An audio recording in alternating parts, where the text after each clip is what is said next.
All right, good morning, folks. This is the Colorado Oil and Gas Conservation Commission. It is January 25th. It is 9 a.m. and we will take the roll. Thank you, Mr. Chair. Commissioner Bogue, Commissioner Gonzalez, Here. Commissioner Hackett, Commissioner McGowan, Here. Commissioner Mesner, Here. Commissioner Nanjapa, Here. Commissioner Robbins. Here. Mr. Chair, you have 5 out of 7 commissioners present. Great. Thank you. That is a quorum. We are recognized. We are taking up docket number 2106-00097, the financial assurance rulemaking. We are set for the next 4 days to hear party presentations. Couple of housekeeping matters. Ms. Larson, if you could visualize yourself as well to make sure I get this right. Pursuant to the final pre-hearing order, there has been some discussion, debate, dialogue between parties and the hearings manager relevant to timing. The final pre-hearing order did in fact allow folks to reserve allocated time for closing. There was debate about that, but that is indeed in the final pre-hearing order. So that is an opportunity for folks if they desire to do that. I also would note that the plan here is to take party presentations this week, commissioners to have initial deliberations and direction to staff the early part of next week. We then will break and allow staff to turn a potential final red line. We then would reconvene on the 17th and 18th. At that time, we will allocate for the various stakeholders in their groupings time for response to final red line. We do not have an allocated time allotment for that yet. It is going to be dependent upon the robustness, if I may, of the red line. But we do have 2 full days set aside for that discussion between the stakeholders and ourselves. So with all that said and done, you can reserve some of your time that's allocated this week for closing, but do note that you will have allocated to each group a period of time for rebuttal, response, however you want to say it. So that's my understanding of where we're at. Ms. Larson, you heard all that. Did I get anything wrong? Do you want to add any flavor or color to what I said? No, you got everything correct. And thank you, Mr. Chair. And apologies to the parties for the confusion I created with the email I sent yesterday. So yes, just to reiterate, again, parties do have the opportunity to reserve time for closing statements, and just email myself and Ms. Amaro if you'd like to, or just announce that at the start of your presentation, and we will keep note of the time that you have remaining. So Ms. Larson will be keeping track of the allocated time to the groups. Again, as she just indicated, if you do desire to reserve a portion of your time, let us know, and she will time track up to that reserved portion, and then she'll let you know. And then you can make the game day call if you want to go into that reserve time, or if you want to halt your party presentation and wait until a closing opportunity. Okay, with that, we have a full day ahead of us. We have our stakeholder parties. There are 103 of them. They have been grouped so that we can sequentially hear from them relevant to their presentations. And the first group that we would hear from is the Anthem Ranch Community Association, and they have been allocated 3 minutes.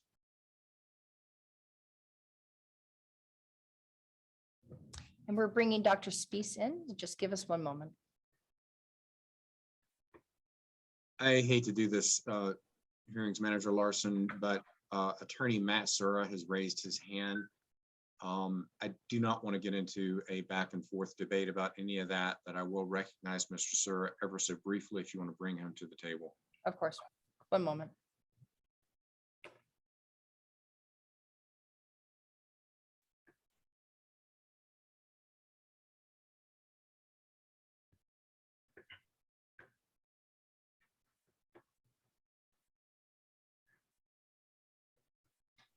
Yes. Thank you. This Commissioner. better be good, Mr. Sura. Yeah, no, and it's just a question, and I think it'll help a lot of the parties. Some of the questions that folks had were due to the fact that they thought there was going to be an opportunity for a closing statement at the end of this hearing period before you all go into your deliberation, allowing parties to be able to reflect on some of the parties that were able to participate later in the agenda, and just making it fair for all parties to be able to rebut one another, as industry will be able to rebut everybody that is speaking today. And we will have a much shorter time to do the same before you go into your deliberations. But so that's what I was curious as whether that closing statement could be made prior to your deliberations or not. Okay, first I want to make note for the record for everyone that's participating that there is no undue prejudice with regard to the lineup.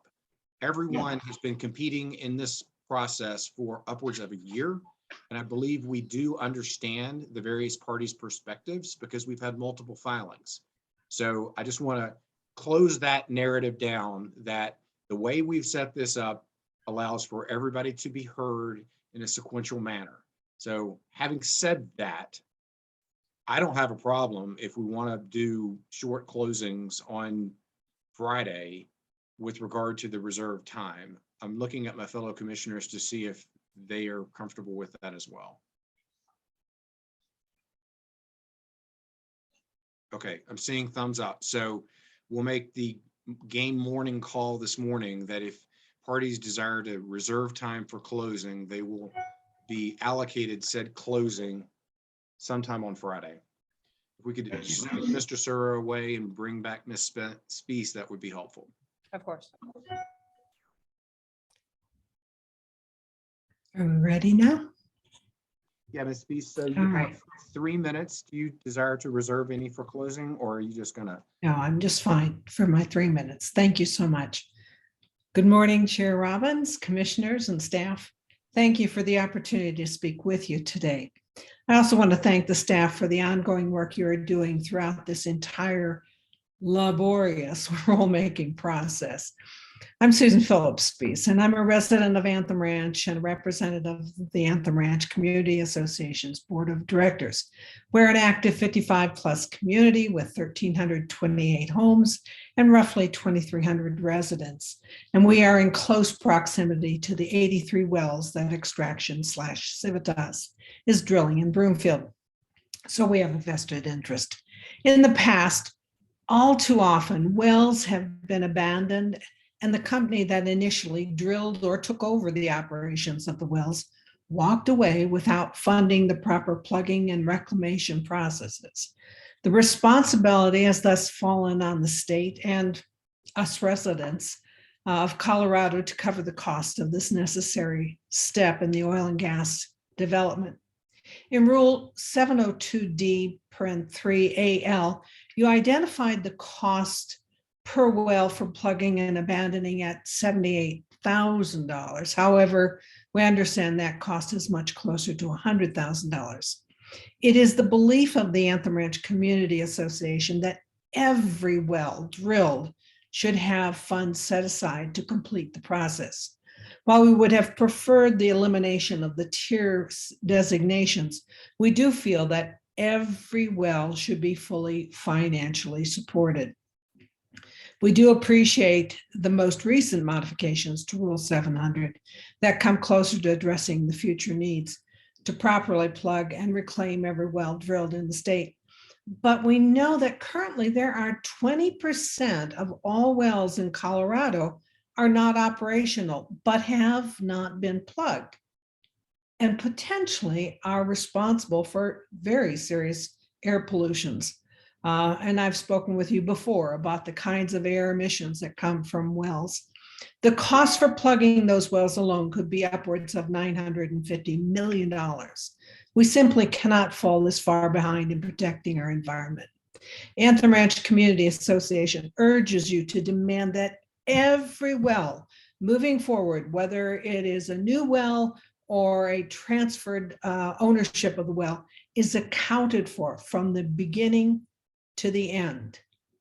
Thank you so much for your attention. And Anthem Ranch would also like to mention that we support the work that Logic has been doing in this effort. I'd be happy to answer any questions. Thank you, Dr. Spees, for being with us this morning and being a party to the rulemaking. Your efforts are appreciated by the commission. My Ms. pleasure. Larson, do you want to give a time check? Yes, Dr. Spees, you used 2 minutes and 53 seconds of your time. I Well done. timed it well. Do we have questions for Dr. Spees?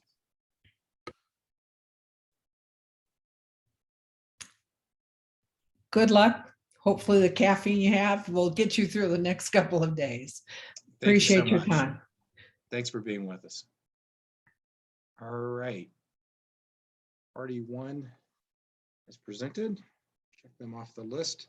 We now will recognize the citizen group, which is a number of different individuals and groups, and they are allocated 41 minutes. Yes, Mr. Chairman, we've brought Mr. Doe in. He will be presenting on behalf of the citizens group, and Mr. Doe, I believe we also will be hearing from Ms. Venner. Is she in the meeting? I'm not seeing her.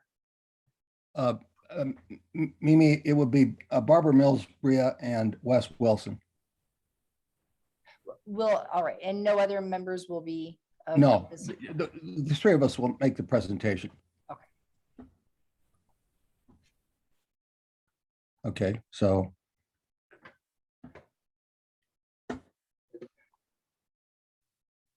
You tell me when. Just a sec, Mr. Okay. Doe, Okay.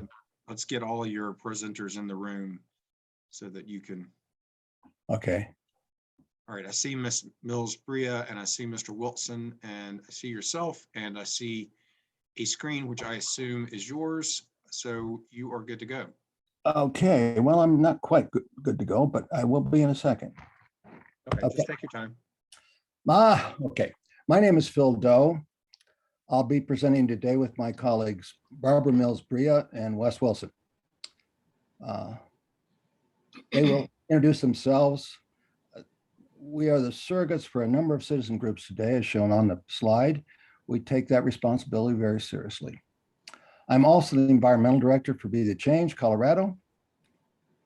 Before I begin, I'm going to say a few things about my background. This goes against my Midwestern sensibility, but I've been told I must establish my credentials. I'm a retired federal employee.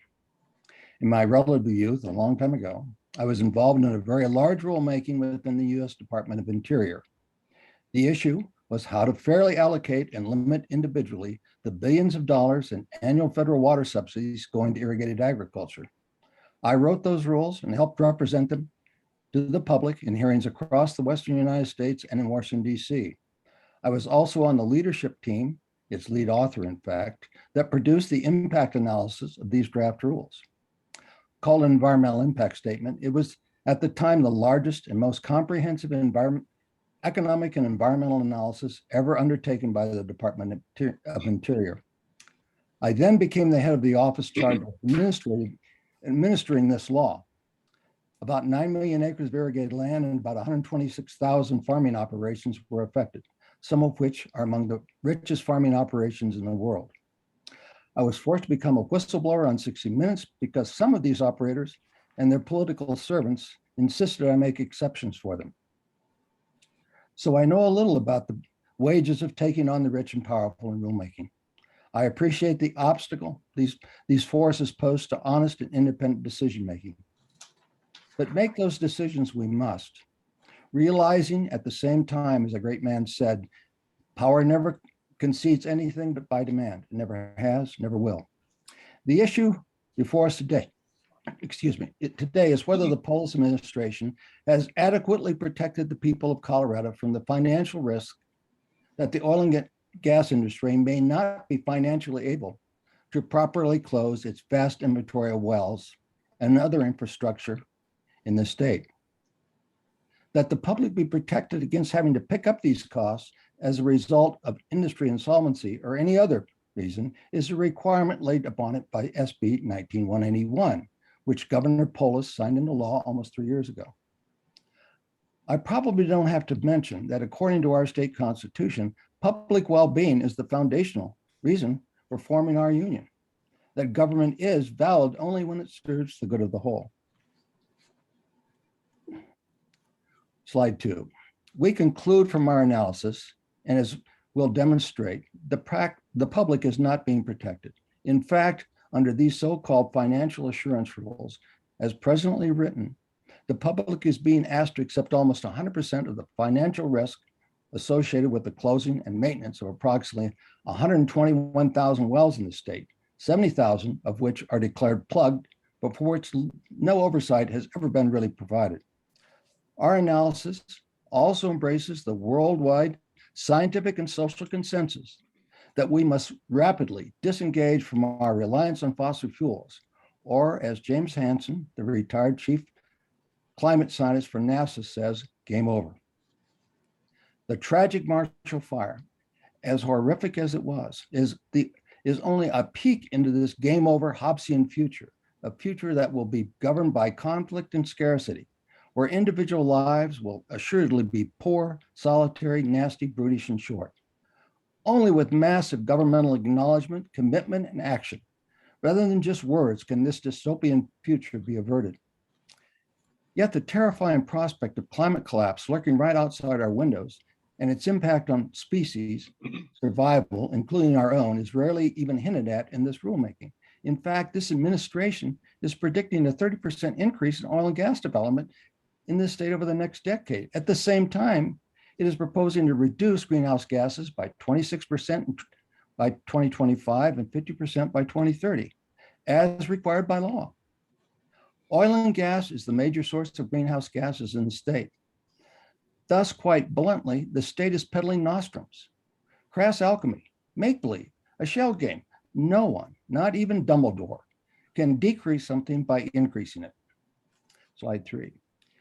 If you look at the slide we just put up on the screen, you'll see several different well closing cost estimates. They are Colorado's, New Mexico's, North Dakota's, and Carbon Tracker's. See, Carbon Tracker's estimate is on average derived from looking at closing costs from various states. It is, we believe, the most comprehensive and reliable. Carbon Tracker is a nonprofit dedicated to evaluating the nexus between fossil fuel development and the growing climate crisis. The most recent well closing cost estimate is New Mexico's. They're asking for $291 million from the $4.7 billion Fed program recently made available under the Infrastructure Act. New Mexico claims it can close 1,741 abandoned wells. That comes to about $170,000 per well. Several things should jump out at you.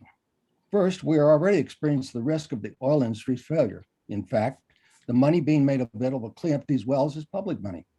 It is therefore another full subsidy to the oil and gas industry. Some estimate the industry already enjoys an annual subsidy of $50 billion in this country.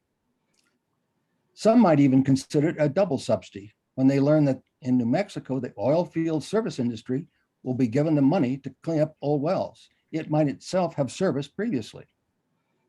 But it's a Hobson's choice at this point. The best we can do in this state is eliminate risk by getting the cost of closing wells up front in cash and in the bank. North Dakota's closing cost estimates are the highest and are based on a fairly broad data set. But here again, we have a pure public subsidy. For North Dakota has been using the CARES Act money, the federal money made available to bridge the pandemic, to close their orphaned wells. Their $280,000 average cost per well includes costs for radioactive waste cleanup and disposal, the presence of which is beginning to be recognized as a substantial health concern. Slide 4. Slide 4 shows the number of wells that the state counts as unplugged. Of these, over 71% are non-producing or low-producing wells, which pay no severance tax to the state of Colorado. Clearly, this is a dying field. Re-emphasizing the tremendous risk any delays in securing adequate bonding for the closing these wells poses to the public. Slide 5. Radioactive waste measurement and disposal are also a requirement in Colorado, but is not included in the state's cost estimate of roughly $100,000 per well. This cost estimate is the least muscular in our judgment and is based on the average of only a few wells, some of which are older, shallower wells. Last week, Director Murphy announced Colorado too would be getting on the federal oil subsidy gravy train and will be seeking $47 million to close 451 orphaned wells. So not only have the number of orphaned wells in the state almost doubled in 1 year, the $47 million will be on top of the $4 to $5 million the state is already allocating out of the general fund each year. Taxpayer money to close abandoned wells over the past few years. Whether it comes from the feds or the state budget, it is still a clear subsidy to the oil industry paid for with public money. We would add that if the state were to include the public cost of closing the wells near Windsor that the state allowed to be drilled through a closed medical waste disposal site, the average would go way up. Cleanup and plugging of that site has already cost the public over $1 million and is still asking for more. $1 million plus well closings in the urban areas such as Los Angeles are not uncommon. We should take that experience as our own, especially for wells in urban areas. The state proposes through the magic of blanking bonding in its draft financial assurance rule that each well should be insured for $1,500. That is roughly 0.5% of the average cost of closing a well in North Dakota. It is only 1.5% of the COGCC's average closing cost estimates for Colorado. The difference between what the state's draft rules require and what it might cost to close the well is the risk the state is transferring to the public in this rulemaking. Not only is this contrary to the clear requirements of SB 19181 that public welfare be protected, but it represents a potential undeclared tax on the people. The COGCC has no authority to tax the public by transferring oil and gas operating risk onto it by any means. In fact, it is forbidden from doing so by both Tabor and Article 11 of our state constitution. The Tabor requires a vote of the people, and Article 11 forbids public money being spent or pledged to underwrite someone else's responsibility. The best way to fully satisfy Article 11 is for the oil and gas industry to deposit in cash the full cost estimate of closing its wells in that ownership. All right, now I'll transfer this to Wes, and he'll introduce himself and carry on the presentation. Thank you very much. Yes, can you hear me? Yes, we can. Okay. Yeah, I'm Wes Wilson, a retired environmental engineer from the U.S. Environmental Protection Agency. I have a master's degree in water resources administration from the University of Arizona. And I spent 35 years at the federal government implementing environmental laws, including the Clean Water Act, and the Safe Drinking Water Act, and the Clean Air Act. Be the Change has prepared an alternate proposal. It was after consideration of the climate crisis, which will induce far less oil and gas demand, and the actual plugging cost estimates from the several states, as Phil just explained, that we arrived at our alternate proposal, a proposal that requires full bonding tied to every well. Our alternative proposal has these advantages. We're suggesting in our proposal $150,000 for each well. The advantage is all risk is transferred to the operators required by law, required by 181. It creates a real incentive for that owner to timely close their wells in order to get their bond returned, and greatly simplifies and reduces the oversight responsibilities of the Oil and Gas Commission. So it potentially eliminates the need for 3.8 FTEs at the commission, and the transparency and public trust will be improved. As you see, all the financial risk for closing wells remains with the operator. Full cash bonding at $140,000 will provide this type of incentive. And the leaking well problem that is contributing to our continuing air quality deterioration and its very substantial public health consequences is also diminished and is accomplished at no financial cost to the people. Full cash bonding greatly simplifies this oversight by the state. We think that full cash bonding eliminates all those additional staff and transparency is improved. Slide 8. The most important thing for the commission to understand is full cash bonding does not cause insolvency. It may expose it, and it's probably the direct and cheapest way to that understanding of that discovery.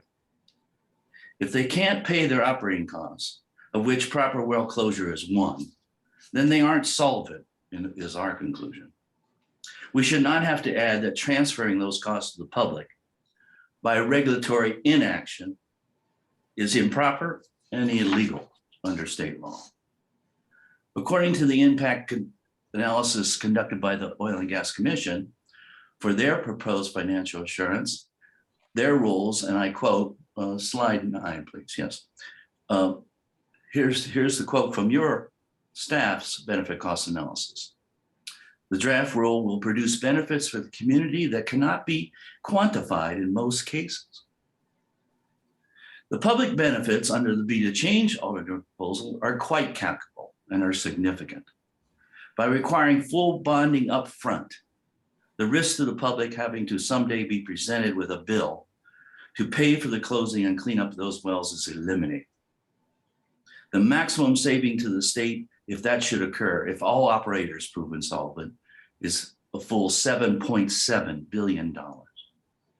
At $150,000 per well, the cost to plug, remediate, reclaim 51,000 active wells is $7.7 billion.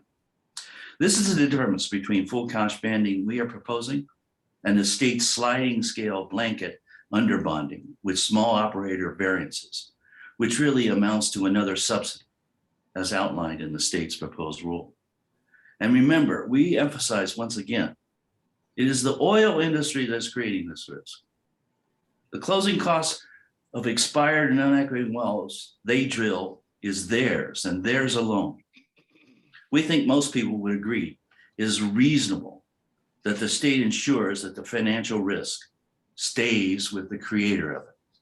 And now Barbara will further explain this background.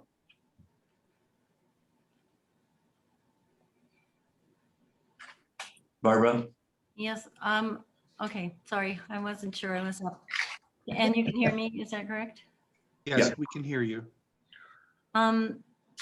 So it is concerning to us that the COGCC appears to be more concerned about limiting the impact of this law on existing operators than fulfilling the promise of the law.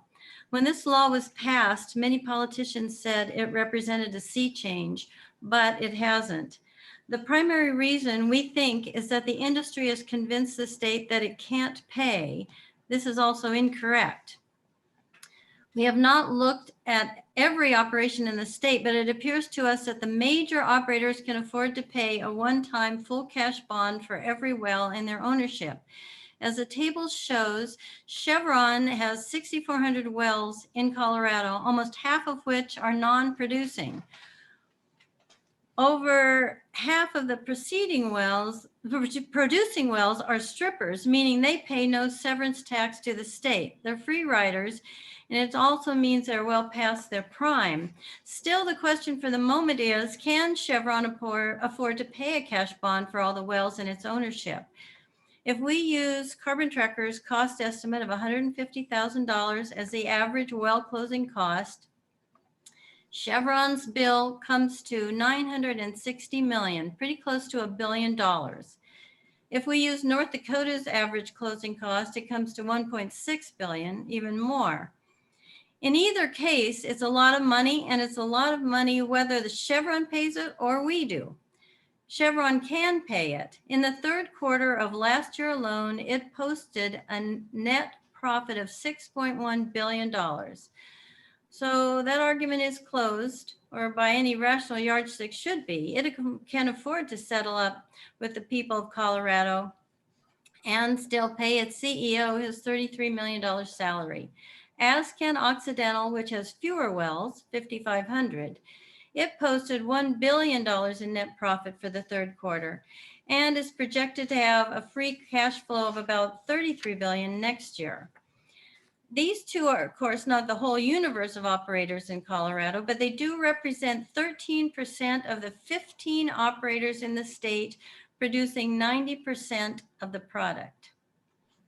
So it is significant, suggesting that most other large operators could pony up as well, and that the effect on the state's economy would be minimal. While we are asked in our we've asked in our alternate rule that all new drilling permits include full cash bonding as a condition for permitting, and that all well transfers taking place since the law was passed almost 3 years ago be required to fully bond within a year of the final rule as required by law.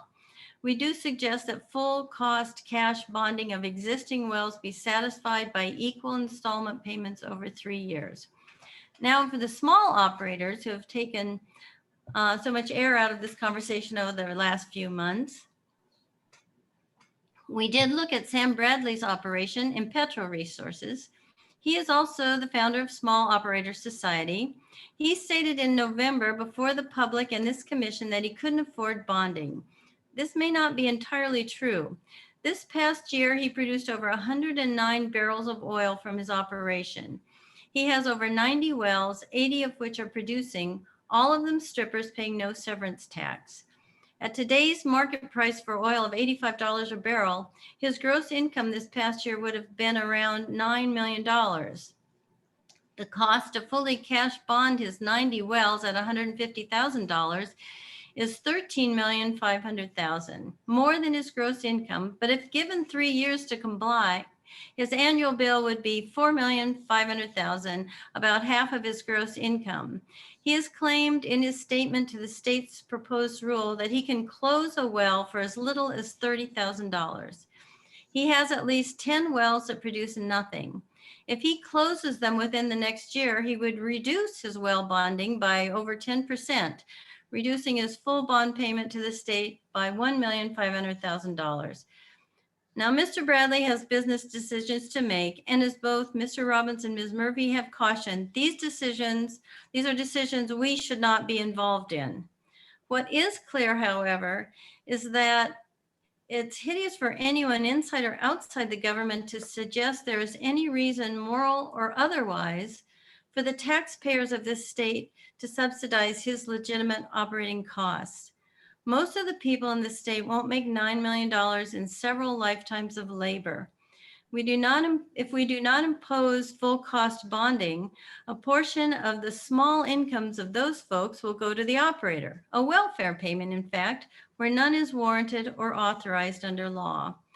Further, based on past practices, some operators purchase surety bonds at 2% per year, which is even more affordable to the small operators.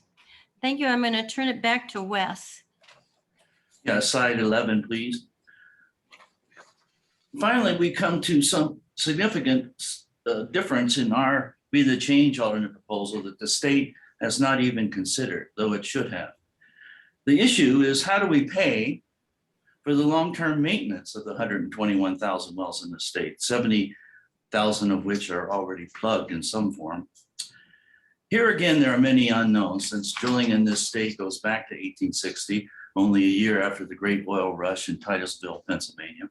Rigorous engineering standards for well closures only started to emerge after the Safe Drinking Water Act was passed in '74. So most of the wells closed prior to that time are suspect regarding their potential to leak methane and toxic gas.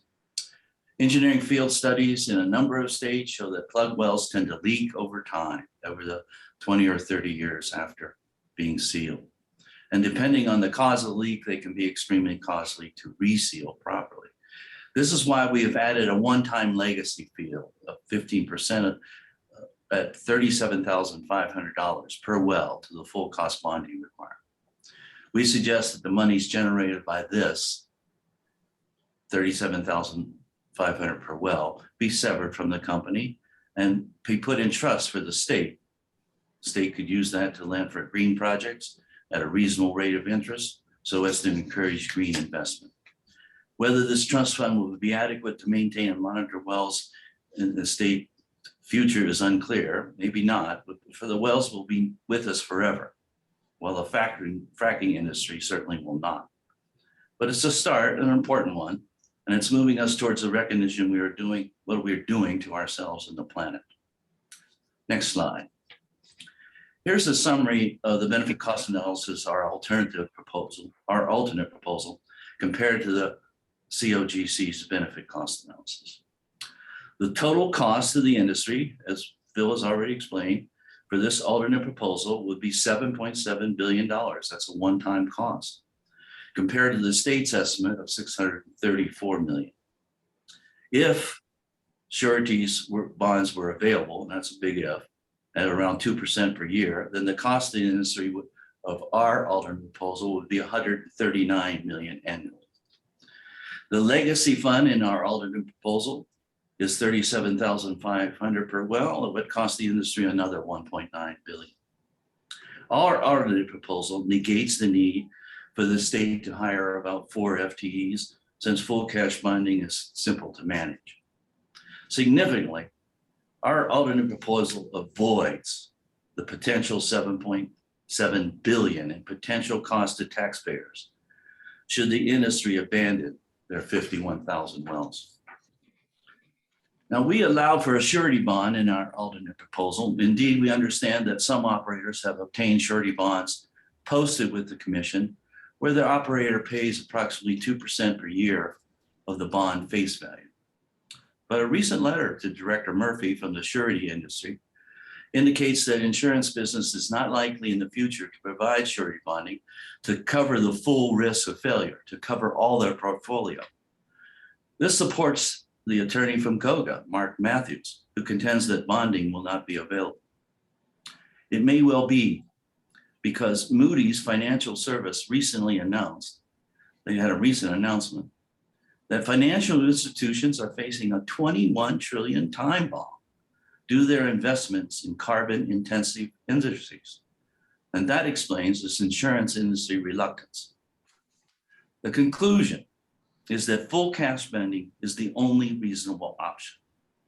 It will be fair, it will expose the free riders, and it will protect the public as demanded by SB 181 and simple decency. That ends our presentation. We reserve the remainder of our time for a closing statement on Friday, as Mr. Sura and Mr. Robbins just worked out, and we'll take any questions from the commission. Thank you all for the presentation. Ms. Larson, can we have a time check? Yes, Mr. Chair. The party used 25 minutes and 37 seconds. So if you give me a moment, I can do the math and find out how much time you have left for rebuttal. While she's doing that, Mr. Wilson, can you flip over to the legacy slide? Sure. Let's see, what slide number is that? It's toward the bottom. That one. 11, Yeah. slide 11. Okay, let's let Ms. Larson calculate time. Then I have a question about this slide, and then we'll turn to other commissioners for questions they may have. So you have 15 minutes and 23 seconds remaining for a rebuttal closing statement. Thank you.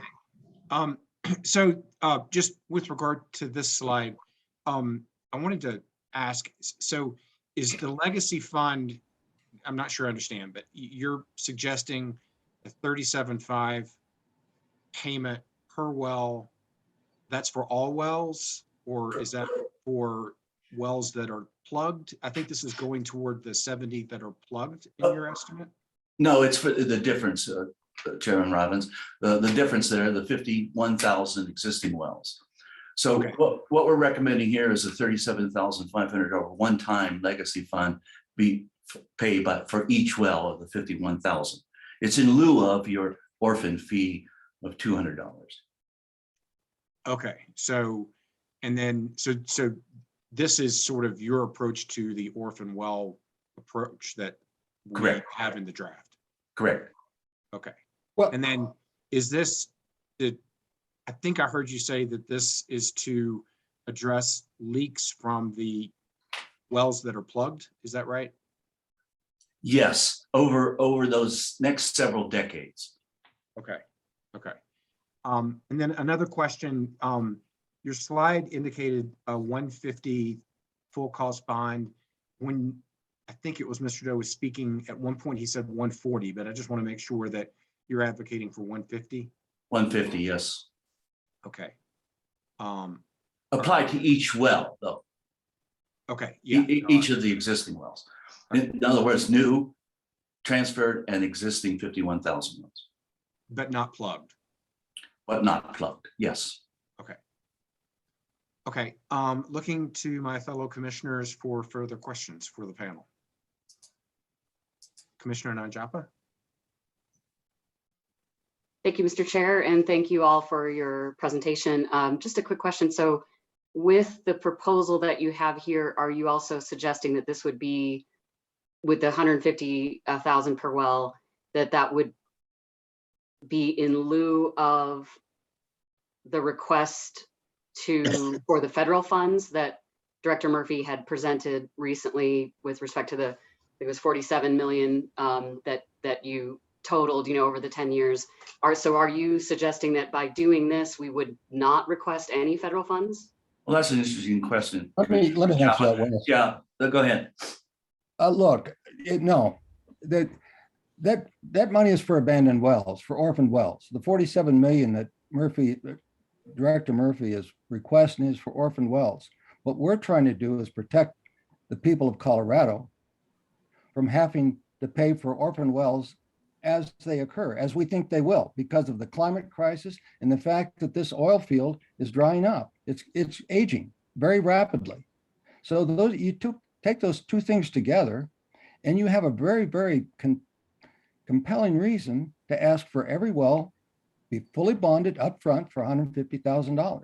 It has nothing to do with the orphan wells that you're requesting 47 million for. Separate issue entirely.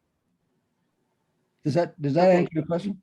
Thank you. I think that clarifies the one point, but then I think that still, I'm a little confused then with respect to the question that the Chair Robbins asked for the legacy fund, if that is in lieu of the registration fee and the orphan well fund that we would be building, would then we request fewer federal dollars in your views? Well, Wes, no, it's a separate issue. What the 37,500 is a recognition that we have a massive well field out there of 121,000 wells, 70,000 of which are plugged, and they've had very little oversight over the years. What we're trying to do is armor ourselves to a surprise. And that surprise is going to be that we have to manage these wells forever.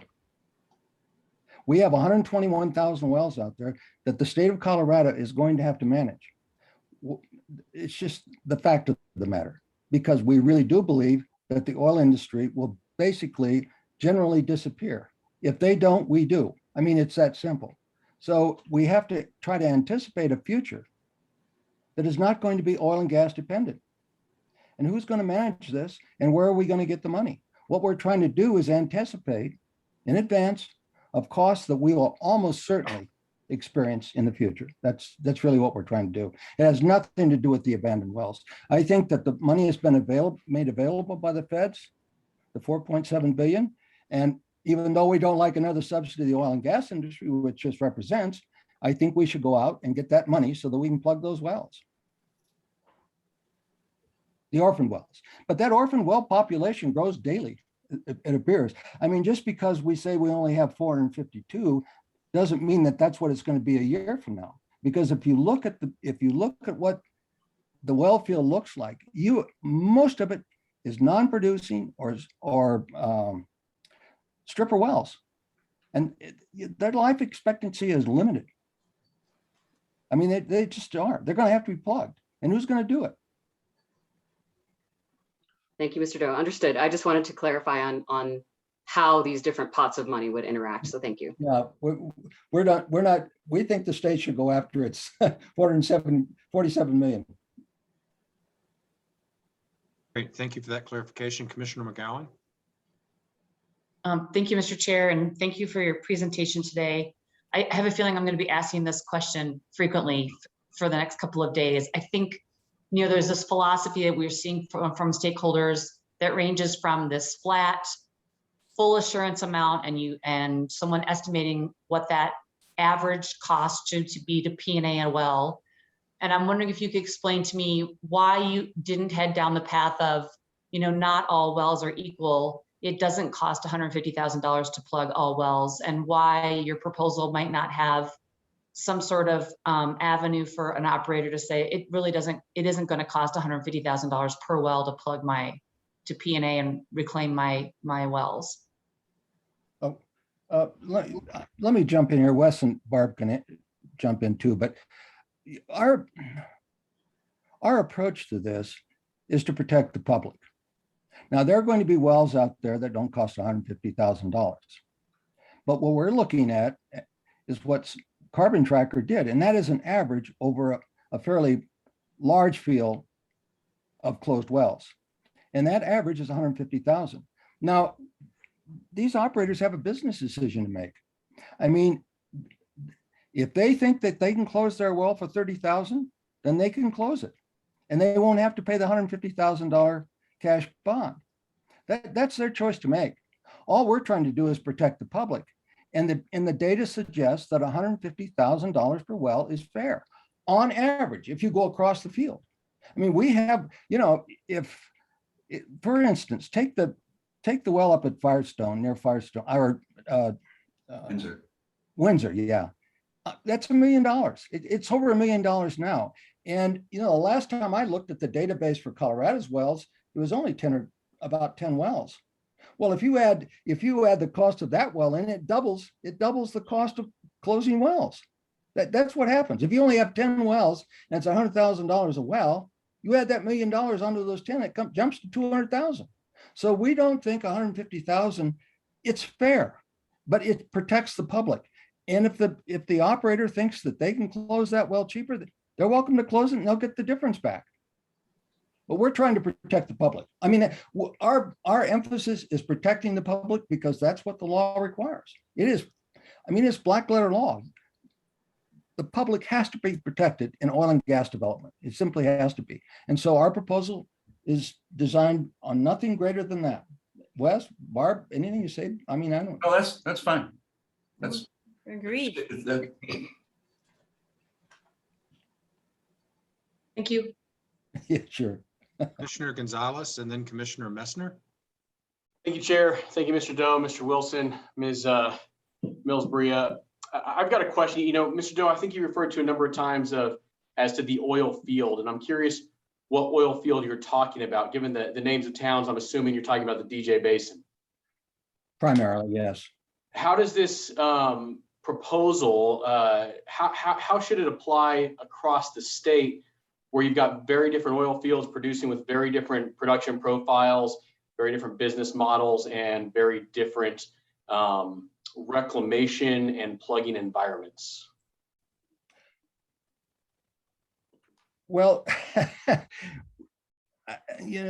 Wes, listen, we've said from the outset that if you want public confidence, you have to simplify it so that the people think that everything is above board. And it's simple for them to understand. And they have an absolute right to that. Now, I don't know, maybe some of those old wells down the southwest part of the state can be closed cheaper, but they get their money back if it's closed cheaper. This has been a free ride, pretty much a free ride for a long time. If the liability in the state is $7.7 billion, if that's the risk, we are in the throes of a huge disaster if we don't look seriously at closing these wells and how much it may take. Now, just because it's rural and just because it's shallow doesn't mean it may not cost a lot of money. It depends on whether the, how the the well bore held up. I mean, there are a lot of factors that we can't know until you actually get in there. All we're saying is, this is the insurance. If you don't like it, you don't have to drill here. But we demand that we be protected. That's all we're saying. I mean, there are going to be different costs. Some are going to be more expensive than 150,000, and some are going to be less. I mean, that's just, we don't know. Does anyone know what the cost is going to be of a closing a well? It's going to take, you're not going to know until you get in there. I mean, Just to repeat what Phil said, keep in mind, this is a cash bond posted for the unplugged wells. They get it back upon proper closure and reclamation. Or they don't have to post it if they make a business decision and plug it before the bond is required. So it's still a business decision to be made by each of these individual operators, depending on their financial business plan.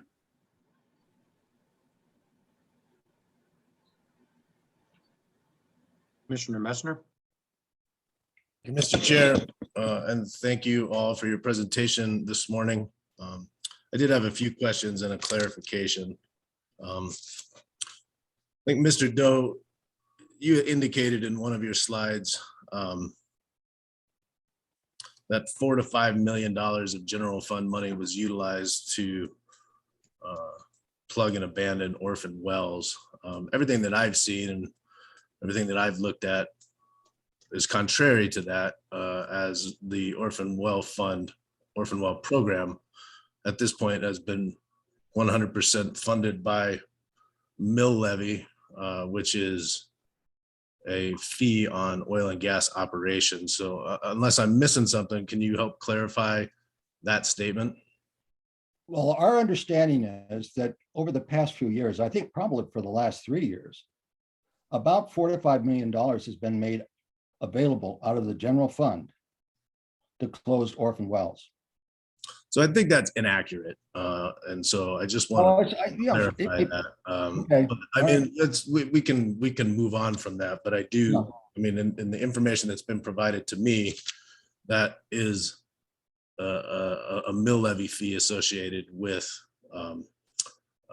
oil and gas operations, so a production fee, and no general fund dollars have actually been utilized to fund the orphan well program to date. So now Well, my question is that your proposal indicates single well financial assurance for both new and existing wells, and then a additional legacy bond that addresses maintenance of plugged assets over the perpetuity is what my understanding is. Yes. But I see no proposal to address orphan wells. So what is your proposal to address orphan wells? Because there's a real possibility that in implementing a concept like this, that operators will make a business decision, and that business decision could be to walk away from their assets, some percentage of them, which could expose the state of Colorado to significant cost that may not be able to be handled by the current funding stream for the orphan well program. But I see no proposal, at least I don't understand any proposal from your organizations to address orphan wells that could be caused by the attempt to implement single well financial assurance. well, we'll just emphasize again that full cash bonding does not create insolvency. It simply exposes it. Now, there is an advantage to exposing that early on. And that is if they walk away from their wells and those wells still produce income above the maintenance cost, that money could be used by the state to close those wells. Whereas under the present situation, if you don't discover whether they're solvent, whether they're just free riders or actually a business operation, you can't do that.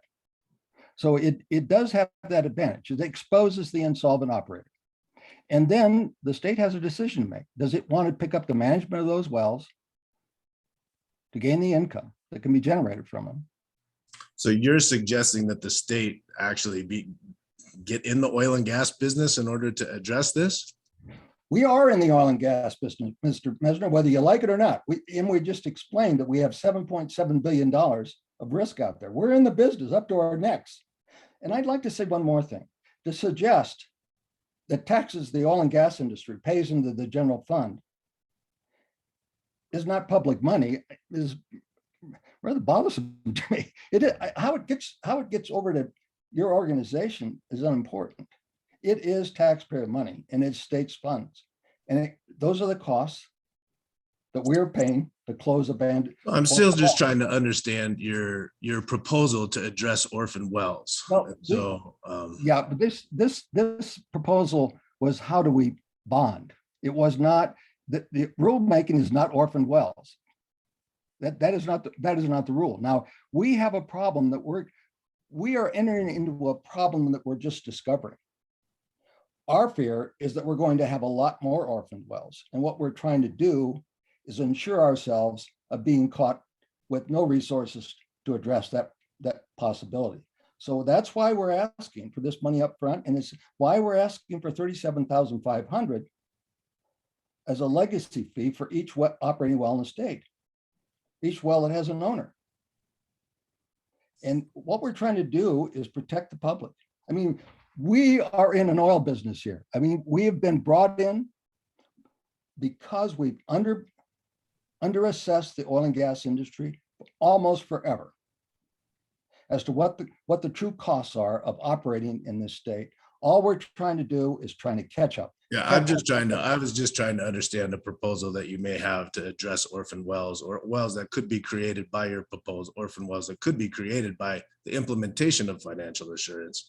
But it sounds like that's not in a proposal that you're putting forward at this point. Is that fair? Mr. Minister, if I may, the conditions that create orphan wells are the economic conditions the industry faces. They're almost irrespective of bonding. This proposal that requires additional bonding for those that remain in business may expose bankruptcies early, but it doesn't cause it. Mr. Wilson, Mr. Commissioner Messner, I'd like to follow up, but I'll let you finish up. No, I think I've gotten the information that I need. Good. Mr. Wilson, I appreciate the part of the slide that says does not create the insolvency, but it may expose it. And you just reiterated that in your answer to Commissioner Messner. Does your approach, have you thought whether your approach may overexpose insolvency so that, you know, we end up with so many orphan wells that we don't have the capacity to address them? Have you thought through the ramifications of that potential? Well, I'll just go back to my previous conclusion, Robbins, and see if you accept it. The business conditions these operators face aren't changed by their bonding requirements. If they choose not to put up a bond, then they need to plug at their cost. If they choose to put up a bond and stay in business, they have the incentive to close it at their cost and get the remainder back. So bonding does not create that. Yeah, Bonding, if you take an approach that requires a large bond to stay in business, right? right? And if we have currently any number of wells that don't have that bond in place now, then isn't it true that one option might be to just say, we're done? That's their choice today. Yeah, and I that's guess what you that's my guys- question is, Okay, isn't But that's there their a choice risk? today. That's their choice today under your rules or our alternate proposal. You're likely to get these bankruptcies because of the reduction in demand, and the field is becoming exhausted and the costs are going up. You're going to get them regardless of which bonding rule you impose. Wes, let me just add here that, we tried to show in our presentation that the operators, at least, the large ones, can afford to pay this bond easily. We shouldn't be fear biting over something that doesn't appear we're causing by asking for a full bonding. There are people out there that are free riders, and they're gonna wring the last drop of oil out of those wells and walk away. It's much better to find out today who they are, so we can start preparing for a future now. And if there's some residual profit to be made from those wells, the state should capitalize on it. The city of Denver, managed wells out of ID at the airport for a long time until they quit being profitable, and then they closed them. The state could do the same thing. There are plenty of people around that would manage those wells. Mr. Mesner was suggesting that we get in the we already are in the oil business. It's just how do we manage our liability and our risk is really what we're faced with now, because this has been going on forever, and we're just starting to face what the reality is. And then on top of it, we have the climate crisis. So, it really is a pretty dire situation. And I don't think we can finesse it. And I don't think we can soft sell it. And I don't think we can kick the can down the road anymore. I think we just have to face what is before us and face it full on. Wes? No, thanks. Okay. Again, thank you for answering our questions so far. Does any commissioner have any further questions for the panel? I'm not seeing any. I do want to thank the three of you on behalf of the groups you represent. I felt like you presented a very good presentation for our consideration. I appreciate the hard work that went into it, the data that was mined to get to the approach that you recommend for our consideration. So thank you very much. We really do appreciate it. Of course. Thank you, Chairman Roberts. We'll see you on Friday with a closing statement. Yeah, and you do have 15 minutes and change for closing. So listen into the rest of the parties, and we'll look forward to hearing from you again. You can depend on it. Thanks. Excellent. All right. And if you want to stop the screen share, that would be great. And then we will get ready for our next party. Our next party is Citizens for a Healthy Community with 4 minutes allocated.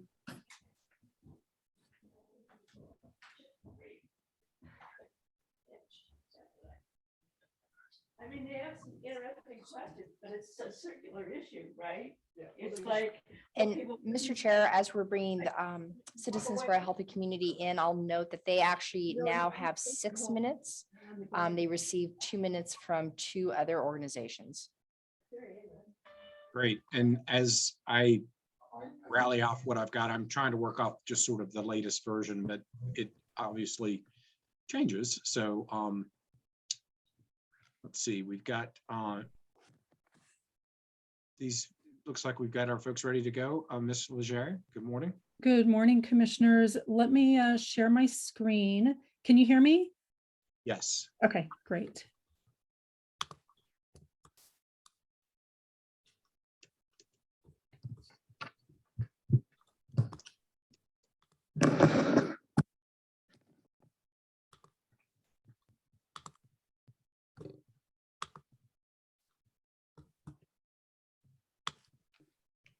Oops, sorry about that.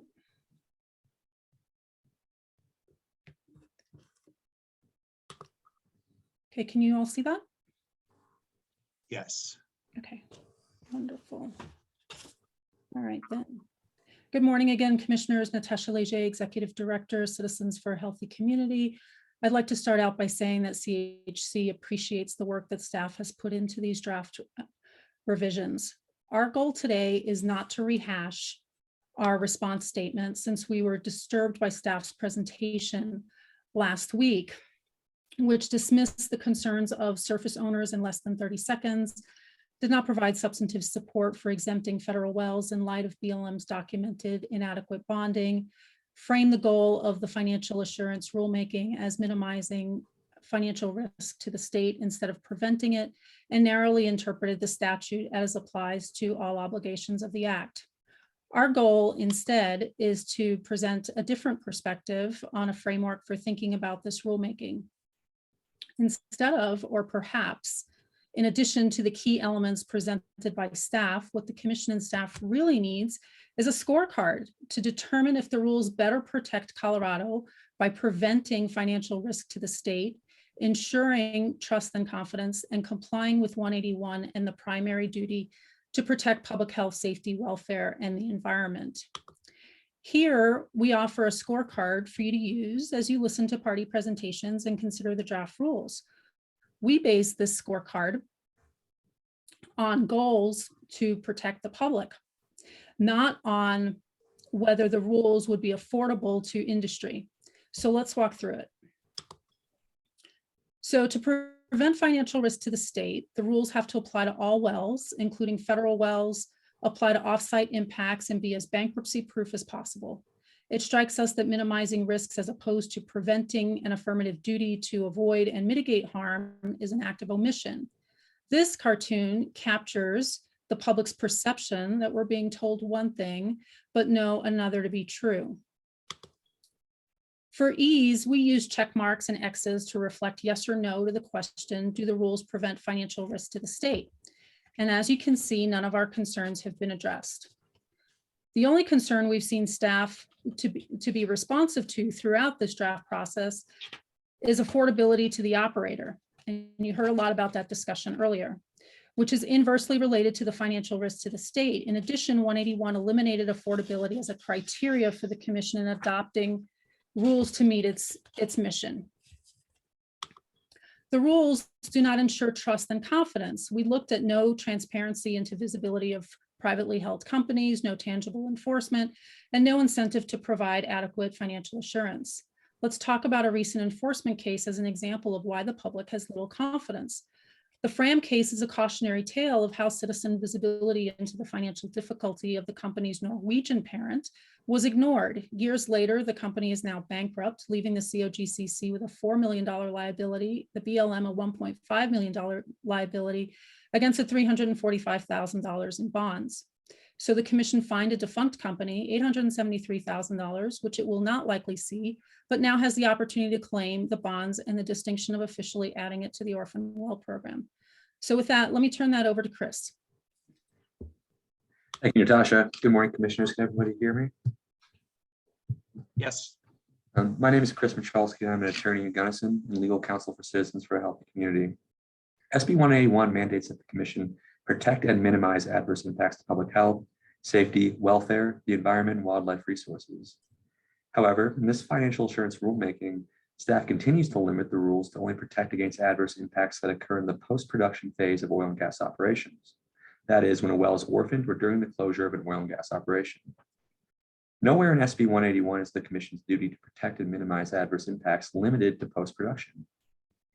As CHC has noted time and time again, adverse impacts to the public, environment, and wildlife can and do occur while an oil and gas operation is producing.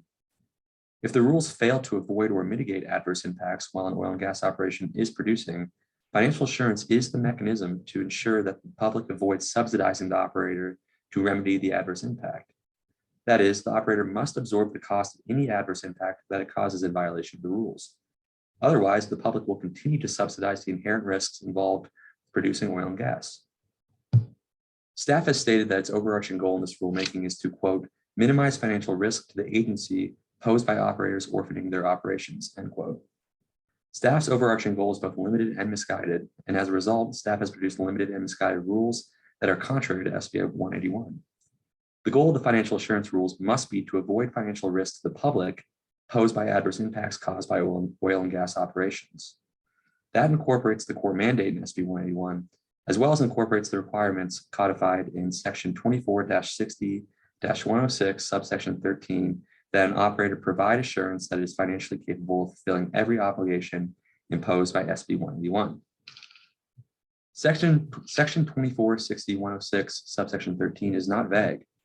Yet staff has strained its interpretation of every obligation imposed by SB 181 to mean only closure requirements in orphaned wells. That strained interpretation has been adopted as reality, and the third draft of the rules almost entirely ignores or severely limits financial assurance during oil and gas production and offsite impacts. Adverse impacts to the public, environment, and wildlife are not limited solely to closures in orphaned wells. Adverse impacts can and do occur during the active production phase of oil and gas operations and can and do occur off-site. Natasha, can we move to the last slide, please? Sure. The current draft of the financial assurance rule sets Colorado on the path to the right. Short-term pats on the back that allow industry to continue generating tax revenue so that we can survive today. What the people, environment, and wildlife of Colorado need is this commission to adopt rules that allow for survival in 20 years and beyond. The current rules do not allow for survival in 20 years and beyond, as they are couched in operator economic viability. If an operator cannot afford to remedy all adverse impacts, whether offsite, at a federal well, to service owners, to water rights holders, during production and post-production, that operator should not be permitted to operate in the state of Colorado. Mr. Michalski, I apologize, but your time has expired. Thank you, commissioners, for your commitment to ensuring that the mission of SB 181 is implemented in practice, and we welcome any questions.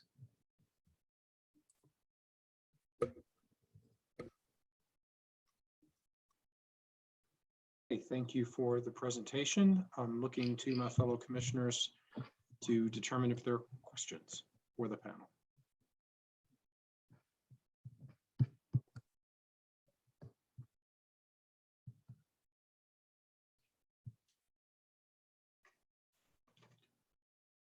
All right, I'm not seeing any questions. Again, we want to thank you for presenting with us, for the written filings that we've read, and for your presentation this morning. Thank you, commissioners. All right, moving onward, we have Valley Organic Growers Association. And Ms. Larson, what is the time allocation for this party? They have 3 minutes.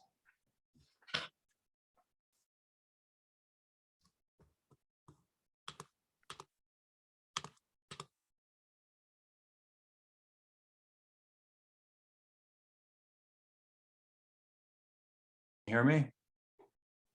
Yes, we can hear you. Great. I'm one moment here.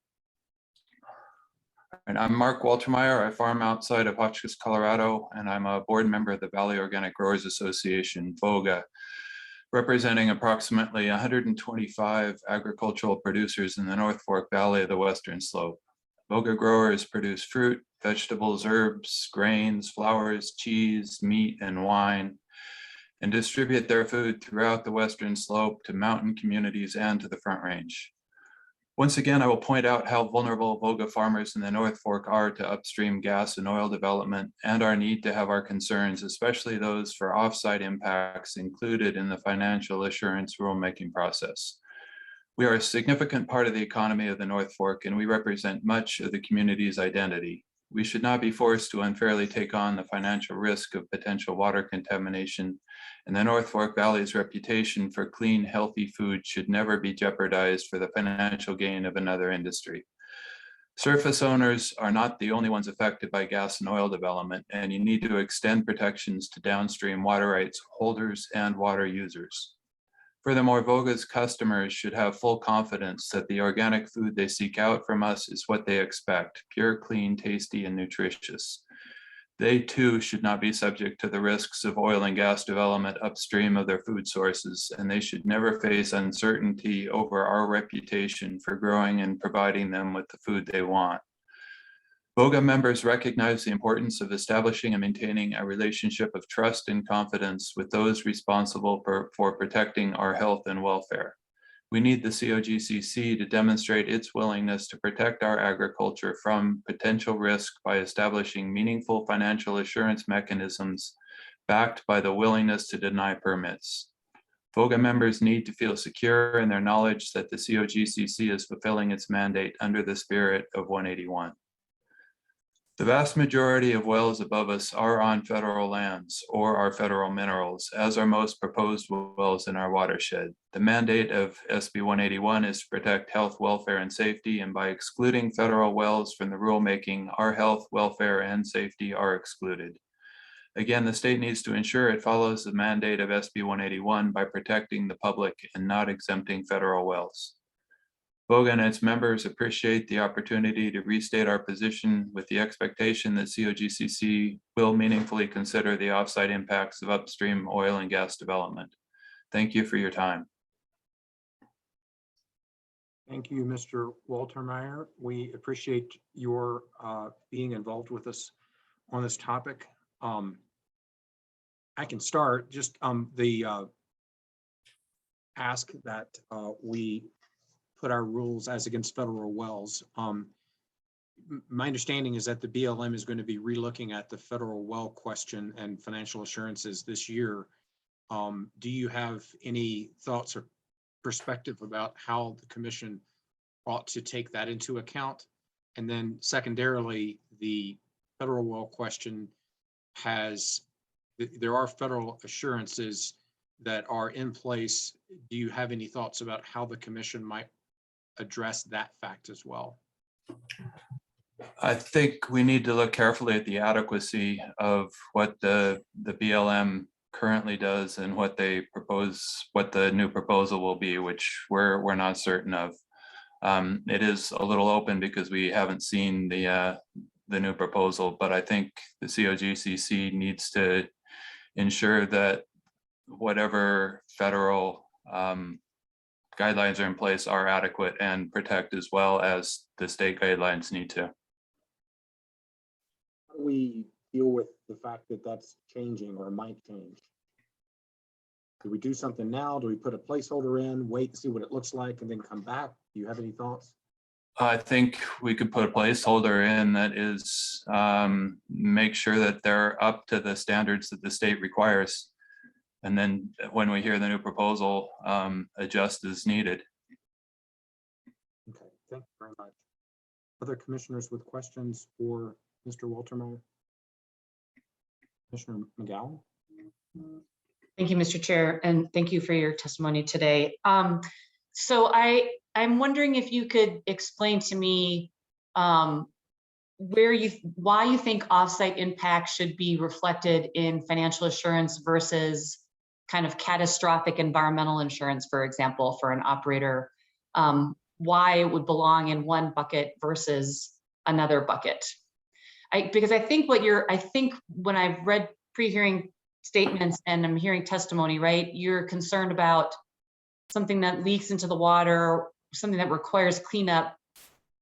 Why would that be under financial assurance versus regular insurance for something like environmental insurance and something that might happen related to environmental? Well, I think insurance is fine, but I think given the realities of our type of agriculture, fighting through the insurance program is a nightmare, potentially. I think it gives some security, but not what we need. I don't think, I certainly don't have the time or the money or the ability to engage in what it would take to fight through that insurance, to fight through an insurance program. It'd be nice to have something that gives us a little more security that our problems will be dealt with more quickly. Also, really, it's not about, for me, it's not about the financial damage and recouping my losses as much as it is protecting me from the event in the first place. I think it'd be nice to hold industry responsible if there is a problem, but I think what's more important is protecting us from the problem happening in the first place and allowing us to continue doing what we love to do. Thank you. I think I'm trying to figure out, so to your point, right? I think I'm not sure how financial assurance protects that from happening in the first place versus some of our other rules, which are protective of habitat, environment, public health. So I think I'm having trouble connecting those dots? Well, I think this is a more direct and meaningful way of addressing the financial risk. And I think it can be defined or quantified as financial risk. So using the financial assurance mechanisms, creating financial assurance mechanisms to address the risk immediately and clearly gives farmers like me the opportunity to feel the security we need to feel that our interests are being protected. Thank you.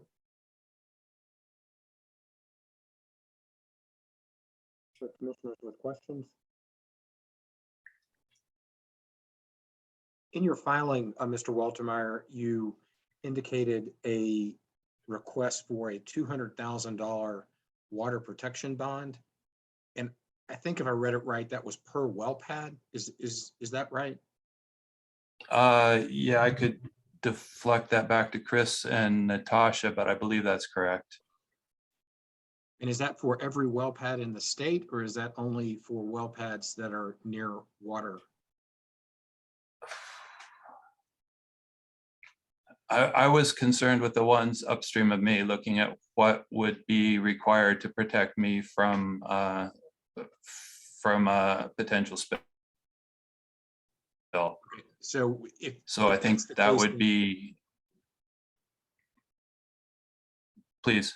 I was just going to say, if that's the case, I'm just trying to ferret out the, what the ask is. If that's the case, then it sounds to me like the ask is $200,000 per well pad for those wells that have a risk of contamination to waterways within the state. Is that fair? That would make sense, yeah. Thank you very much. Other commissioners with questions?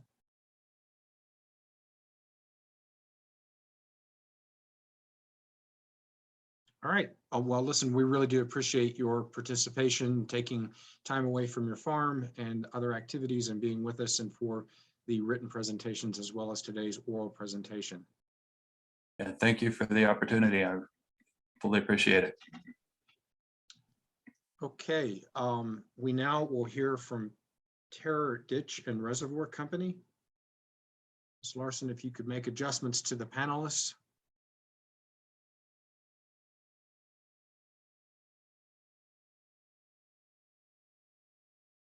Okay, can you hear me now? Yes, sir, Mr. Rudin, we can hear you. Okay, before I start, I just want to thank everybody for their respect and attention over these last 2 years in case we don't talk again. I'm planning on a 2-minute statement, so if I can cede that extra minute to CHC, that would be great. Thank you. I supported and was encouraged by the passing of SB 181.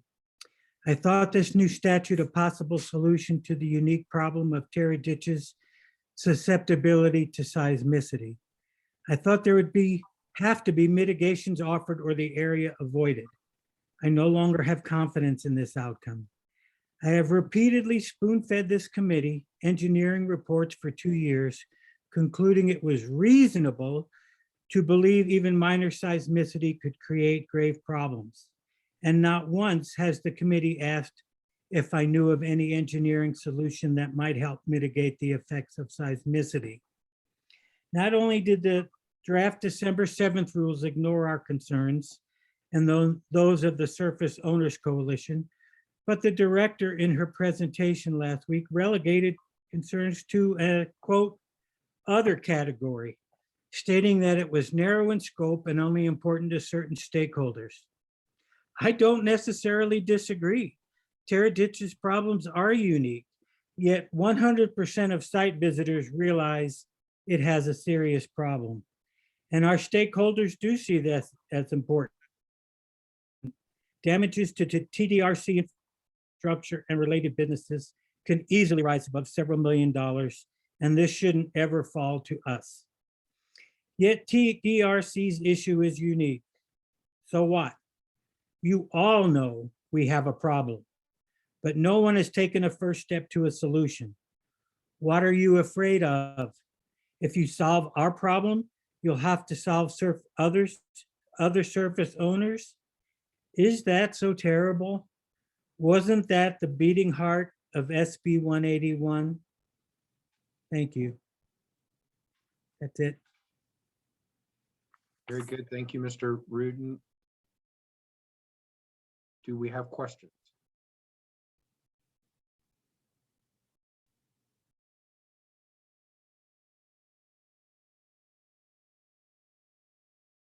All right. Well, thank you very much, Mr. Rudin. I appreciate your written filing as well as today's presentation.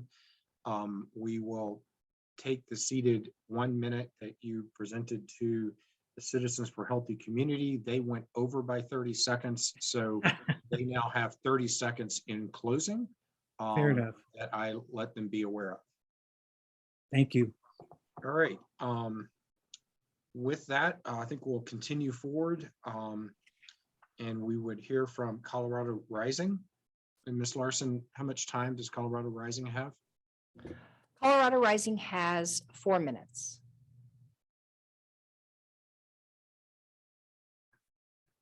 All right, I see Mr. Foote with us. Very good. Well, thank you very much, Mr. Chair, and good morning, commissioners. My name is Mike Foote, and I'm an attorney representing Colorado Rising for communities in this rulemaking. We, like I think everybody else, really appreciate the opportunity to participate in this very long process and deliberation, and acknowledge you've taken a lot of input from a lot of parties and gone above and beyond in working this particular issue. As was mentioned by the chair at the beginning of this rulemaking, it's been a long time since these financial assurances rules were updated in a substantial way. And in a similar vein, it's taken a long time to put the state in this hole where so many operators and wells are not adequately covered. But it's been said in these proceedings more than once, and it bears repeating here, that when you're in a hole, the first thing to do is to stop digging. There are many ways to stop digging right now, including 2 solutions Colorado Rising focused on in its latest filing, which are single well financial assurances for all newly permitted wells and all transferred wells. We emphasize those 2 solutions in our filing because those are 2 areas that can be implemented immediately without the complications of retroactivity and how to work around those issues. Doubling down on blanket bonds, like we've seen so far in all of the rule drafts, is not a solution that will help you stop digging. It will put you back into the present position by allowing operators to be so underbonded that they can put forth a too big to fail argument against increased protections and enforcement.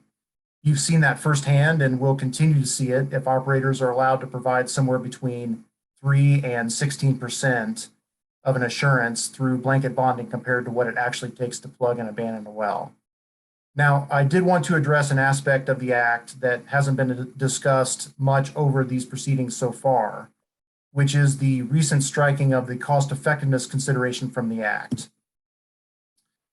This strike-through language on the screen is taken from Section 12 of Senate Bill 181, and as you know, it deleted cost effectiveness as a limitation on what's in the best interests of public health, safety, welfare, the environment, and wildlife.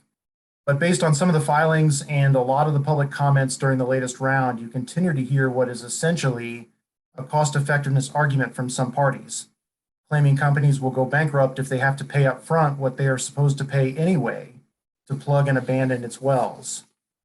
So besides the fact that this argument is not a consideration under the Act anymore, you've also seen, and as many know, it is far from a new argument.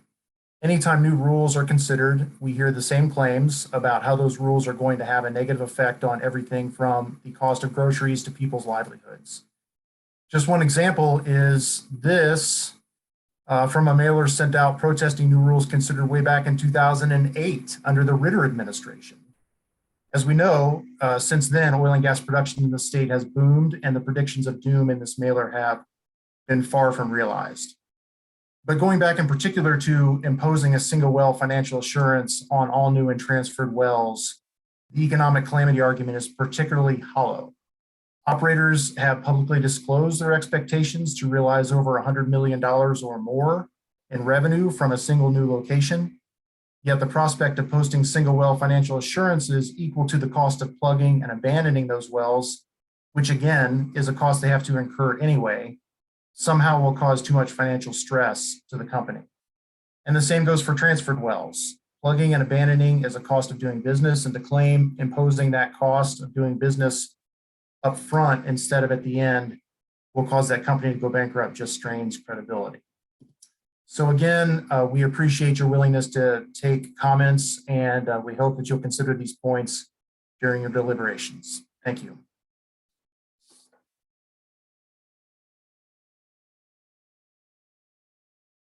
Thank you, Mr. Foote.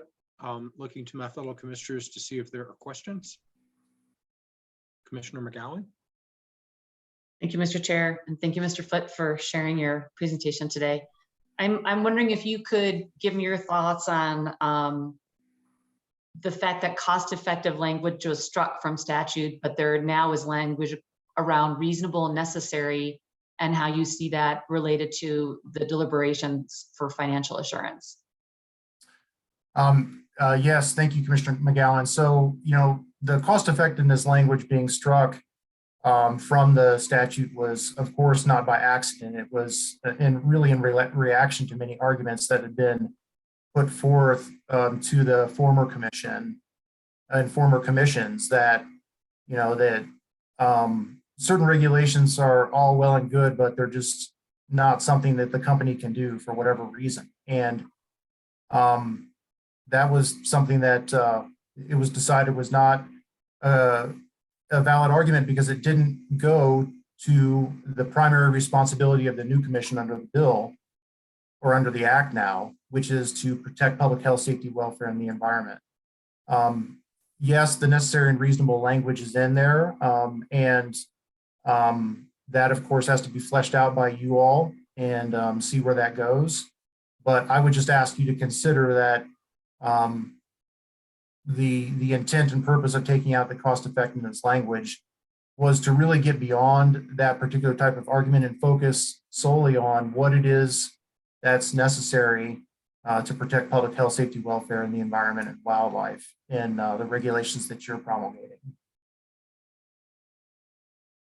Commissioner McGowan. Thank you. Different avenue. I'm wondering, and this is kind of nitpicky, but I'm curious to know your thoughts. If you're advocating for single well financial assurance for all transferred wells, would you include when there's kind of a trade in similar acreage and or a merging of companies? Because I think that could be a significant number of transferred wells, but not necessarily a greater risk. I'm curious to know what your thoughts are about that. Yes, well, just to be clear, and I think we were clear in our filing too, I just didn't want to short shrift it now necessarily, but we advocate for full cost bonding for every well. And but I wanted to focus particularly in this round on transferred wells and new wells because of the retroactivity issues that you all are facing and that are complicated to work through. But yes, based on that position, we still advocate for a full cost bond or a single well financial assurance on any well or on all wells. Thank you. Mr. Foote, I would ask sort of a similar question as I asked of a previous panelist. If the desire or the request is full cost bond for all wells, and if we have a known set of wells that potentially cannot do that, do we have how do you address the concern that we may daylight more wells than we can deal with via a requirement of full cost bond for all wells, including a lot of those low producing and no producing wells? Yes, it's a difficult position that you all are in because of the policies and the rules that have been around since, as you noted, Mr. Chair, since the mid 90s and at the earliest 2007, 2008. This is why part of my remarks have focused on the new wells as well as the new transfers, because that's just known going into it. That's going to be a cost of doing it up front.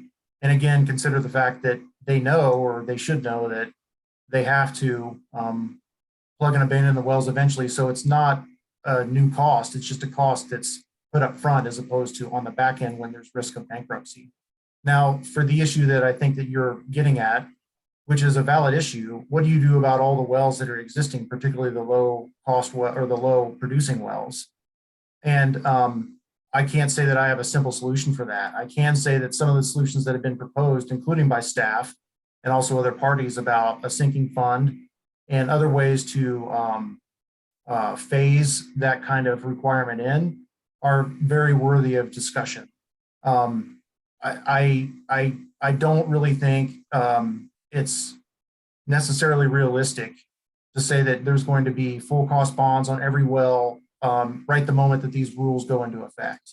But there are strategies that it can be phased in, but also going forward, right when the rules go effect, you could do full cost bond or single well financial assurance for every new well that's permitted and every new transfer that's allowed.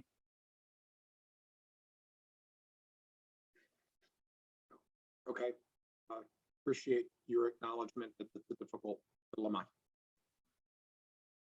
Further questions for the panel? Commissioner Messner?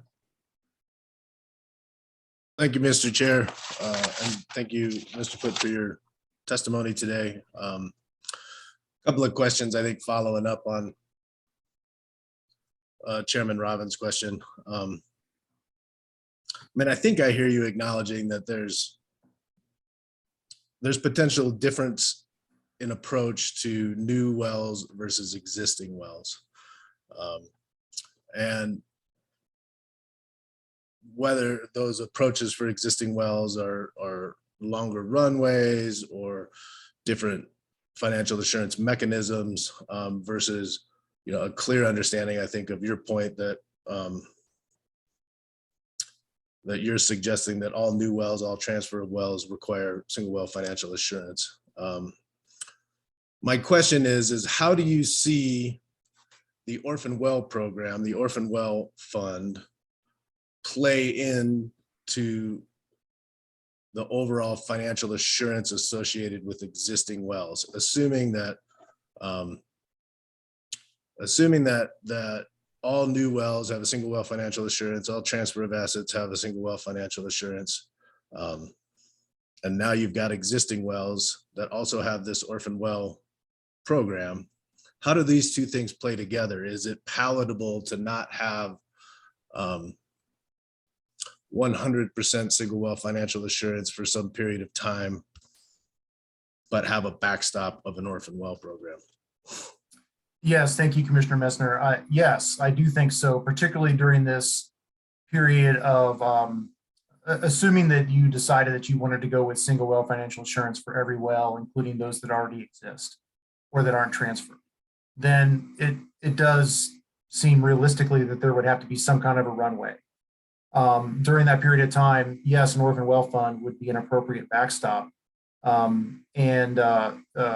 One thing that we did point out in one of our filings at some point, I kind of forget which one it was now, it's been so many, but we pointed out that you know what you're proposing in these rules for a well registration fee that would build into a total of $10 million per year could be sufficient.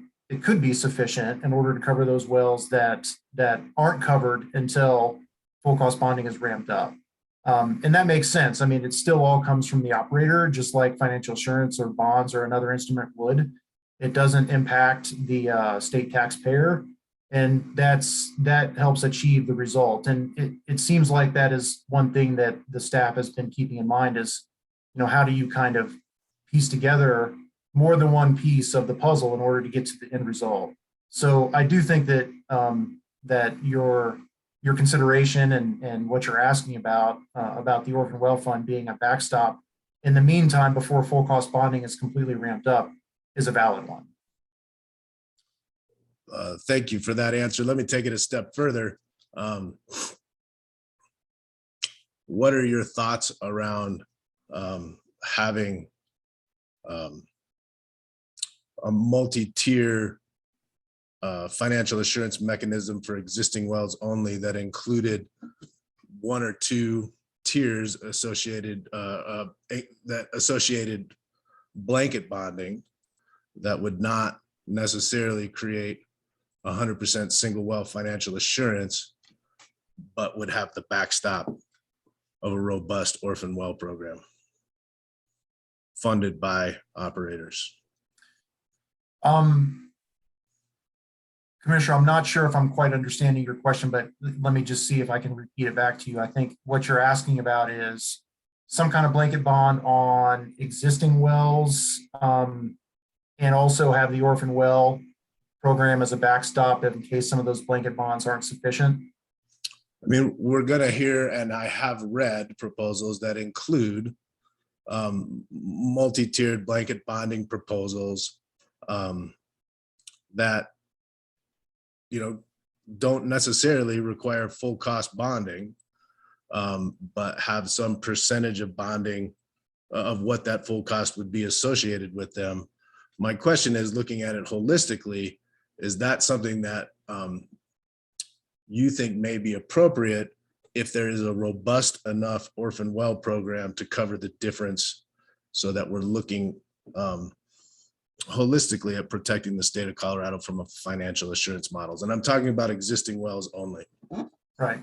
Well, if you can, I guess I'll just kind of say this in general, if you can find a way to piece together a way to comply with the act, which is that every obligation is covered by financial assurances or other means, which is the language of the act, and you've discussed and we've talked about in our filings too, then I guess I have to say I'm pretty agnostic as to how to get there. The reason why I brought up blanket bonds in my remarks is that under the current December 7 draft, those would apply to new wells as well as existing wells. And they're just, and even when you add up the orphan well fee that would be required, it still doesn't get you anywhere close to a single well financial assurance for each well.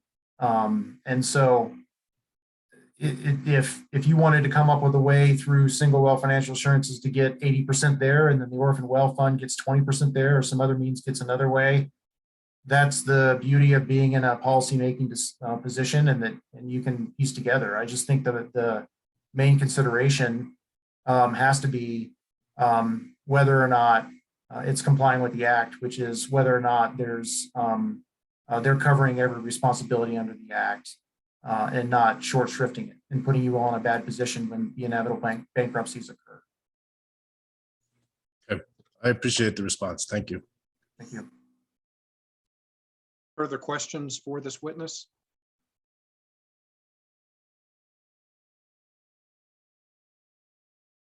Okay, seeing no further questions, thank you, Mr. Foote, for Thank your you very much. participation with us, for your written filings, as well as today's oral testimony. We appreciate it. Thank you.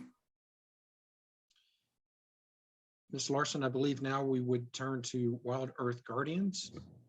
Yes, and we are bringing those presenters in right now.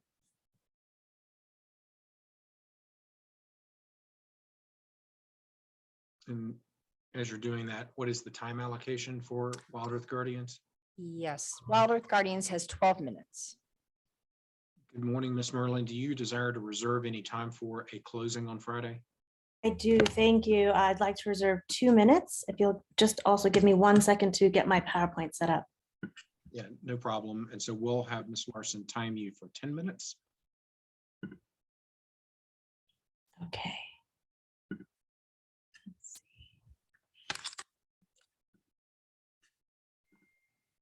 I'm going to see if I can minimize this so that I can also read my comments. Sorry.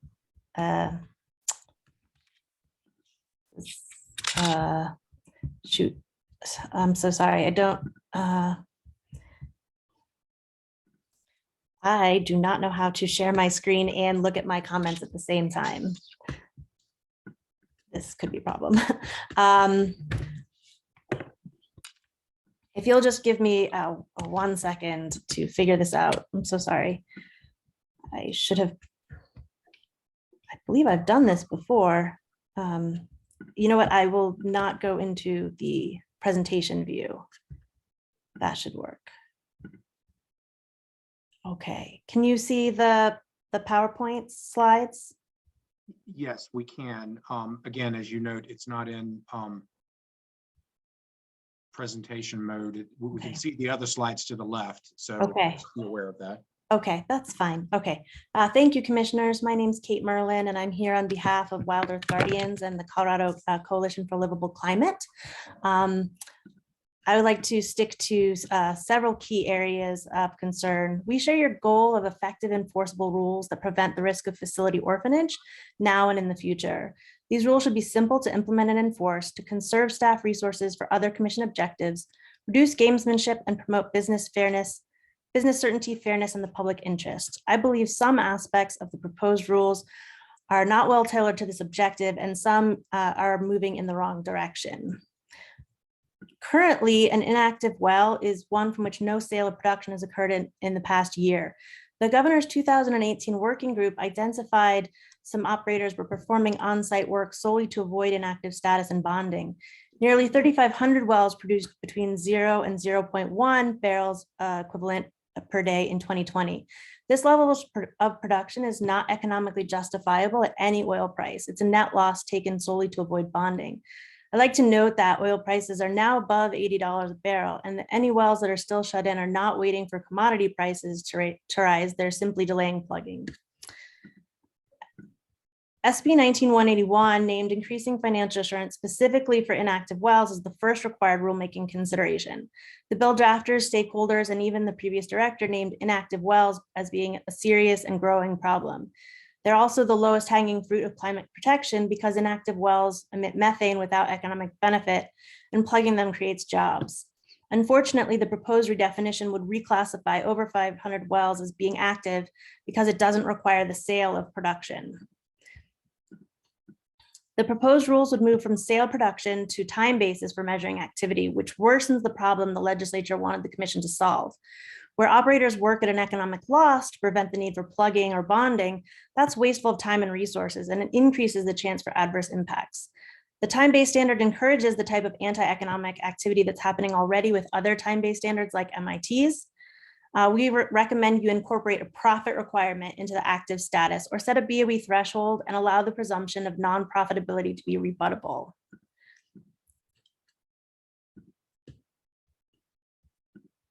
Low producing wells don't feature very prominently in the proposed rules, which is too bad. The concept of low producing wells was intended to avoid high bonds on new wells while providing a trigger for increasing bond proactively to collect assurances where production is falling off. I believe there's a serious typo in the rules, however. I believe it's intended to say an average of 2 BBL or 10 MCF per day in the past year. However, it currently states that it will be per year. 2 barrels of oil in 1 year is only 0.005 barrels per day and cannot be profitably produced at by anyone at any commodity price. So I'll just note there's that typo, which should be fixed. And then out of service wells are the last definition I'll touch. Avoiding bonds is meant to incentivize operators to commit to plugging these wells voluntarily in a reasonable time frame. But this category is ripe for abuse because of the lack of criteria for formulating or modifying timelines. Regulations should treat out of service wells like the hot potatoes they are and ensure that COGCC and the public are at risk from them for the minimum possible time. Turning to the question of federal wells and minerals, reviewing orphan well lists, we see numerous federal orphans where COGCC has performed work and administrative resources are utilized even where BLM has performed some work. Adequate bonds on these facilities are required for the same reason we require bonds on all facilities, to prevent and mitigate the risk of intentional or accidental abandonment. Offering to forego bonds on these wells risks shifting production more heavily onto federal lands, imperiling important environmental values, as well as depriving Colorado and private landowners of taxes and royalties. And I want to end my presentation with the most important subject, which is tiers and blanket bonding. Throughout the rulemaking, blanket bonding tiers have been offered in every draft, but with significant changes to the qualifying criteria. Tier 1 bonds allow operators to bond wells for as little as $1,500 or just 1.6% of the average historical orphan cost. None of the drafts use criteria that specifically relate to financial ability, which is the standard mandated by SB 19181. Tier 1 represents pure trust in an operator's willingness to fulfill its asset retirement obligations or AROs in the future, but none of the criteria pertain to trustworthiness. Industry wants to make the threshold lower by removing the conjunctive and. However, 30% is still a very large number of low producing wells and includes inactive wells, which are even riskier. I'll skip over tier 2, which is a form of single well financial assurances, except to say we think it's a good framework that should be applied to all wells. In particular, separating the plugging from reclamation bond and addressing possible remediation through insurance is a concept we support. Industry has criticized it as being difficult to classify and ambiguous. Tier 3, on the other hand, is really a morass with no hard criteria for inclusion, and any outcome may be challenged as being unlawfully vague or arbitrary. Single well financial assurances for all wells in the state is the only way to prevent financial risk to the state. It's the only simple, fair, implementable, workable solution that eliminates the incentives for fancy corporate shell games, tricky well status manipulations, and the profit motive for abandonment. A bond that is for each facility that's equal to its ARO does not require annual review. Instead of applying complicated formulas annually to each asset and portfolio, operators can holistically, financially, and operationally be evaluated and discounts applied to operators, not assets, if appropriate. I'd like to end with a presentation by our expert, Dr. Thomas Power. As a result of the analysis contained in my report, I reached the following conclusions about financial assurances for oil and. As a result of the analysis contained in my report, I reached the following conclusions about financial assurances for oil and gas operators. Conclusion 1, the financial assurances rulemaking process is partially motivated by the recognition that the extraction of oil and natural gas can have significant negative impacts on the natural environment and the health and safety of Colorado residents. This is the result of both incomplete cost and value information and incomplete economic incentives for oil and gas operators. Conclusion 2, basing the financial assurances that operators are required to provide to this commission on the full costs that this commission itself would have to incur if it had to plug and reclaim the wells and well sites is critical. This full cost bonding is the economically justifiable standard to use. Conclusion 3, the annual cost of the required financial assurances is not accurately indicated by the total dollar amount of the bond that's required. Such bonds are provided by financial services firms based on an annual premium that is a fraction of the full bonded amount.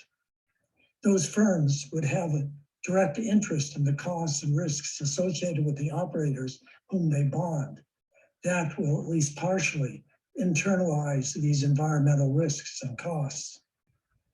Conclusion 4, under some of the blanket bonding proposals, very large operators with thousands of wells could be required to pay only $1,500 per well for financial assurances, while smaller operators with 50 or fewer wells would be required to put up $15,000 per well, 10 times as much.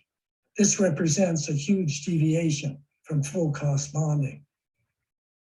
Conclusion 5, when we look at all the oil and gas wells in Colorado, more than half of the wells either produce no oil and or natural gas or are uneconomic. Clearly, Colorado operators have been accumulating inactive wells rather than plugging those wells when their economic lives came to an end. Because plugging and reclamation are costly and generate no revenue, operators have an incentive to postpone them indefinitely.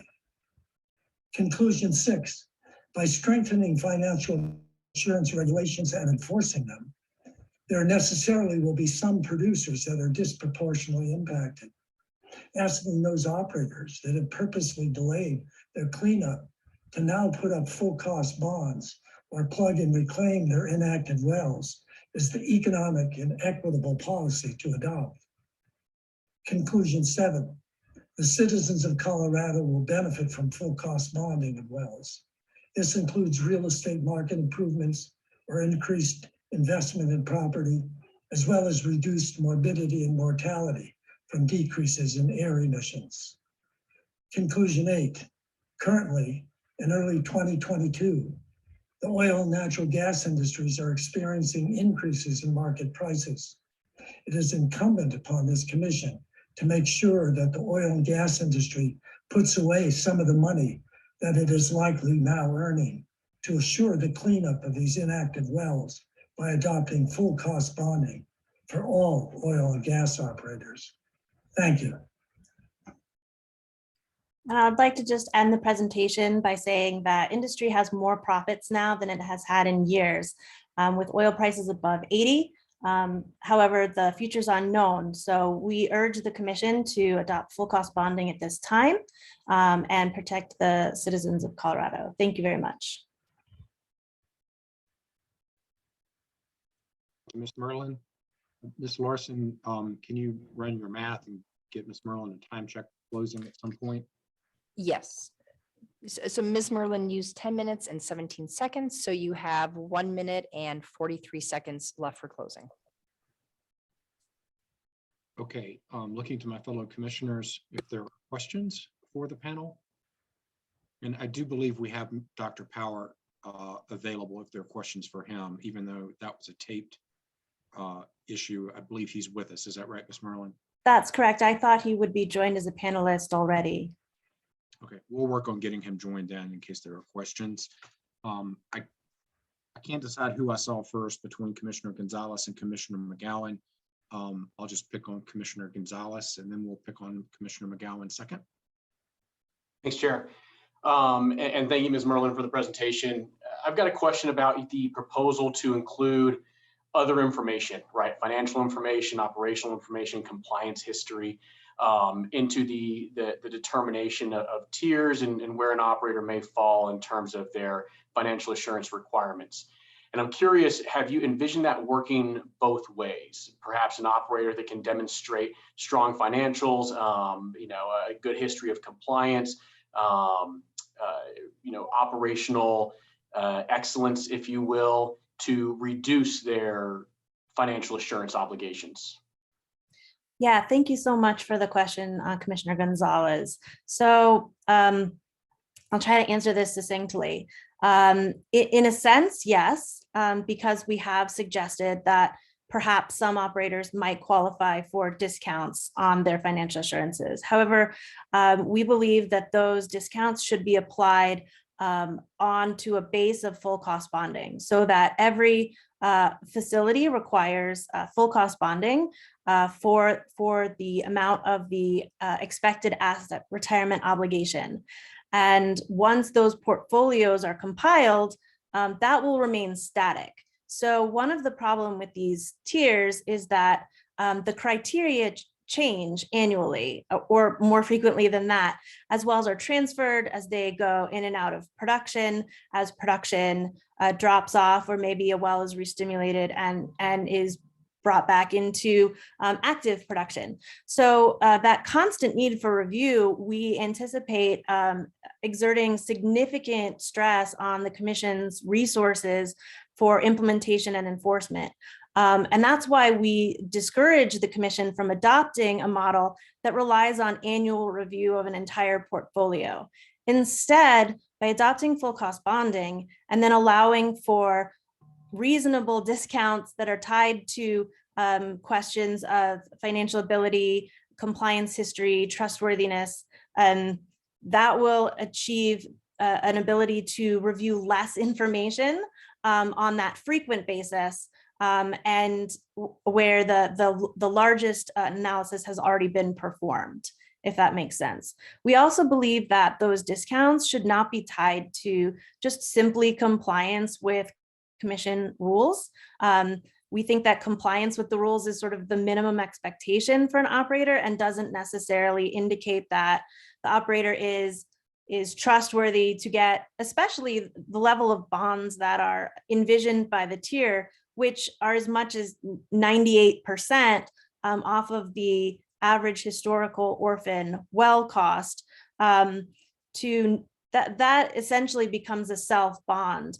And without analyzing the operator's financial ability or trustworthiness or compliance history, we don't believe that that level is ever appropriate, but that some more reasonable discounts might be appropriate for these exemplary operators. Thank you, Ms. Merlin. And I've got a follow-up to that. I don't think that I disagree with kind of the premise of what you're thinking about here. I think that the tie to the full cost bonding is where, where we may diverge in terms of our opinions on this.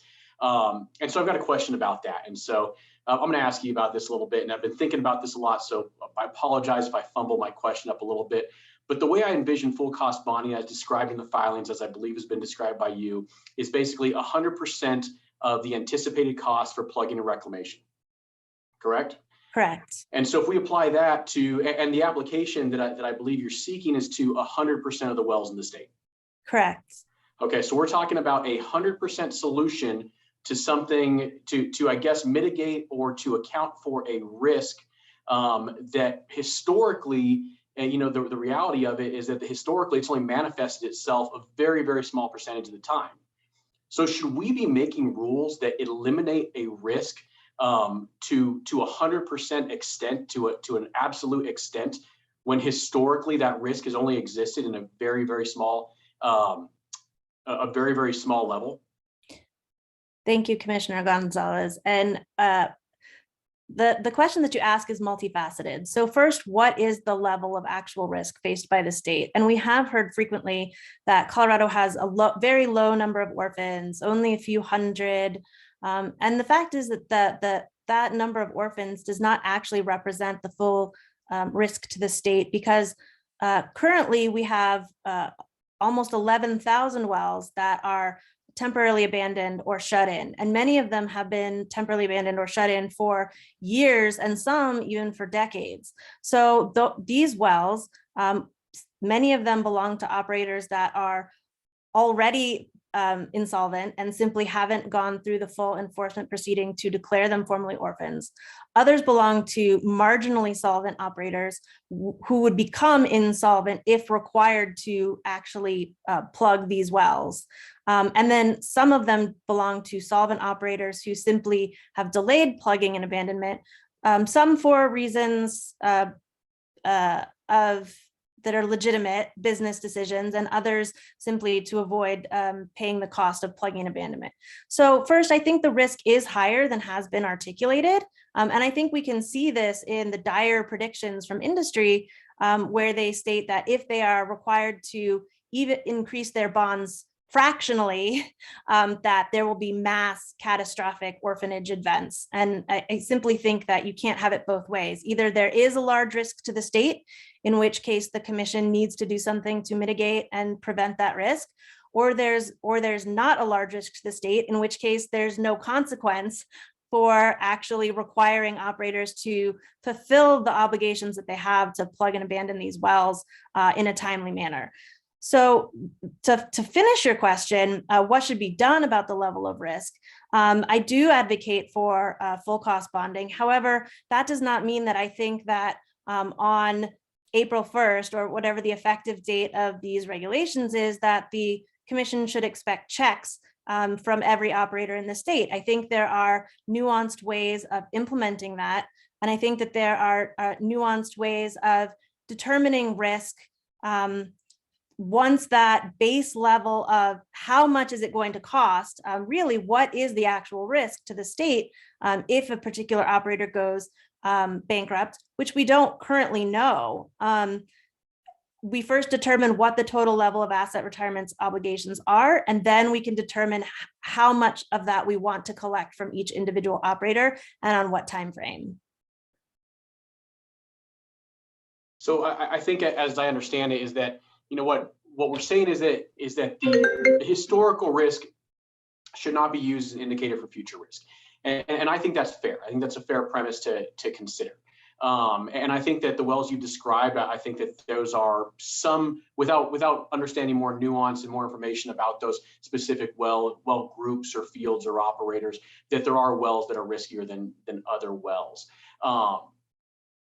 It seems to me, though, that we're basically assuming in a full cost bonding scenario that every well is going to be orphaned, and that we need to protect against every well being orphaned. And so I appreciate, the thoughts about working through this, after April 1st or April 15th or whatever the effective date of these rules ends up being, ways to onboard it and ways to to work within that nuance to apply the rules appropriately and to apply the financial assurance appropriately. And that's kind of, I agree with you there. I don't know that I'm agreeing with you on that full cost bonding should be the first default there. So that's kind of where I'm at with that. But I really appreciate your question. That was a thoughtful answer. And thank you very much for that. Yeah, thank you. And just to clarify, again, we're not expecting every operator to pay the commission 100% of the asset retirement obligations in a bond. We do think that actually having that money in cash on hand from every operator is probably not required. However, there are many operators from which that is appropriate, and there are the operators from which who we believe are lower risk of abandoning their wells. Those should be evaluated using actual criteria of financial ability and responsibility.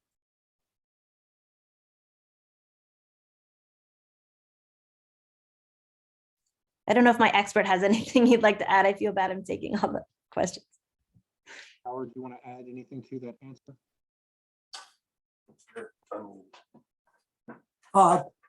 Yeah, the thing I would just like to add is 2 points really. One is that the assumption is that there are serious costs that the market doesn't automatically recognize that involve damaging people's health and well-being, as well as damaging natural systems.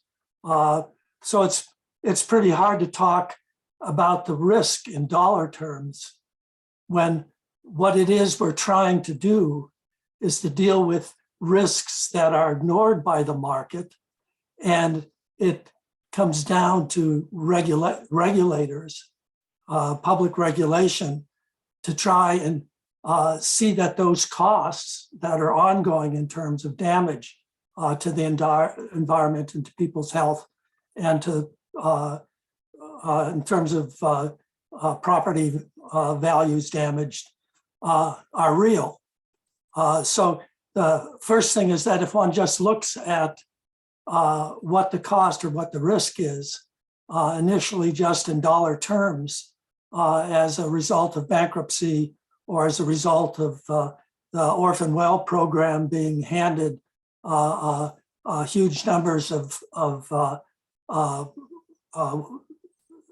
oil and gas properties that haven't been plugged, that there's no plans to plug, you face an ongoing risk that's there, which is why the people of Colorado have chosen an enforcement mechanism that involves this commission.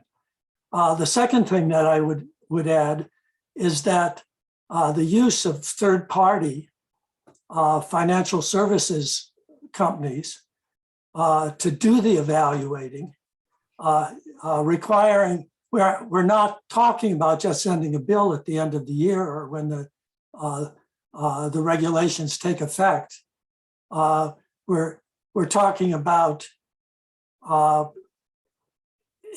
involving people, not just the staff of the commission, but involving professionals in evaluating the risks that are represented by the operators who are not taking steps to deal with environmental damage or health damage associated with their non-functioning properties.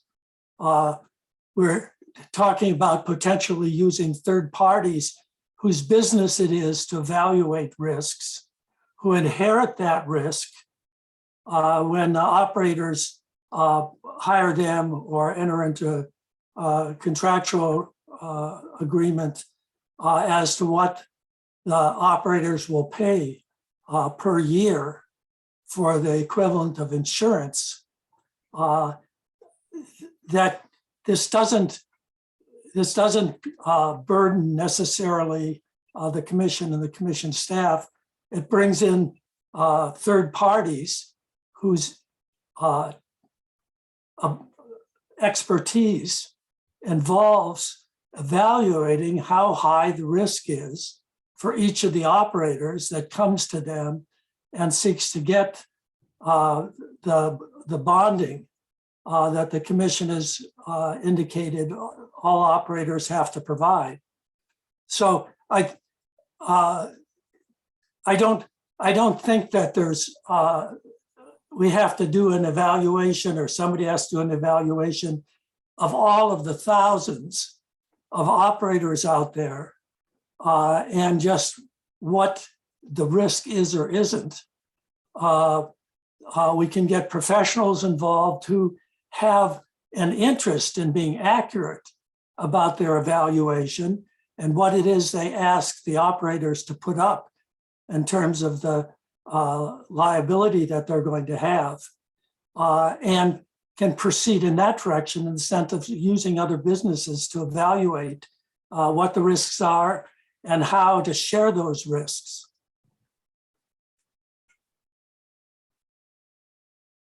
May I ask a follow-up, Chair? Yes, I was trying to unmute. Go ahead.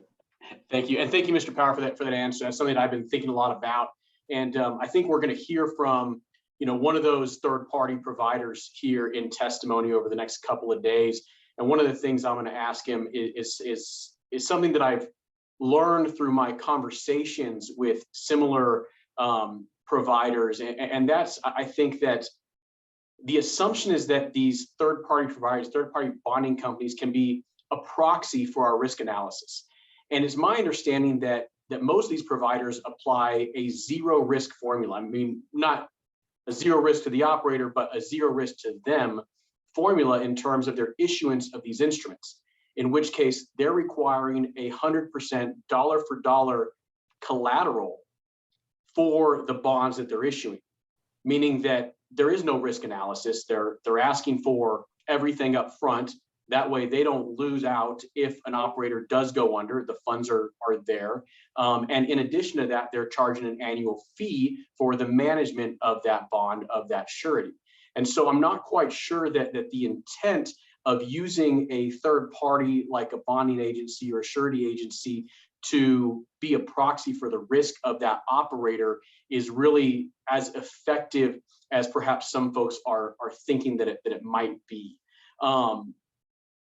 Am I off base there, Mr. Power? Do you have different information than I have? Well, I think that companies that just treat it as 100% no, are taking on no risk, et cetera. I'm not sure how long that sort of business firm would operate in a situation where what they're supposed to be doing is providing an alternative that involves them taking on some of the risk based on their evaluation, so that involved in it is some profit for them. While what you're describing is a situation where they take no risk from anybody. There's no risk evaluation or risk sharing, which certainly wouldn't help. But I don't think most of us are in that situation when we purchase insurance. I'm not sure how many of us think that the legal requirement in some settings, for instance, with motor vehicles, that you have to have insurance that meets minimal criteria. I'm not sure most of us think that is just a ripoff where everybody's treated as if their car is going to be totaled within the next year. Somebody selling insurance on that basis would find no takers. But that's not what the financial industry does. That's not what financial services do in terms of trying to accurately calculate what the risks are, what the costs are, and how they can come up with a product that relieves the operators of some of the risk in the sense that they don't each year have to put up 100% bond or collateral, but can do the sharing so that the individual driver doesn't have, or the individual financial services firm doesn't have to just automatically say, well, what might I be hit with? Okay, you have to give me that ahead of time. That's not my understanding of how the financial services industry works, or insurance companies work, or people who insure against fairly complex situations. For instance, how you've been handling your or not inappropriately handling your employees, or what risk you put them at, etc. They're in the business of doing that sort of evaluation. If they're contributing nothing, they should be being paid nothing. Most of us purchase the equivalent of insurance in lots of different aspects of our lives, and continue to do that, indicating that there's some benefit to that they aren't just being ripped off, that if my house is insured or my automobile is insured, I don't have to put up the value of the car or the house every year. Well, and if I can just interject here, if I have an insurance provider who's unwilling to sell me auto insurance unless I give them the full value of the car, I'm probably not a very good driver. They've evaluated my risk and they've found me to be excessively risky, and they are unlikely to profit off of me. And that is why I think it is important for the commission to provide an alternative form of financial assurances that does not rely on the surety companies. I think in a situation where a surety is unavailable because the operator is too high of a risk, a sinking fund is an excellent means of collecting an assurance from that operator. But I think it's even more imperative in those situations that we do collect closer to the full value of those asset retirement obligations, because they've been deemed such a poor credit risk by the professional surety industry.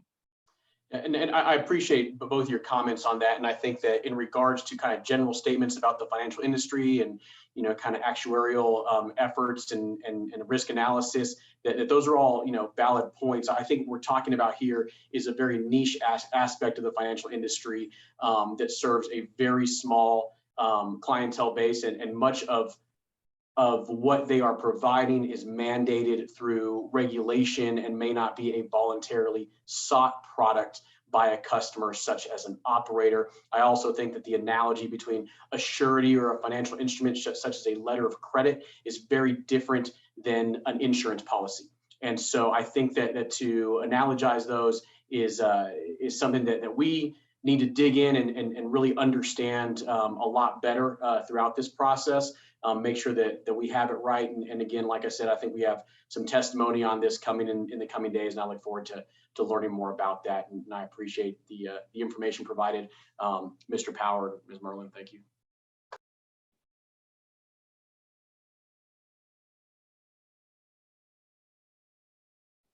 Thank you, Mr. Chair. I couldn't hear you, so something might be going on with your mic, or it could be me.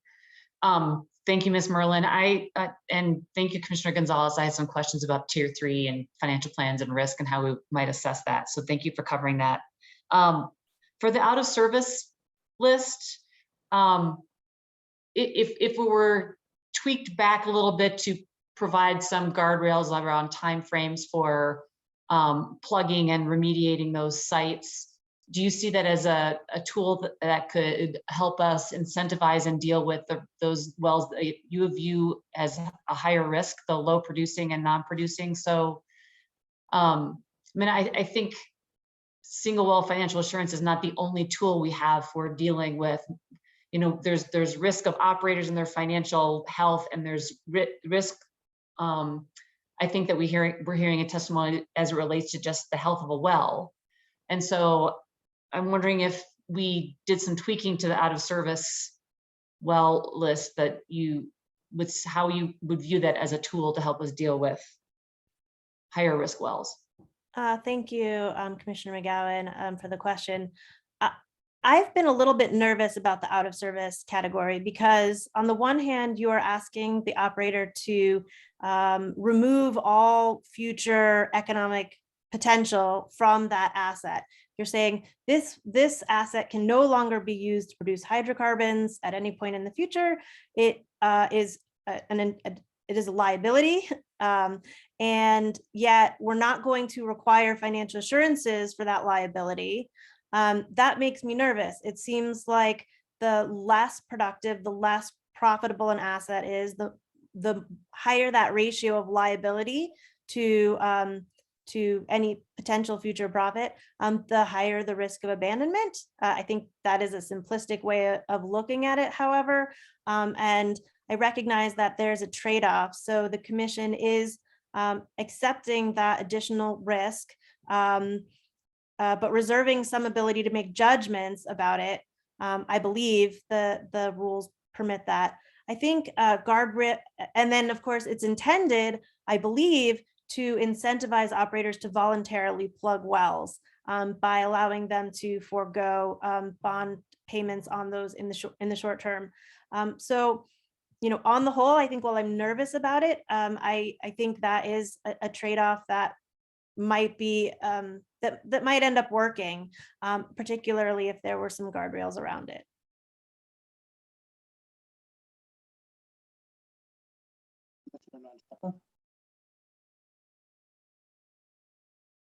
I think I saw Commissioner Messner first, so I'll let him go. All right. Go ahead, Commissioner Najap. Thank you, Commissioner Messner. I just had, this is a little bit peripheral, but it kind of has to do with some of the prior testimony that we heard. And I appreciate the dialogue that you've just been having. I think it's really helpful. There's a lot of different pieces there with respect to risk and sort of our obligation and, these different mechanisms of assuring our risks. What I'm wondering is, we've heard from a couple of different parties that are concerned about the risk to their own property or industry or et cetera. And Commissioner McGowan kind of raised this point,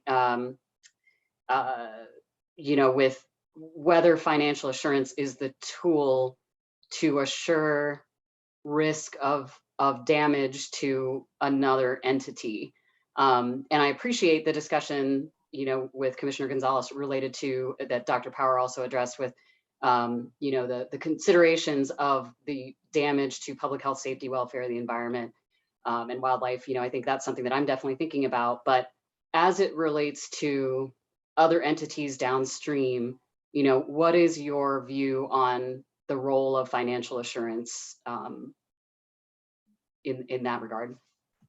Thank you, Commissioner Njapa. I'm not sure if this specifically refers to the issues raised by the Terror Ditch and Natasha Leger regarding the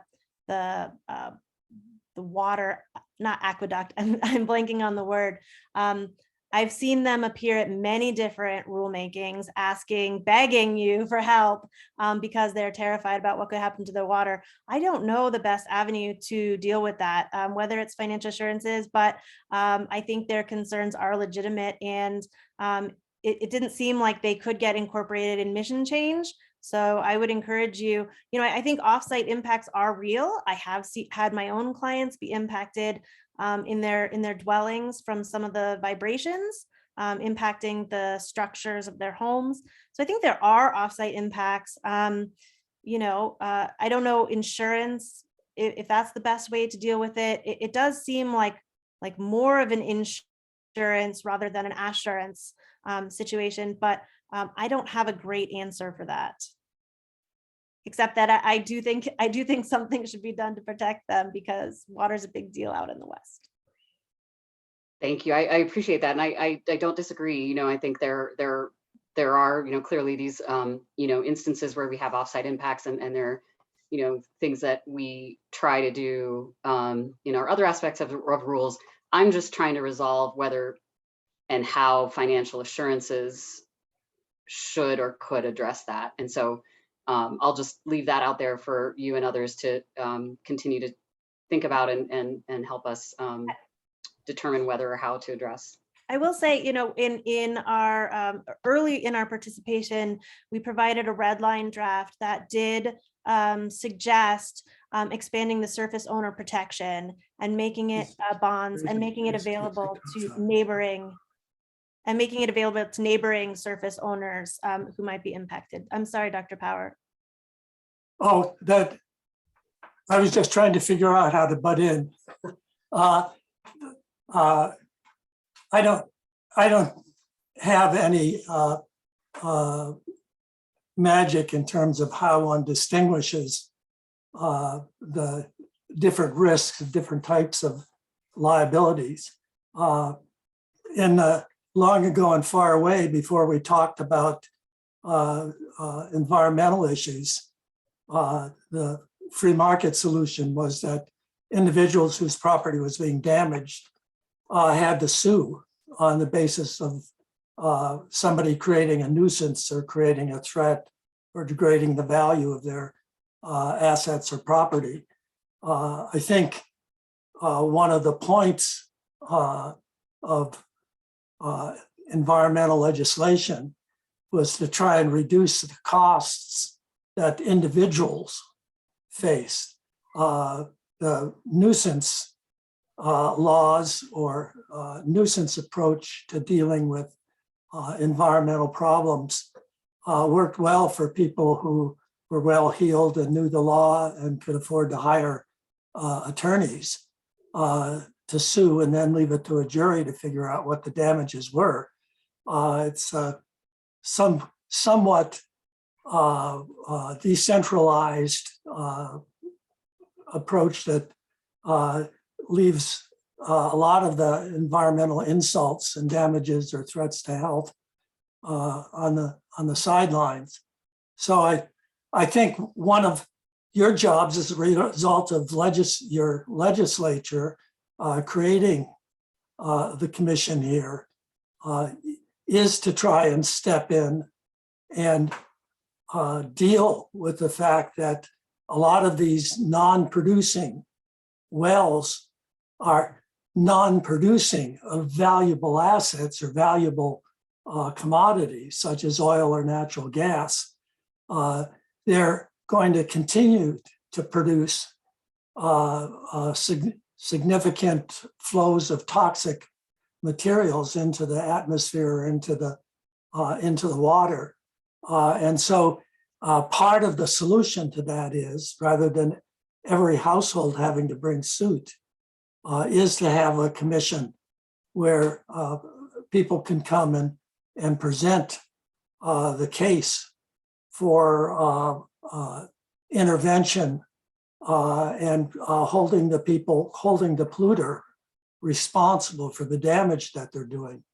So I'm not sure that one can get rid of people who just rely on the legal system and hope that the law is specific enough that they can get somewhere that way, or can just ban, just say you can't be, there's zero tolerance.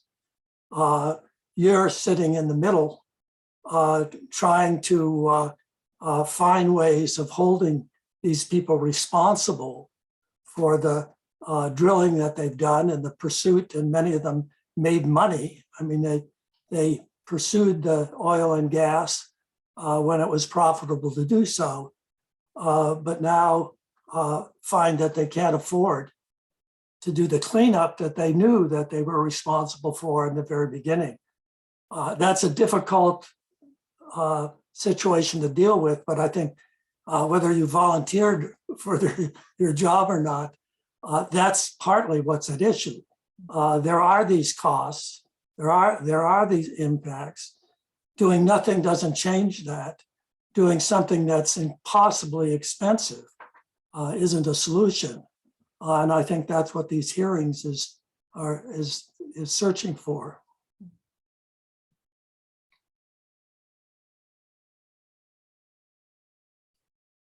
Mr. Messner? Thank you, Mr. Chair. Thank you, Ms. Merlin and Mr. Powers, for your presentation today. I wonder, and I don't believe it was in your presentation, and I'm not recollecting off the top of my head what was in your pre-hearing statement, but what is your proposal as far as addressing the orphan well program or funding the orphan well program? And how does that tie into your consideration of financial assurance overall? Thank you, Commissioner Messer. I was hoping someone would ask me that question. We did provide a fairly comprehensive concept around preventing orphans earlier in this proceeding. It didn't seem to gain traction with the commission, although I did workshop it with lots of stakeholders who seemed interested. So I'll briefly describe it. So one of the issues with full cost bonding is obviously the very large pockets of money that it would create, and not necessarily always proportionate to the level of risk. So in a concept that did have full cost bonding, even with reasonable discounts, you're looking at a very large amount of money that's sort of going to sit in a bank account, and it's not going to be used for anything productive while it's sitting there. My concept around preventing orphans was, rather than to collect these large sums of money from operators to cover their asset retirement obligations, to give them significant discounts on the amount of money they would be required to hold in bonds, sureties, financial instruments, to give them offsets if they would agree to plug orphans, or better yet, to allow them to plug wells that had not yet been deemed orphans. This was really a concept about preventing orphans, although it would work equally well to allow the operators credits for plugging orphans. In this manner, the commission is holding significantly less money on hand. However, those significant discounts are being given to the operators who are plugging is not inexpensive or easy work. The operators who would be engaging in this program to do the plugging, I believe, would show some level of ability and responsibility by performing that plugging work. And furthermore, they would be reducing the overall risk to the state, which I think further is to their credit in the process of determining what level of bonds what minimum level of bond anyone should be required to hold. How deeply can you discount anyone's financial assurances, even if they're the best of the best operators? I do think that concept would work. I hope you will consider it and discuss it further in your deliberations. And I'm happy, if you have any questions about details, I'm happy to go in further. I just don't want to take too much of your time. No, I appreciate that. And I do recollect the concept, and I just couldn't remember if you continued that forward through the process or not. So I appreciate that. I'll go back and review that. But I do have a follow-up to that, because I think you're indicating that in your analysis, there could be 11,000 wells that are at the highest risk, or there could potentially be functionally orphaned at this point. There are nearly 11,000 wells that are either shut in or temporarily abandoned. In 2017, Director Lepore identified 4,000 wells that were likely to be orphaned. We do believe the number has grown since then, but exact numbers we did not calculate, because it was a fairly complicated formula that included not only inactive wells, but also operators who had failed to perform mechanical integrity tests. Okay. So let's take that example then. If you've got, let's say there's 10,000, and by implementing a system for existing wells, so I'm not talking about new wells, but implementing a system for existing wells that would accelerate full cost bonding mechanisms, and some percentage of these operators determine that in their business plan that's not going to be palatable for them, and so they walk away from their assets. What is the mechanism that you're suggesting, or how does your orphan well funding mechanism address this potentially immediate need of up to $1 billion if we utilize $100,000 per orphan well by accelerating number of wells going on the orphan well list. Sure. Well, first, the hope was that by utilizing a well abandonment prevention program that would allow some wells to be plugged without actually declaring the operator defunct and claiming their bonds and going through the entire process, that there are some operators who exist somewhat on the economic margins due to their large number of excess inactive wells that could potentially be saved from orphanage by allowing them to have some of their excess inactive wells plugged by other operators. Participants in that program would not be required to provide financial assurances while they were in the program. And again, there were a lot of details associated with that. I'm happy to resubmit that, to bring that back to the top of the pile of thousands of documents you have to read. I'm so sorry. But we do believe that I think 10,000 orphans is too high of an estimate. I think your rulemaking is proceeding cautiously. And I think even if you adopted the full cost bonding, when you consider the discounts, the sinking fund, the ability to use offset credits for plugging wells, I think you would not be looking at 10,000 orphans. Even if you had, let's say, 5,000 orphans, which back in 2017, Director Lepore said it was more likely than not that those 4,000 were already on the path to orphanage. So that would actually not represent a huge increase over the path that we're currently on. And as Mr. Doe raised earlier, there is an advantage to catching these earlier rather than later. But we actually think that this could be a manageable problem when you consider the combination of federal dollars, plugging done by solvent operators, and other such mechanisms like the sinking fund. Thank you.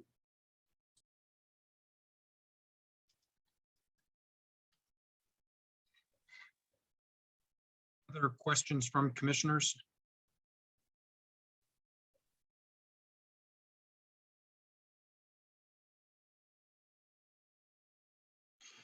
Okay, I'm not seeing further questions.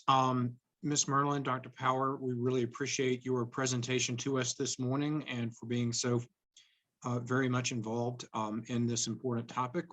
We will look forward to hearing from you shortly in rebuttal, and we will allow you to zoom away at this point. Commissioners, we blew through our morning break, and I know I need one. I would think and would maybe suggest, why don't we just break for lunch and not take a 10-minute break and then come back for 10 minutes and hear one more witness and then just return, or no? Is that okay? Everybody good with that? Ms. Larson, would like to hear from you about that idea. If we broke now, returned at 1, would we be okay in terms of getting through folks this afternoon, or do you have thoughts? Yes, we will be ready at 1 o'clock to hear from Mr. Sura and the Surface Owner Coalition, and then Conservation Alliance, and then continue on with our schedule as it's been put out. Okay, and then just a question for process for all of us. We conclude today with Colorado Communities for Climate Action, and we're not going into folks that are lined up for tomorrow, right? We're just following each day's scheduled presentations. Is that right? Yes, I hesitate lightly. I mean, if we were to say be ready to adjourn at 3 o'clock today, I could certainly reach out to parties that are on the schedule for tomorrow to see if they might be available to present today. Yeah, I think that would be a good idea. Why don't we just sort of play it by ear? Yeah. But depending upon where we are, I'd rather go to at least 5 and hear from other parties if they're available for presentation. So let's just be nimble on that front.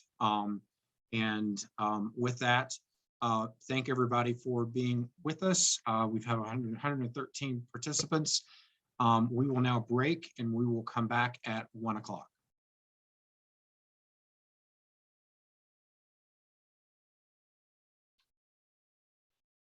All right, good afternoon. Once again, this is the Colorado Oil and Gas Conservation Commission. We are taking party presentations on docket 2106-00097. It is January 25th, it's 1 p.m. We're going to get started back up again. I believe that we will hear from the Surface Owner Coalition first. Ms. Larson, is that accurate? And if so, what is the time allocated for them? You need to turn on your microphone.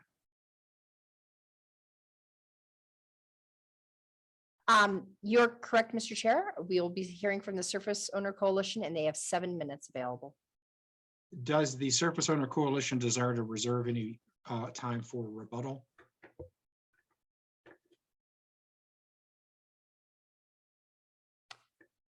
I believe is Mr. Let's see. Let me bring Mr. Sura back in.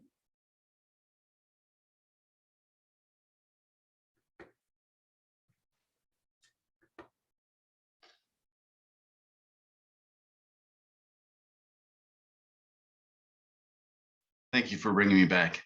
Appreciate it. Yes, if there is any time, I don't anticipate there to be much.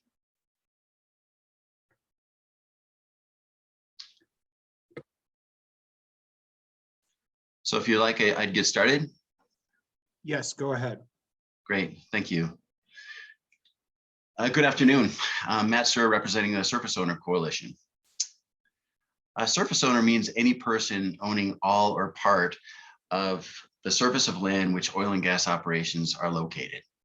That seems pretty simple and basic from the Colorado Gas Conservation Commission rules, but surface owners come in all different shapes, sizes, and interests.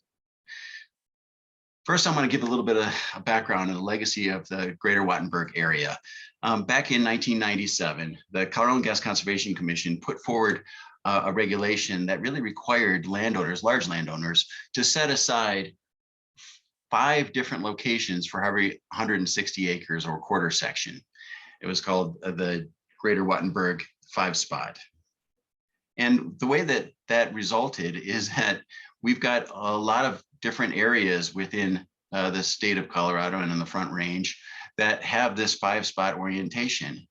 This is a 160-acre subdivision in Erie that was designed and built around existing vertical wells. It's just not developers, though, who compromise interested landowners that want to reclaim their land from legacy oil and gas development. I want you to meet John and Sue Stevens from Milliken, Colorado. They are part of this rulemaking, but we're not able to join due to some Zoom concerns and lack of computer capability. John and Sue Stevens own 160 acres just outside of Milliken. This is their farm, and they've got exactly that same 5-spot, as you can see. And these wells have been shut in since March 1st, 2017.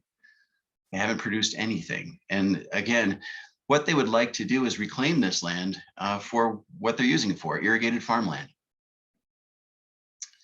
So the Surface Owner Coalition summary of comments is that we want to talk about the surface owner bond should equal single well financial assurance, allow a surface owner standing to request a hearing to determine if a well is used or useful under 211, provide adequate notice to surface owners, and then give an opportunity for owners to plug and abandon orphan well sites on their own property.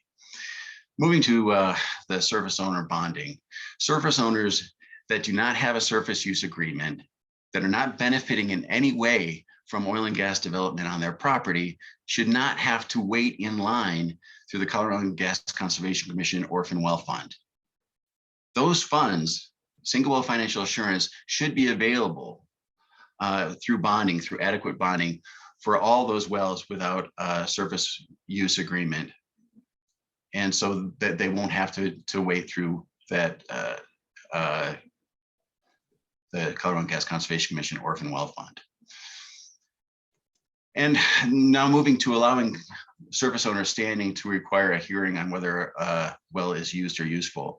And at this point, the surface owners want to bring in speaker, Jason Von Limp. He's the Vice President of Land and Mineral Assets with the Bromley Companies LLC. Jason. Hi, thanks, Matt. Like Matt said, my name is Jason Von Limke. I'm Vice President with the Bromley Companies. We're a large land development company. We operate mostly on the Front Range in Adams, Weld, and Morgan's County. We own approximately 17,000 acres or manage approximately 17,000 acres across the Front Range.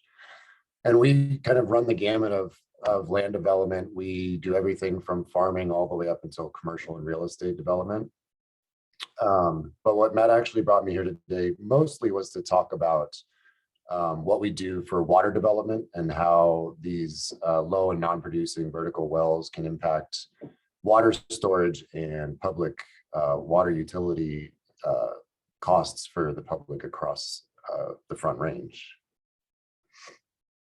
Can you switch to the next slide, please? So this is the 70 Ranch. We own about 14,000 acres. This is in Weld County, about 20 miles east of Greeley. You can see all the red dots are wells that are on the property.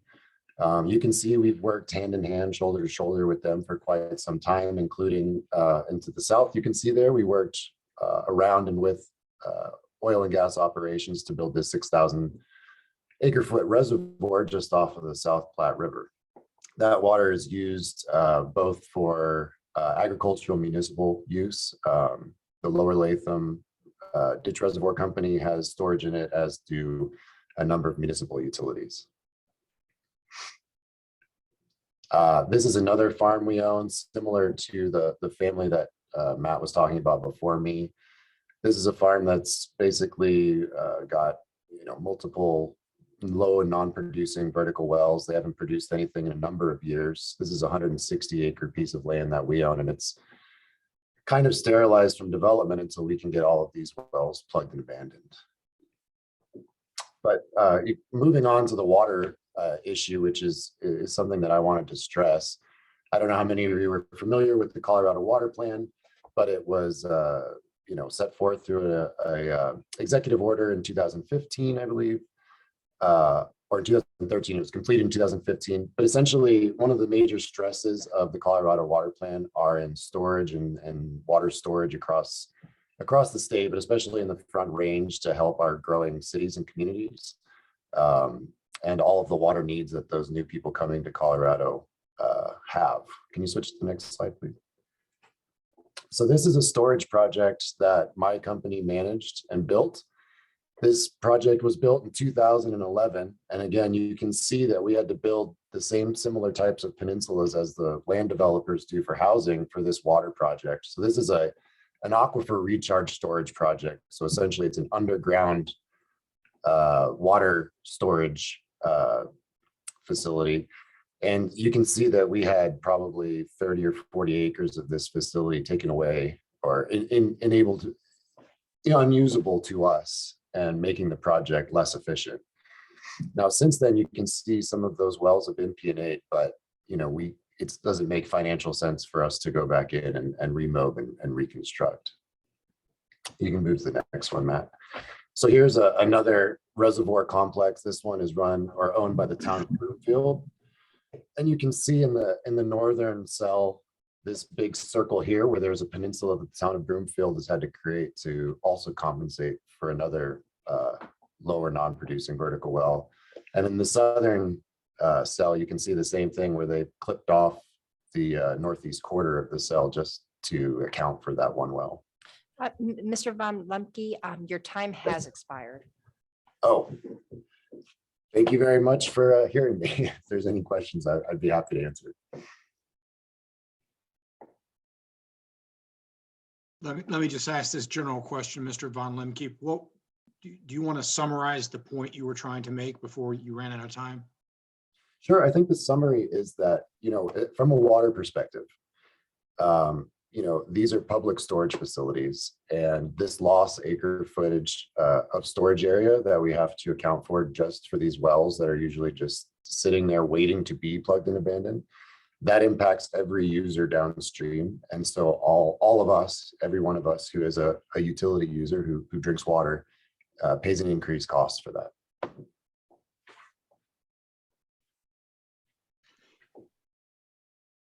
And I'm looking at this last slide here. Mr. Sura, do you want to provide us what you're trying to provide with regard to this slide?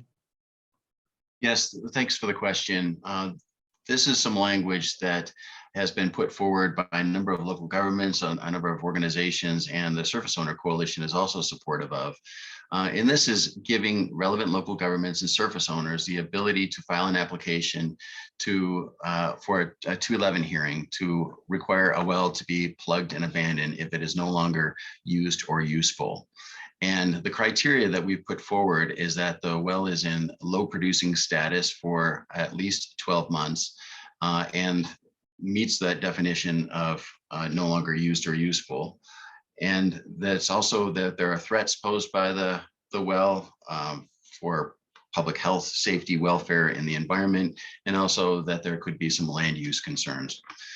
We feel that these are appropriate criteria, and it's a bar, a threshold that is high enough that it won't be abused, and we will allow for the good work of Jason and the Stevens to be able to use their land again in the appropriate circumstance.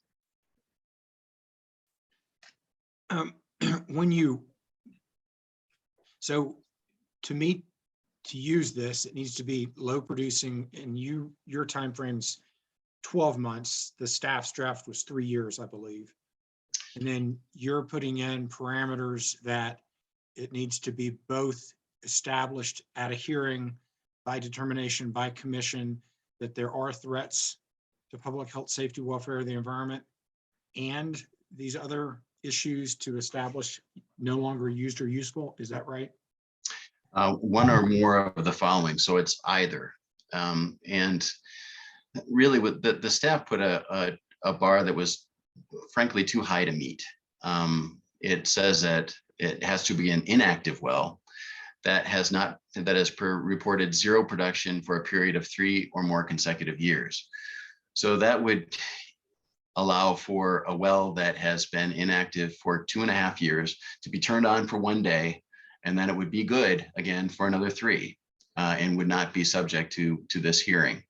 We believe that allows for gamesmanship. I think that bar is too high and wouldn't allow for landowners who rightfully want to have their property reclaim their property to put it to beneficial use to be able to go before the commission and ask for that relief. So let me clarify, but then under the 12B sub-Romanet 2, I think what I heard you say is that it either has to be determined to be a threat or it's no longer used or useful. There's not an and there, is that right? Well, it's reasons for the application in one or more of the following categories. So I think that would allow for either of those. What do you mean when you insert the word land use concerns? Well, that's general. And land use concerns in the case of the Stevens would be that, that they have an ongoing farming operation, irrigated farmland, and would like to have it returned. In the case of Jason and his company, it would mean that it is a location that is being designed as a water storage facility or a water injection facility, and therefore would need to remove that use if it's no longer used or useful to allow for that more economic use and frankly, a more important use.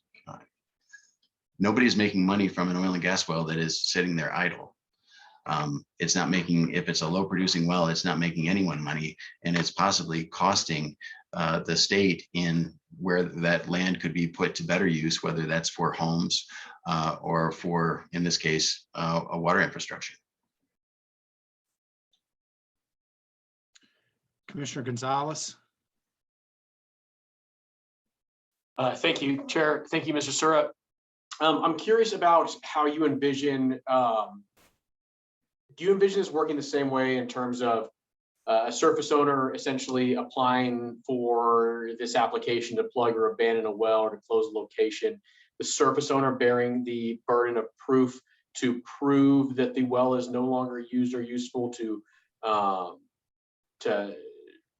I guess to trigger us as an agency stepping in to take this operation away from an operator and demand that it be closed?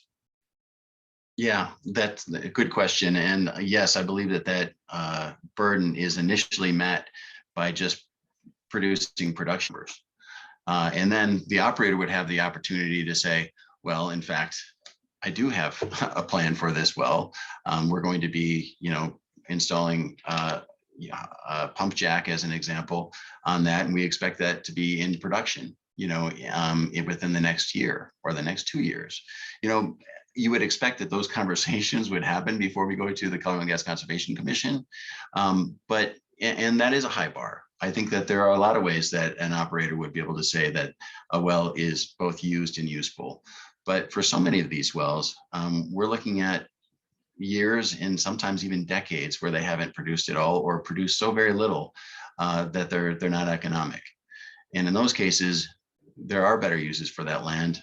Frankly, any use is better than having a well just sit there derelict, kind of taking up space and potentially leaking methane. So yeah, so I understand that correctly, that you just envision that the application itself is the burden that the landowner would have to make, the surface owner, and then upon reaching a hearing, that burden immediately shifts to the operator to then prove in fact that the well is user useful, the well does have future plans, or is economic in some other way. That's right. Okay. Thank you. Commissioner McGowan. Thank you, Mr. Chair, and thank you, Mr. Sura and Von Lemke for being here today. So as it relates to developers, my understanding is that in many cases, the developer is also the mineral owner and sold the minerals first to an oil and gas operator so that they could have a cash flow to build their development. And now they want those wells to go away so they can further develop. Is that a question for me or Matt? I'm sorry. Whoever wants to take it. I would say that in the case of these low and non-producing wells, from my personal experience, it's usually something that we've inherited as part of the land purchase. We didn't cut the deal or make the SUAs. Now that is something that we do quite often for horizontal pad sites, but I don't think that that's what we're talking about today. That's right. We're talking about these legacy wells that were put in, some of them 30 years ago, Commissioner McGowan. And in many cases, particularly, in this area, in the greater Wattenberg area, landowners had absolutely no negotiating leverage whatsoever. And were forced to allow for the use of their surface. And, and in a lot of cases, they were bonded on. They posted, the minimal $25,000 or $2,000 bond, and were able to drill without permission from that landowner 5 times for every quarter section. So these landowners have gained nothing. They've benefited not at all. And that's why we believe that in those cases, when they have been bonded on, that bond should be a single well financial assurance. It shouldn't be $2,000 or $5,000. It should be something that is going to allow for that well to be plugged and abandoned in the event that an operator walks away from those liabilities. Okay, so I'm also curious to know what your thoughts are about. My understanding is we have some operators. I mean, I feel like you're asking the commission to make a judgment call, a value judgment of whether or not a well has value anymore, is user useful. And so now we're getting some further deliberation, like how are we going to define user useful, right? And what that's going to turn out being. But some operators, my understanding is, have many wells that are low producing, but that is a paradigm or a model that works for them. And then you potentially have a surface owner coming to the commission and saying, well, I don't really see much going on with this well. It doesn't have value to me. And asking the commission to make a decision about whether or not whose value is higher. How do you envision the the commission making that decision? We believe that the criteria that we proposed is going to assist in that decision. If a well is low producing, meaning that is producing 2 barrels equivalent per day or less, then that is already at a threshold where it is not economically viable or barely economically viable. Again, in many cases, we're talking about wells that produce 1 barrel equivalent per month or per week. And so much less than that. And at that level, it is probably costing the operator money to have that well.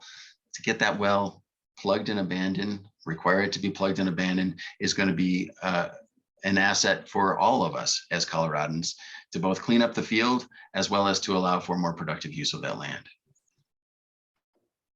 Thank you. Commissioner Gonzalez. Thanks, Chair. Yeah, I just want to follow up on that a little bit. I think to think about this in terms of a land developer inherits the land and inherits the wells that are on it is a bit of a misrepresentation. You know, a land development company is a professional outfit, right? And a developer, I assume, when making a purchase, does some level of due diligence, hopefully a strong level of due diligence, and understands what they're buying. And when they buy, they're taking subject to prior agreements, subject to prior existing rights or rights have been executed by their predecessors in interest. And so I'm curious why, when a developer or landowner takes subject to someone else's rights and ownership, that landowner can now then come in and say, hey, we're kind of tired of you working on our land or leveraging your rights. And we'd like a state agency to step in and take over in that regard. To me, that doesn't really seem like the appropriate spot for this agency to step in and make those decisions. And I think this is kind of tracking along the same lines as Commissioner McGowan's question. And so that's one point that I wanted to make, not necessarily a question, but a problem maybe that I see with this is what would stop a developer under what you're proposing, Mr. Sura, to find a plot of land that may have 4 or 5 wells on it, buy that land subject to the wells, and then immediately come to us and say, hey, we want you to close these wells, order P&A so that we can develop for something else. I see that there may be some, opportunity for gamesmanship in that arena if we take this approach of stepping in to say, oil and gas, you're done, new development, you're in. Jason, would you like to respond? I would be happy to. Yes, I think the problem that we're not really seeing here maybe is that vertical well drilling is something that doesn't happen anymore. These wells are not financially viable. These companies only have them there because they themselves purchased these leaseholds, and then they worked with people like me to build directional drilling locations on section lines, so on the outside of the edges as opposed to the 5-star drilling, and they're horizontally now drilling through those same fields, and they're just leaving the vertical wells there to sit because they, like you say, they have the right to have them there. There is no way that we can force them to remove them, and so until a government agency like yourselves forces them to remove these wells, they just let them sit there. And so I can, for example, the Clinky farm that we showed you earlier, I have the well production records. None of those wells have produced in 3 years because they're drilling horizontally underneath the land.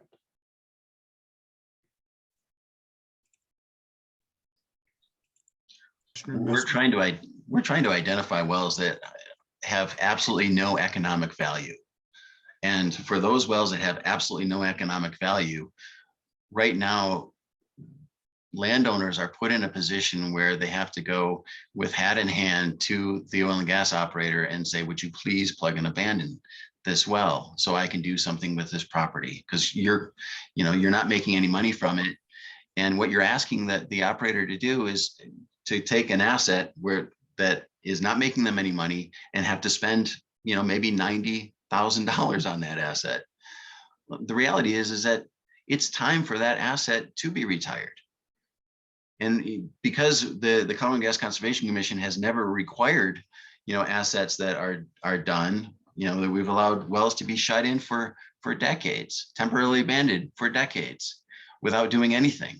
So yeah, I think that somebody has to ask those questions as to when is a well time has come, and that land needs to be put to a different use. And the landowners, and local governments for this matter are in a position to be able to know what those better land uses are and be able to make the case. And if you decide that the operator has a plan in the next 10 years to bring this derelict well back to life, or to do something else with that well pad, then that is a position that you're going to be in and be able to make that decision. We're just asking for the opportunity for a hearing. Commissioner Messner. Thank you, Mr. Chair. Thank you for the presentation. It's an interesting topic for sure. Let me ask a few just clarifying questions to make sure that I'm understanding your proposal. So let's start with this this ask around single well financial assurance. Are you making that ask only for wells that do not have a surface occupancy surface use agreement, or are you asking for it for any situation? Asking as just the a baseline requirement. Yeah, if they're bonding on and they're getting a single well financial assurance, or they're putting forward a surface owner bond, that surface owner bond it shouldn't be $2,000 or $5,000. It should be enough to plug and abandon that well, because the surface owner is not gaining anything from this well. In fact, was forced in some cases to have that well on their property against their wishes. They shouldn't be last in line when that operator decides to take a walk away and strand those liabilities.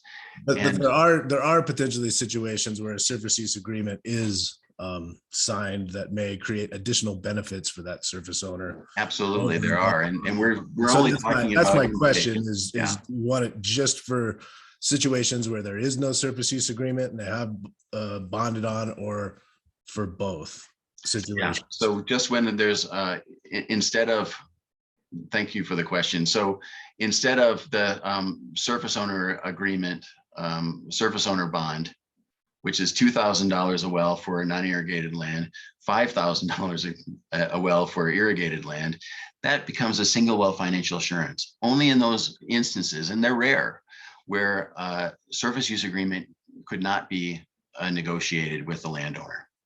And so that was my next question. How often do you see this happening? I mean, how many situations are there where there is no surface use agreement? It is rare. Okay. There are a number of these older wells, however, where a surface use agreement didn't occur, and there's not a surface use agreement on file.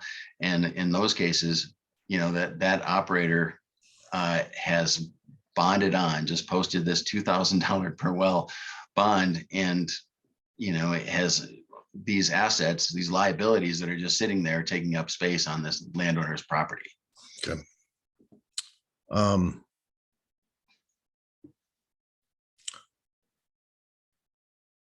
So I'm going to be a little bit all over the place, and so I apologize for that. But general question here is, I mean, I understand the intent and the concern that the service owners have in this situation, but my question is this: if there were modifications that occurred to the rules around temporary abandonment and shut-in wells that created a timeline or a requirement to prove that they were used or useful, or to plug and abandon those, would that not solve this situation in a different mechanism? Yes, it would certainly help. One of the things that Senate Bill 181 did and the mission change rules is it really reformed standing provisions generally in the state of Colorado. And suddenly those landowners who are impacted, whether it's on their property or on adjacent property, now have standing to come before you and talk about some of the ways that they're aggrieved. This is these landowners have had acres of their land taken for sometimes decades for a use that isn't profiting at all. It isn't profiting anyone. And in fact, it's even contaminating sometimes the soil and the water in the area. So, to allow them the opportunity to come before you and say, this is one that needs attention, you need to direct this operator to have this well plugged and abandoned, is just, one more example of us reforming standing in the state of Colorado and the Colorado Oil and Gas Conservation Commission. Okay. So talk a little bit about definitions, because as I've read through different pre-hearing statements, we've got, and not the kind of in the general realm of this topic regarding standing. I've heard some suggestions that the definition needs to consider idle wells, some that are considering low producing wells, some that just shorten the timeline of an inactive well definition. And so I guess I'm trying to, and then some that include, 12-month requirement, but 12, I think you're suggesting 12 months of low producing. I think another proposal I read indicated 12 months of idle status, which I believe in that proposal was 1 BOE or 6 MCF, but a trailing average of 12 months. And so I'm just trying to reconcile these things. I mean, what's the advantage of the low producing versus the idle versus the inactive? They're all, it's a good discussion for us to have. The Surface Owner Coalition was using the definition that was put forward in the latest draft and did not propose a new definition that would be between inactive and low producing. Certainly you could say that there's another level under a low producing well that isn't inactive that, is still would be a better trigger than 2 BOE per day. We've also heard from some operators that they can make money at 2 barrels equivalent per day. We haven't heard from any operators that say that they're making money at 1 barrel equivalent per day. It's just, it's hard to imagine, $8 a day being enough to sustain an operation. So those are line drawing exercises. And I think that you're right. There could be something that is different. We put this as a starting place for the discussion, recognizing that there are a number of local governments and other entities that have also are proposing the same language as the threshold as to when 211 hearing can be requested by either a surface owner or a relevant local government. Last question, because this one will, and maybe you could go back to the slide that Chairman Robbins had asked some questions about, the red line slide. This one, yeah. So I'm just gonna kind of walk through this just a little bit, but so you have a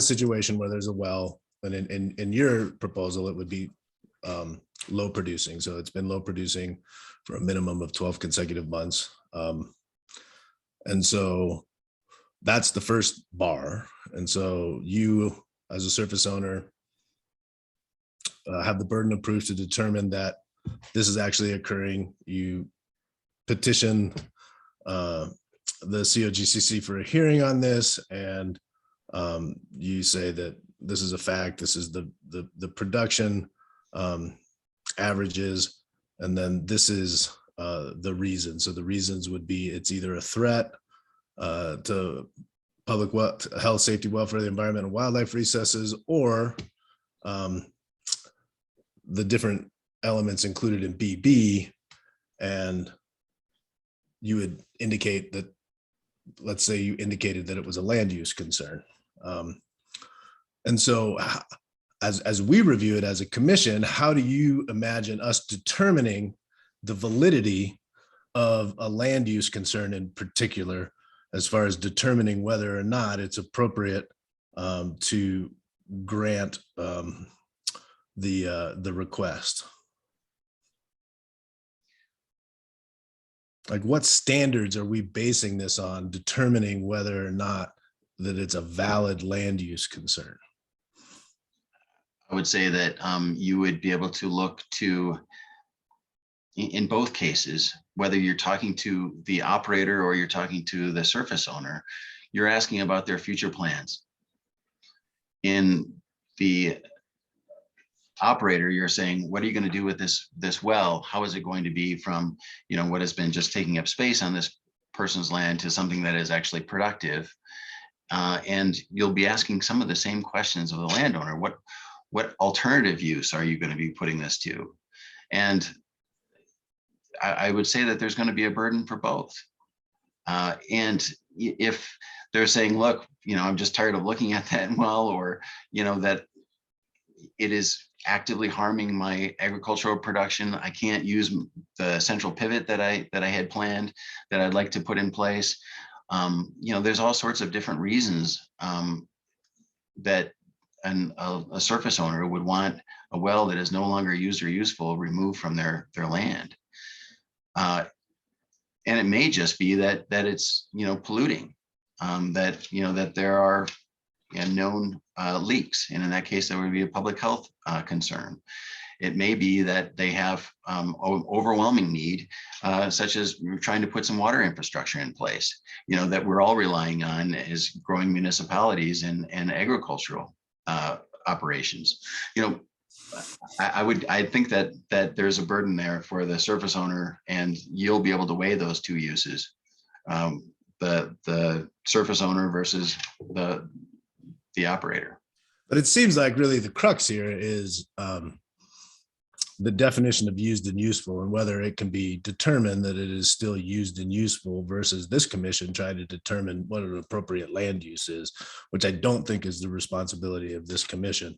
And so, are you comfortable with the existing definition of used and useful in this application? I am, and that is one of the criteria. That is the central criteria in how you're deciding, making these decisions. We were trying to find additional threshold to ensure that there is a reason for a surface owner to come before you, that it's not just that they're just trying to, run off some oil and gas company, that there is actually a legitimate reason. And so if you're not comfortable with the land use concerns, we could just keep it to whether or not the well is used or useful, and have that be the requirement. Okay. I think that's. I appreciate it. No, I appreciate it, because this is a legitimate concern, and so I appreciate you bringing it forward. And I will continue to want to hear from other parties regarding this, whether they're local governments or surface owners. But I'm still trying to wrap my head around how one would apply this, so, and what the review process would be. So I'll tag on to that line, Commissioner Messner. I appreciate you bringing it up. And yeah, at least now, and I'm not making my mind up, I'm just providing some perspective. And I look forward to hearing from local governments as well as operators with regard to this. I think this is a significant area that we ought to be addressing, but I want to do it in a prudent manner. And I'm wondering about the time frame, 3 years versus 12 months versus maybe something in between.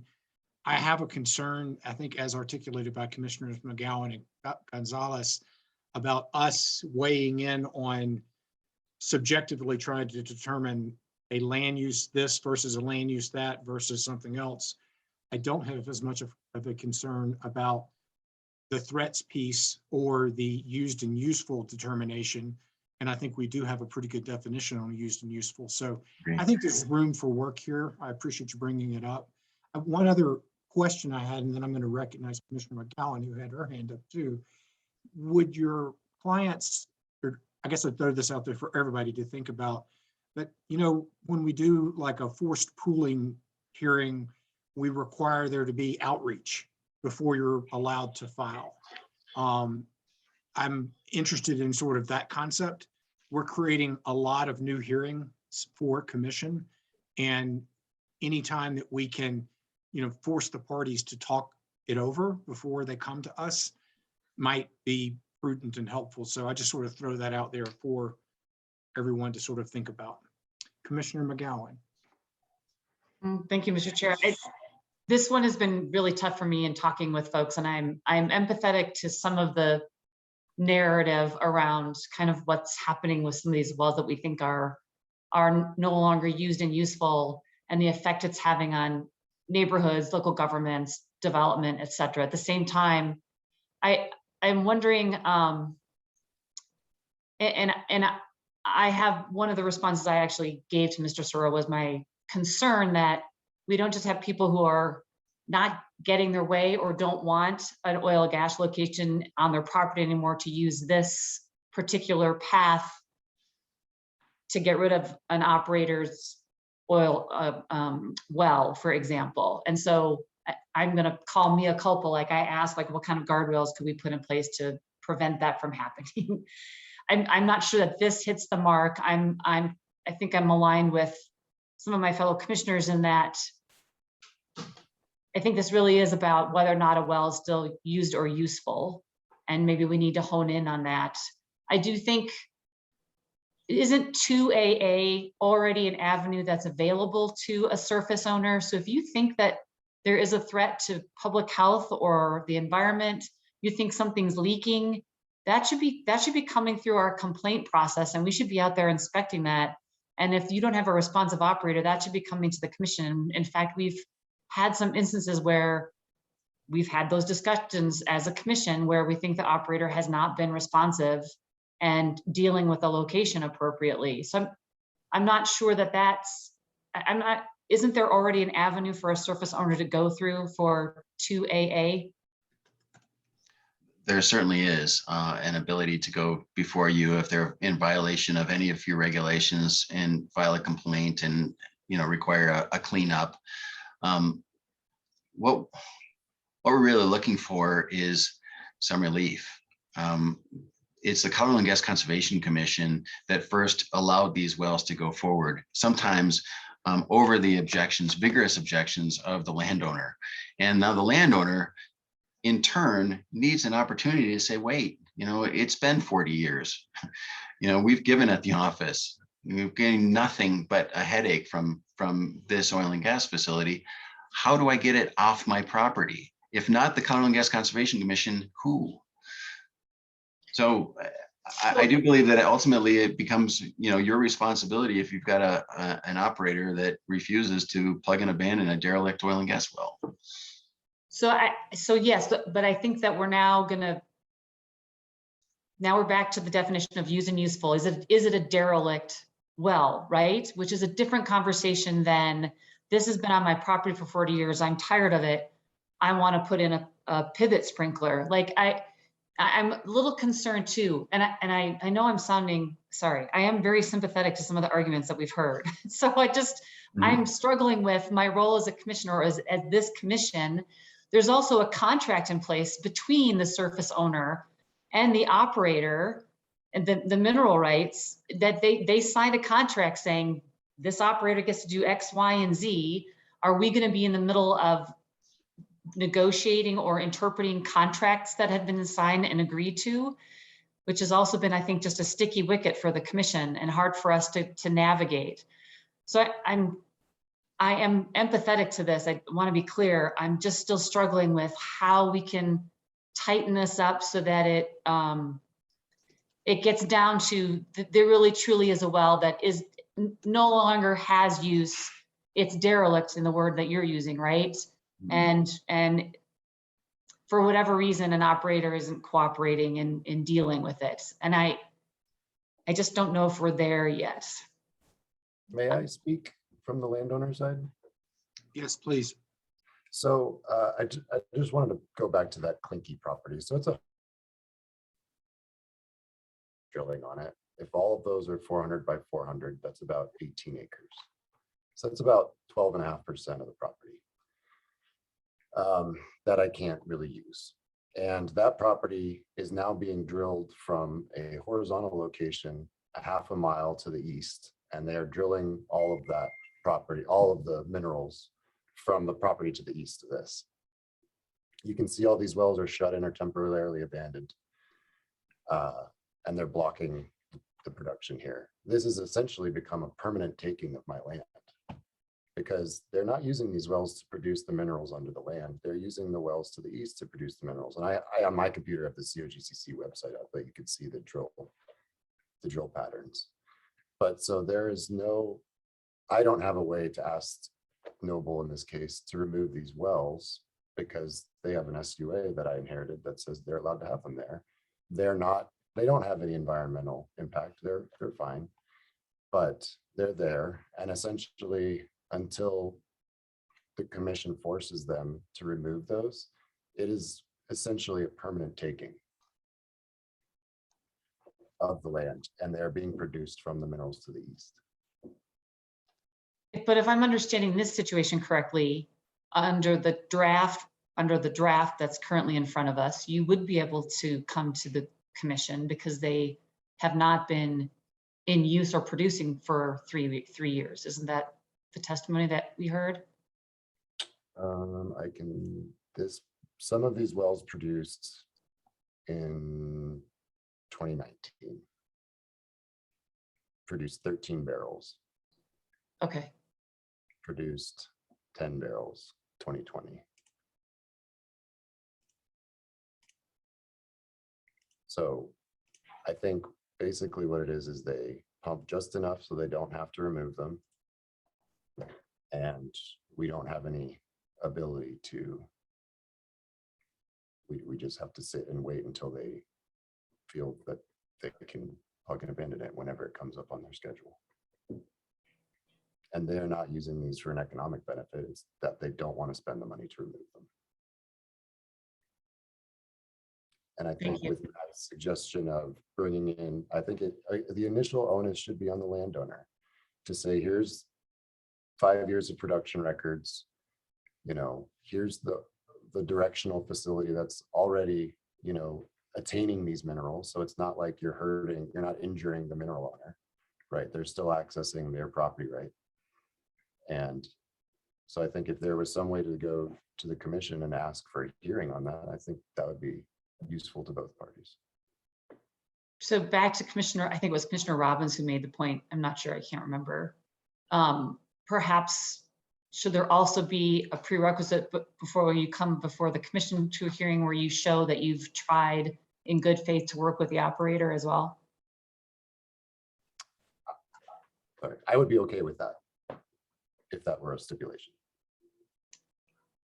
Thank you. Sorry, I had lots of questions because you can just tell how frustrated folks are. But trying to figure out how this would actually play out in front of the commission, I think is also just really hard. Yeah, I agree. Thank you, Commissioner McGowan. I think we found an itch that needs to be scratched. I'm just not sure exactly how to do that.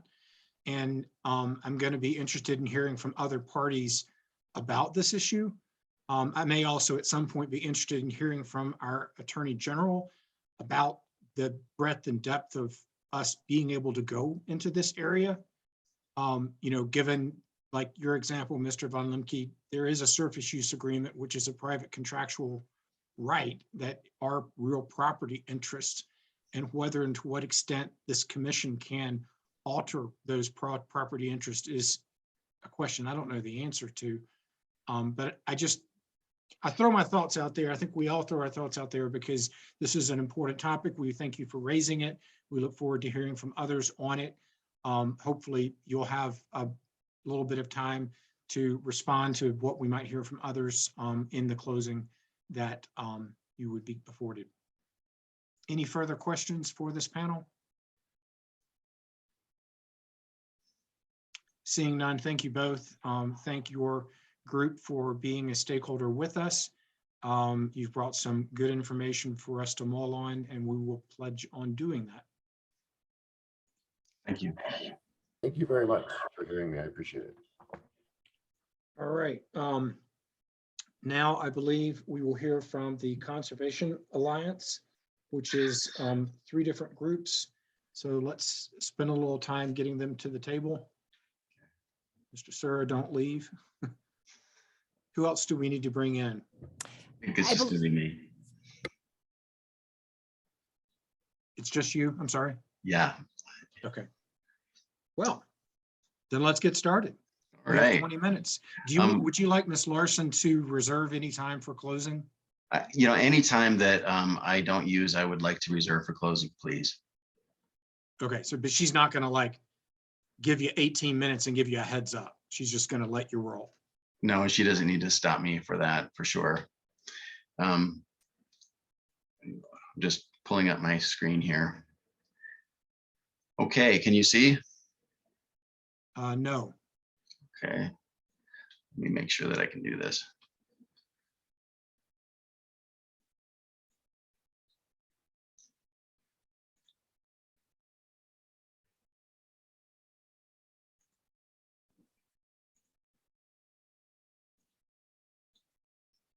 How's that?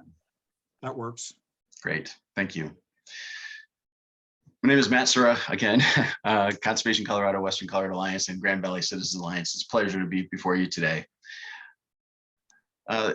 Outline of my presentation is that I'm going to be talking about the scope of the problem, the size of the Orphan Well Fund, use of the term low producing well and rules, a tiered system approach, out of service wells, and single well financial assurance for new wells and transferred wells, defining single well financial assurance and application of rules on federal lands, and then finally some other additional policy considerations. So Colorado oil and gas industry health check by the numbers. In 2020, using Colorado Oil and Gas Conservation Commission data, we found that there's 51,798 wells. We just recently reported that there was 625 orphaned wells at $92,000 per well. That's a $57 million price tag. Wells with zero production, we've got just about 9,500, about 18% of the wells in the state. Wells that produced only 1 to 2 days, over 2,000 wells, less than 1 BOE, 16,000, less than 2 BOE, 19,000, less than 5 BOE, about half of the wells are 25,000. The number of operators with a daily average of less than 2 barrels equivalent per day is 156 operators, or 51% of the operators in the state of Colorado are low producing operators. And collectively, they have 7,669 wells, or 15% of the wells in the state. It's important to dive into this because these are the low producing operators that we should be concerned about. Operators with zero production, that had absolutely no production whatsoever in 2020, were 66 operators with a collective 329 wells. Operators with an average of 0 to 1 barrel, so they did produce something, but less than a barrel, were 47 operators with 2,588 wells. So we got into the rational choice theory in economics, that we're all rational beings and that we make decisions, economic decisions, based on our own self-interest. And in this case, it is hard to imagine an operator who is making nothing or next to nothing from their oil and gas wells to want to put forward $90,000 per well in bonding. There's not a runway long enough for these wells that are producing so very little to be able to get them to full cost bonding. And so I think that there's probably going to be a minimum of 3,000 wells that are going to be orphaned if you do anything with these rules. When I think about the size of the orphan well fund that's being proposed, I come up with a line that was made famous by Roy Scheider in the movie Jaws. You know, we're going to need a bigger boat. This is a bigger problem and needs a bigger solution. So we've got a minimum of 3,000 wells that are going to be orphaned, plus the existing 625 orphan wells, for a total of 3,500 wells that are going to be orphan wells. The proposal that you've heard from the staff is to spend $10 million a year for the next 10 years 10 million at an average cost of $92,000 will plug and reclaim 109 wells per year. And at that pace, we're going to be at 32 years before we get all the projected wells, orphaned wells, plugged and abandoned.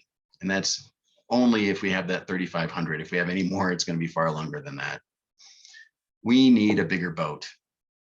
To address the minimum number of anticipated orphan wells within 10 years, we need to either raise and spend $30 million a year. And the way that we could do that is $300 per well annual fee to raise about 15 million, plus the 10 million from the federal government, plus any collected bonds. And that would have to be done through a special purpose authority, because an enterprise can't be more than an average of $20 million a year for 5 years. Or we spend less, $20 million a year, but only plug the wells. And we could do that through $100 a well annual fee to raise $5 million, plus the federal government and the collected bonds. And that could be done through an enterprise. Now, this problem is longstanding and common in all oil and gas producing states. I understand that Oklahoma just announced that they have 18,000 wells that they're using those federal dollars to plug and abandon.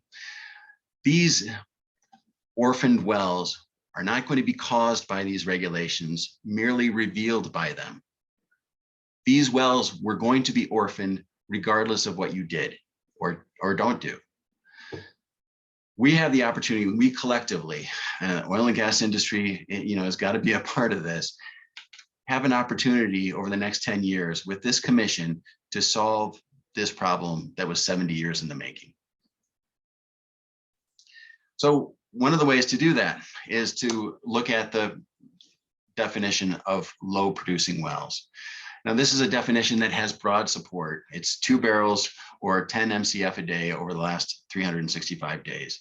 Unfortunately, this definition, which is really helpful, is not applied as it should be in the financial assurance rules.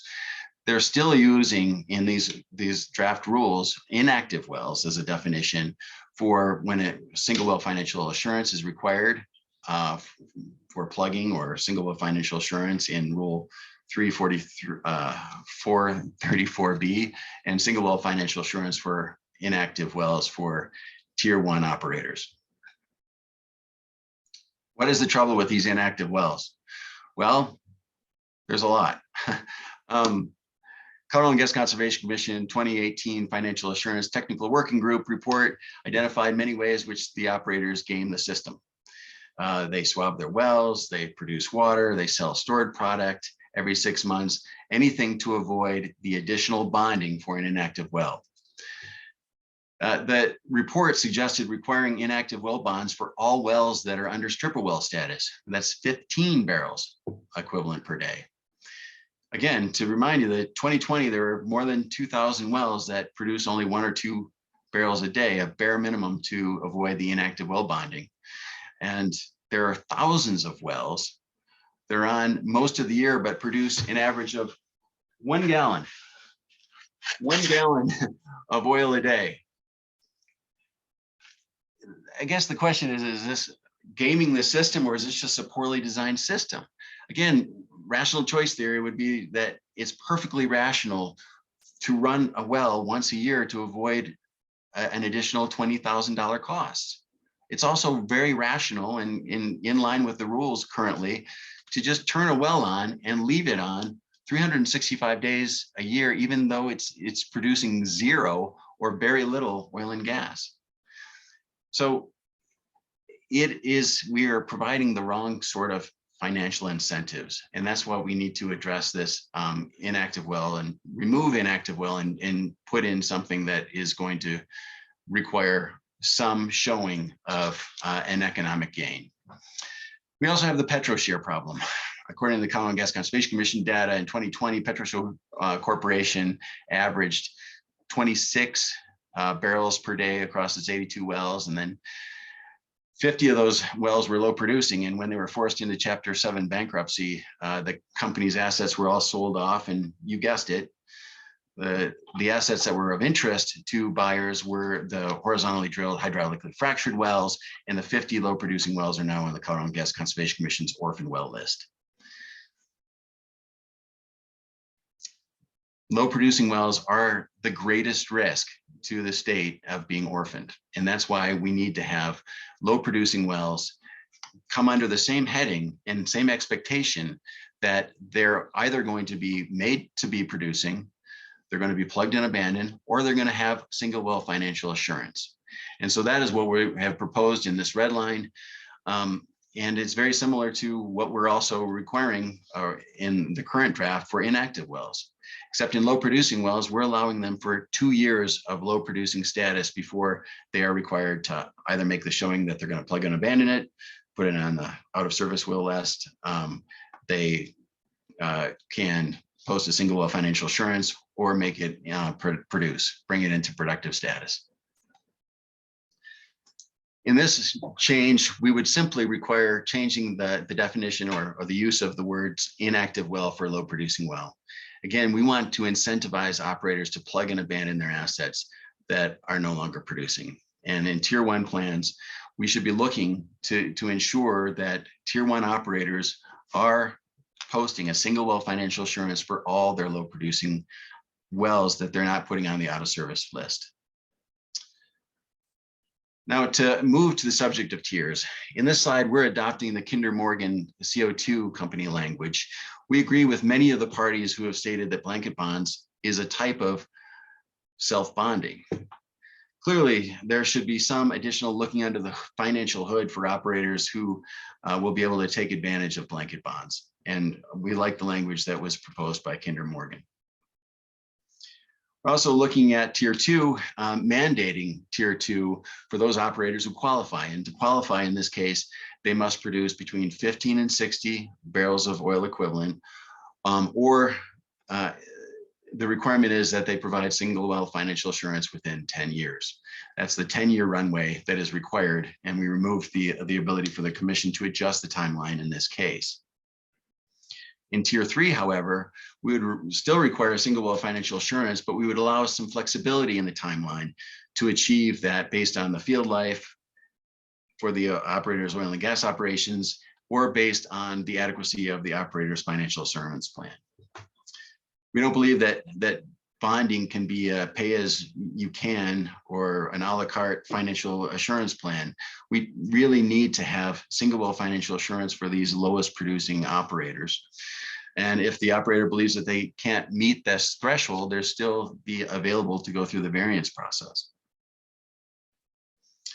And moving to out of service wells, this is something that we really support, the organizations that I represent.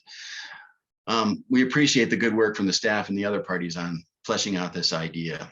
And we agree with all parties that have stated that there needs to be some timeline as to when these out of service wells should be plugged and abandoned. We've taken the suggestions from Occidental, PDC, and Noble Group and further refined it.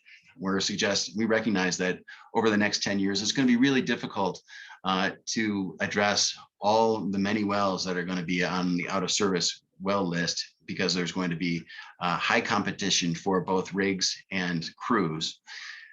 But we need to have some sort of time frame. And so what we've put forward is that those operators may need additional time based on the number of wells they are proposing to plug.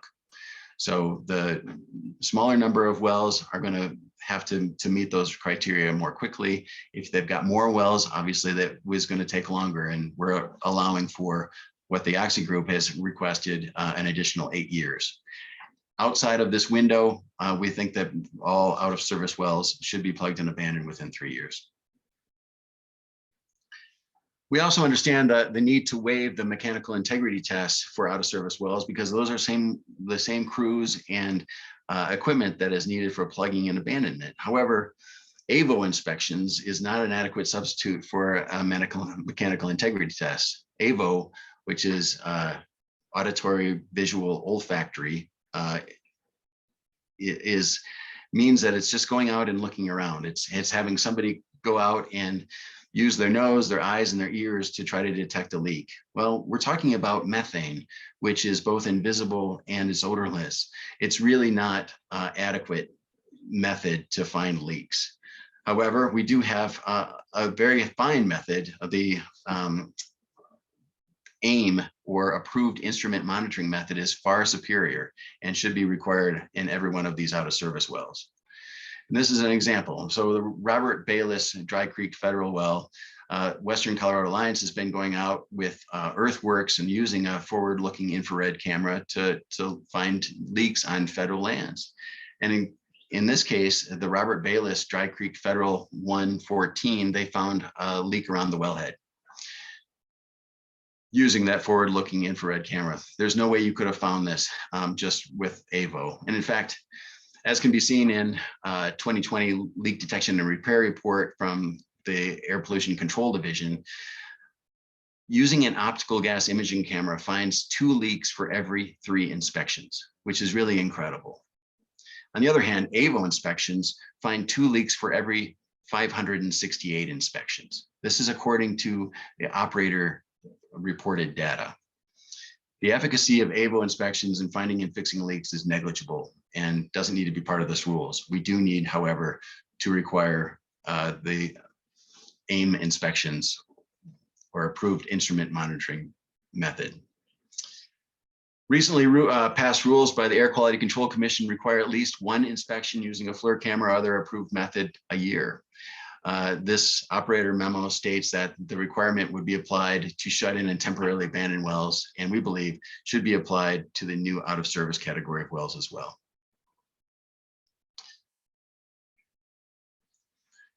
We concur with many groups who have taken the position that new wells and transferred wells should be subject to single well financial assurance. It should be simply part of doing business. If you're going to be transferring a well, or if you're going to be drilling a new well, it should be the cost of doing business. We agree that single well financial assurance, however, is not necessary for land swaps, which are important to consolidating acreage for development.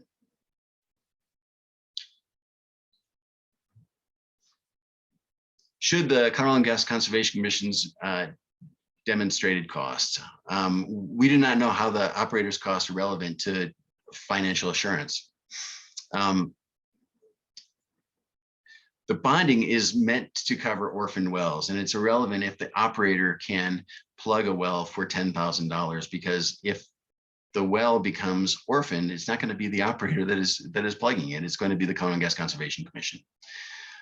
Given the Colorado Gas Conservation Commission's average cost of plugging of $52,000, the fee of or a cost assessment of $10 per foot in total depth is likely closer to the actual cost.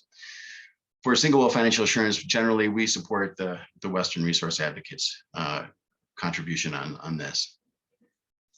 Similarly, we believe that reclamation costs should be based on the Colorado Gas Conservation Commission's experience rather than the operators, and reflect a per acre cost. Clearly, a well that has a 1 mile access road, as an example, or is 5 acres in size, is going to cost much more than a well that is 1 acre in size and it doesn't have an access road.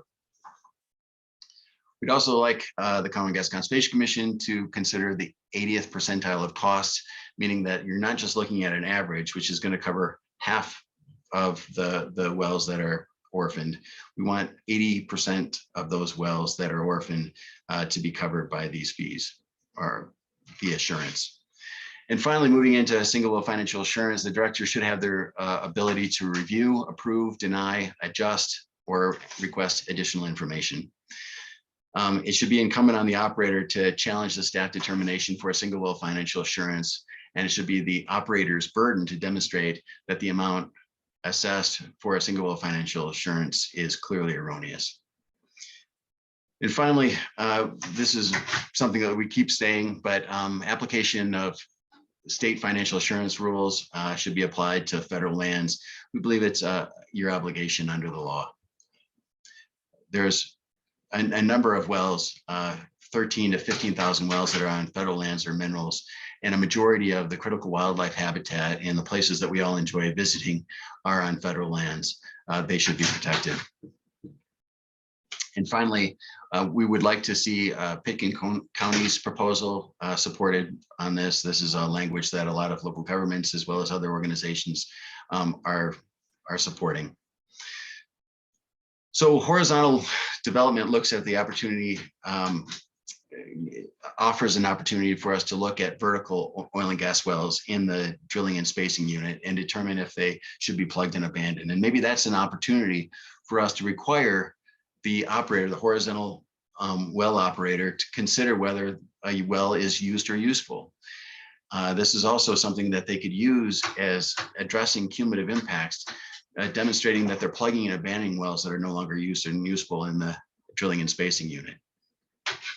And finally, again, as policy consideration, we think that disproportionately impacted communities should be added as a factor to consider what wells that are orphan need to be prioritized on the orphan well list. Thank you.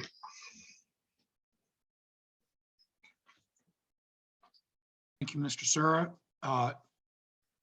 Ms. Larson, can you give Mr. Sura a time check? Yes, Mr. Sura, you used 19 minutes and 24 seconds. You have 36 seconds remaining. Excellent. Excellent. We'll look forward to a 36-second closing. All right. Thank you very much. You went over quite a bit with your slide deck. Having reviewed the filings from you on behalf of your clients, some of this is new. And we appreciate the thoughtfulness that went into it. I'm looking at my commissioners to see who has any questions. Commissioner Gonzalez. Thank you, Chair. Thank you again, Mr. Sura. I've got a question about the AVO standard, I guess, for inspection versus the AIMM, the approved instrument monitoring method. And in the filings, you referenced Regulation 7 and it being essentially required on an annual basis by the AQCC and the APCD. And I'm curious, does that apply to all operators? Are we just asking for a codification of the same thing in our rules? And I'm going to ask them kind of multiple parts because it all kind of flows together in my mind. But A, is it already in place? And are we just asking for just reinforcement through our rules? B, is this equipment readily available, right? Is it something that only a few vendors in the state work with, or is it something that it's easy to buy, easy to maintain, easy to calibrate, easy to train on? I'm just trying to understand kind of what we're asking for when we consider this this AIM method and what availability for that instrumentation exists and how it's used, all that. Thank you so much for the question. To start, the forward-looking infrared red cameras have been used and have been frankly required for a number of oil and gas locations, the majority of oil and gas locations for the last 7 years, since 2014. Yes, it's become the standard. It's called approved instrument monitoring method because there are other methods, frankly, that they could use that isn't a forward-looking infrared camera. And then they're starting to do that with overflights. They're looking at having some of this done automatically, with some instruments that are placed on the pad and are there permanently, and that are, detecting these leaks in real time. So there's a number of different ways that they can do it. The FLIR camera is the way that most operators do these inspections, and it has become commonplace. And in fact, yes, my reading is that the Air Quality Control Commission does require at least a minimum of one FLIR camera inspection or similar instrument monitoring method inspection a year. And it does, I believe, apply to the out of service well category, although it would need the staff at the Air Pollution Control Division really needs to make that determination and really announce that to the operators.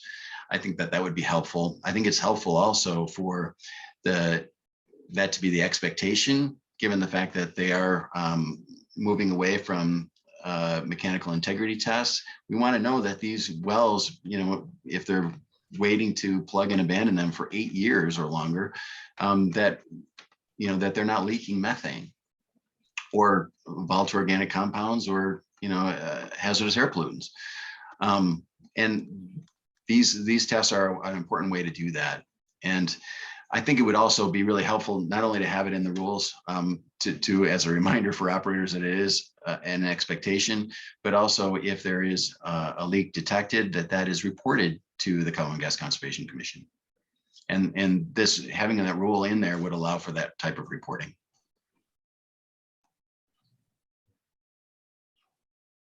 Thank you. Thank you. Other questions?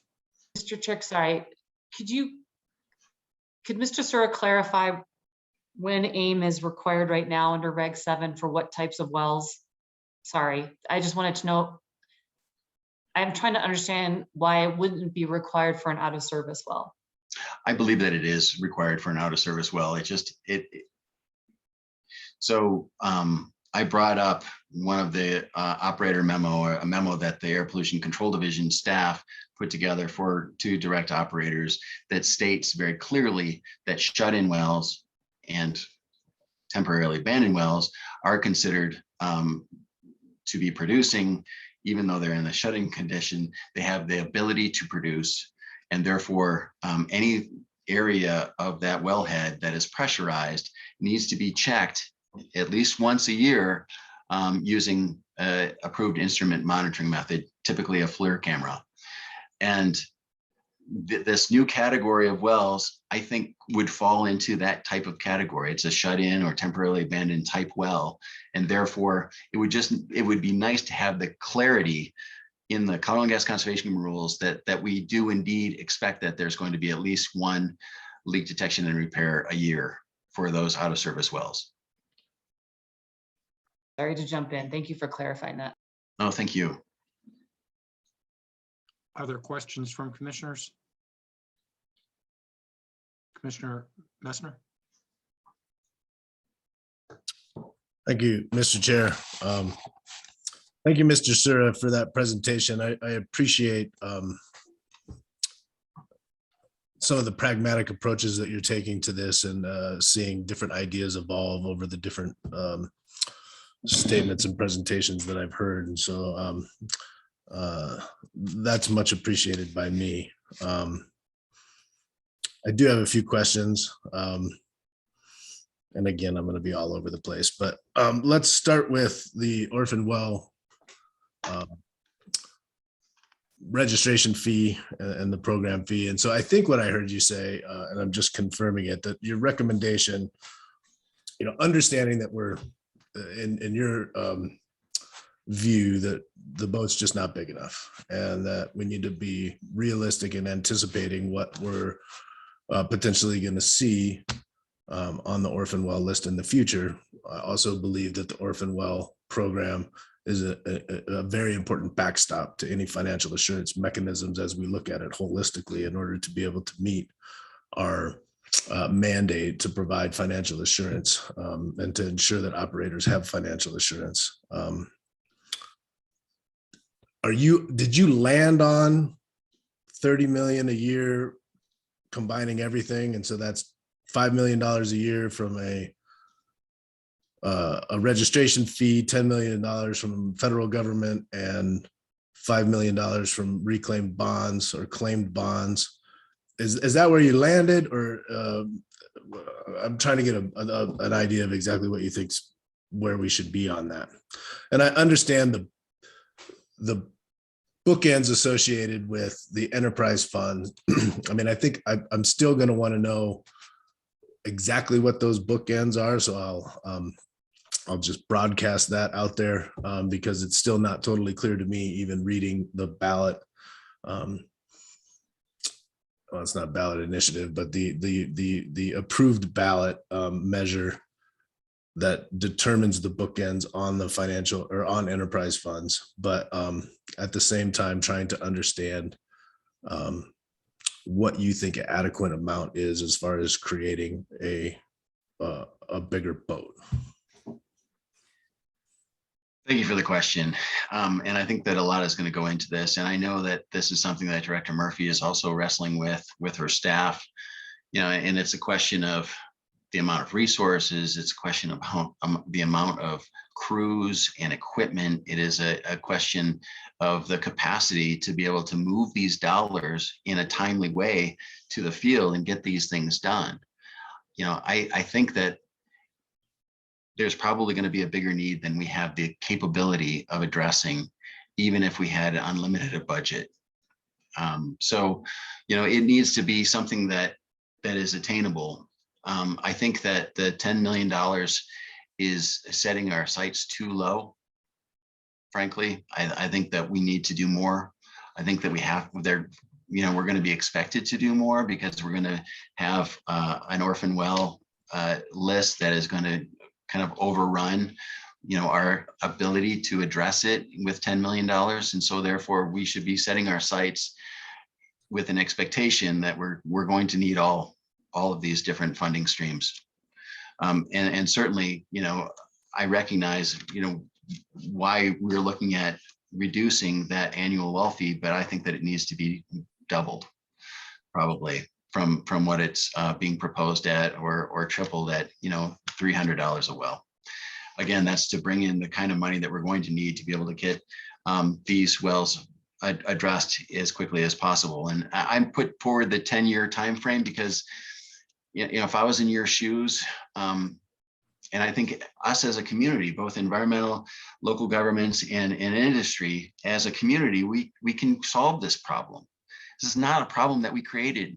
It's a problem that is, you know, put at our feet, and we have an opportunity to solve it. And how exciting is that? But let's do it in 10 years rather than 20 or 30 or 50. And that really is going to require moving money and resources as quickly as possible and faster than $10 million a year. So if you had your druthers then, because I'm just trying to understand exactly where you've landed, but if you had your druthers, understanding the challenges around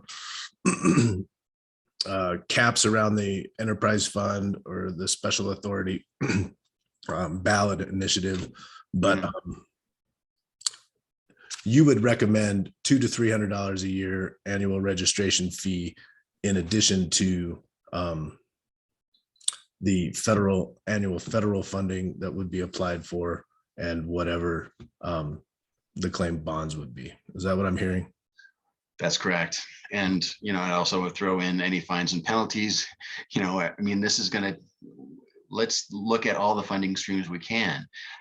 And one of the reasons that we need to continue to be flexible on this is because we're hopeful that, you know, with the efforts of some of the operators that are going to be doing their own plugging and abandonment, this orphan well fund that's going to be doing plugging and abandonment, our current list of, you know, just around 50,000 wells is going to rapidly decrease to something closer to 40.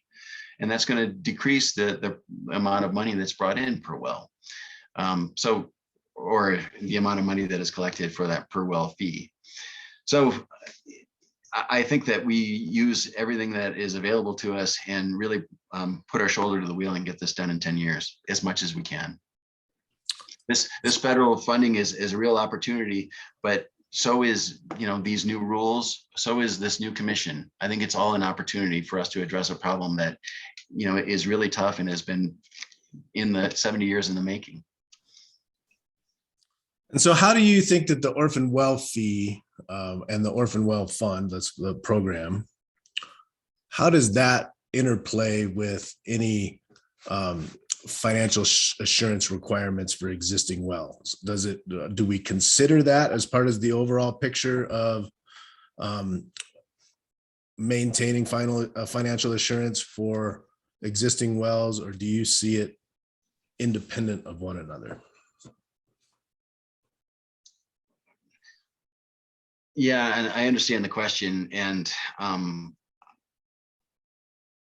think that we have to expect that there are going to be orphaned wells through this financial assurance, through any tension or any additional requirements, financial requirements on these kind of marginal operators or low producing operators. You know, there are a number of them that are going to leave orphaned wells. At the same time, we have to design this orphan well regulation or the orphan well funds, to address those issues. But we're also writing financial assurance rules to avoid those orphan wells, hopefully. Yet we want operators to succeed. We want to do everything we can to allow them the time that is needed to be able to get adequate single well financial assurance so we don't have orphan wells in the future. So I don't want to rely on the orphan well fund too heavily. At the same time, I don't think that we have a choice. I think that we're going to have to go to the orphan well fund.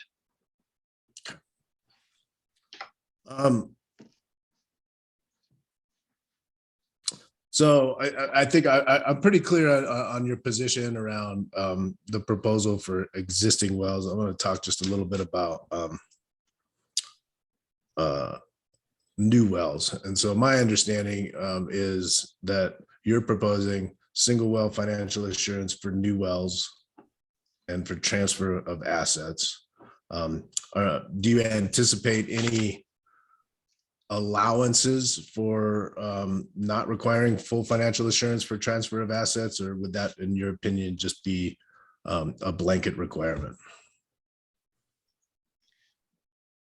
Certainly open to some of the suggestions. And as I mentioned, I think when, there is acreage swap, that's an opportunity for both operators to benefit.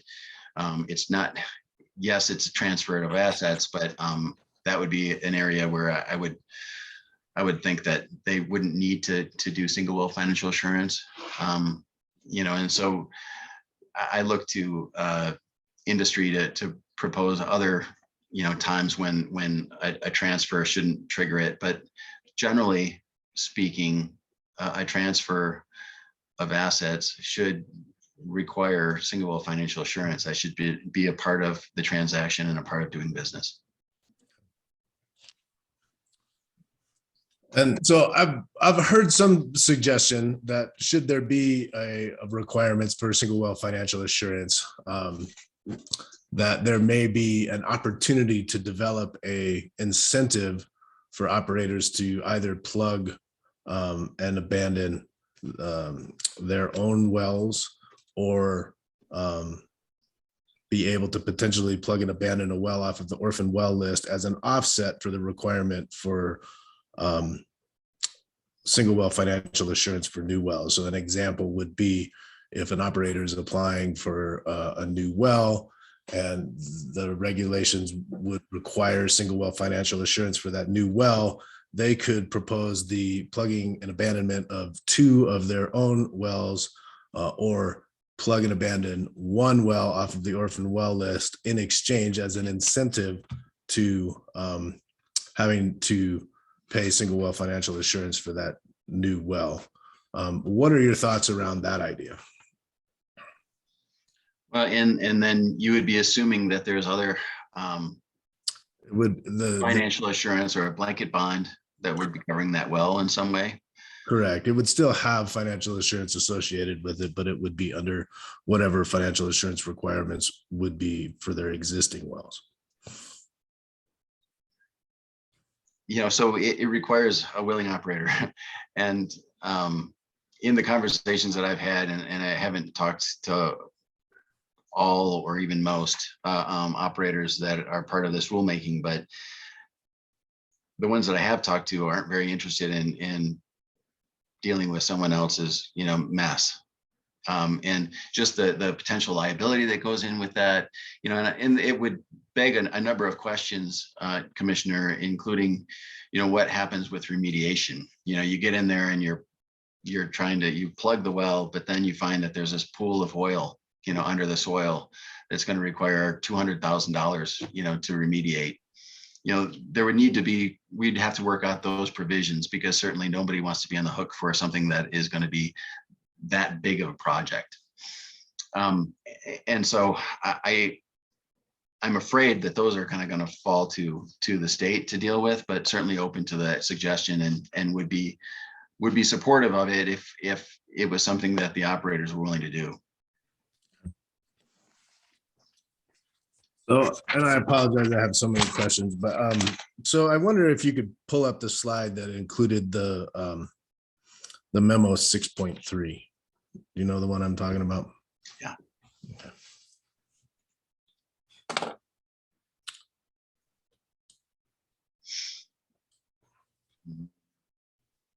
This is, oh, you're talking about Oh, you had it. this one? You're Nope. talking about the You had it leak before. detection and repair? Yeah, this one. Okay. So I just wanted to just give you a second because you went pretty fast on this one. So I'm just trying to understand what this is. I was trying to save myself some Oh, rebuttal no, time. I understand. Now that I've got 36 seconds, what am I going to do with that time? So what this is, and this memo has been rewritten several times since 2014, but in 2014, that was the first time that leak detection and repair through a forward-looking infrared camera was required by the state of Colorado and the Air Quality Control Commission, the first state ever to do it. And there was some questions from the operator as to whether or not there was a requirement for a well that, you know, shouldn't be producing at all because it was either shut in or temporarily abandoned. And I think that the position of the staff was really, you know, wise. And they said, look, yeah, it is shut in, but there's still pressure in certain components. And in this case, if it was a shut-in well, it would be at least in the wellhead, would be pressurized and therefore could be a source of methane leaks or volatile organic compounds or hazardous air pollutants, you know, or all of the above. And therefore, we're going to require you to do an inspection of those facilities. And again, they typically tier these inspections based on the capacity to pollute volatile organic compounds. And a shut-in well is going to be extremely reduced because it shouldn't be producing any.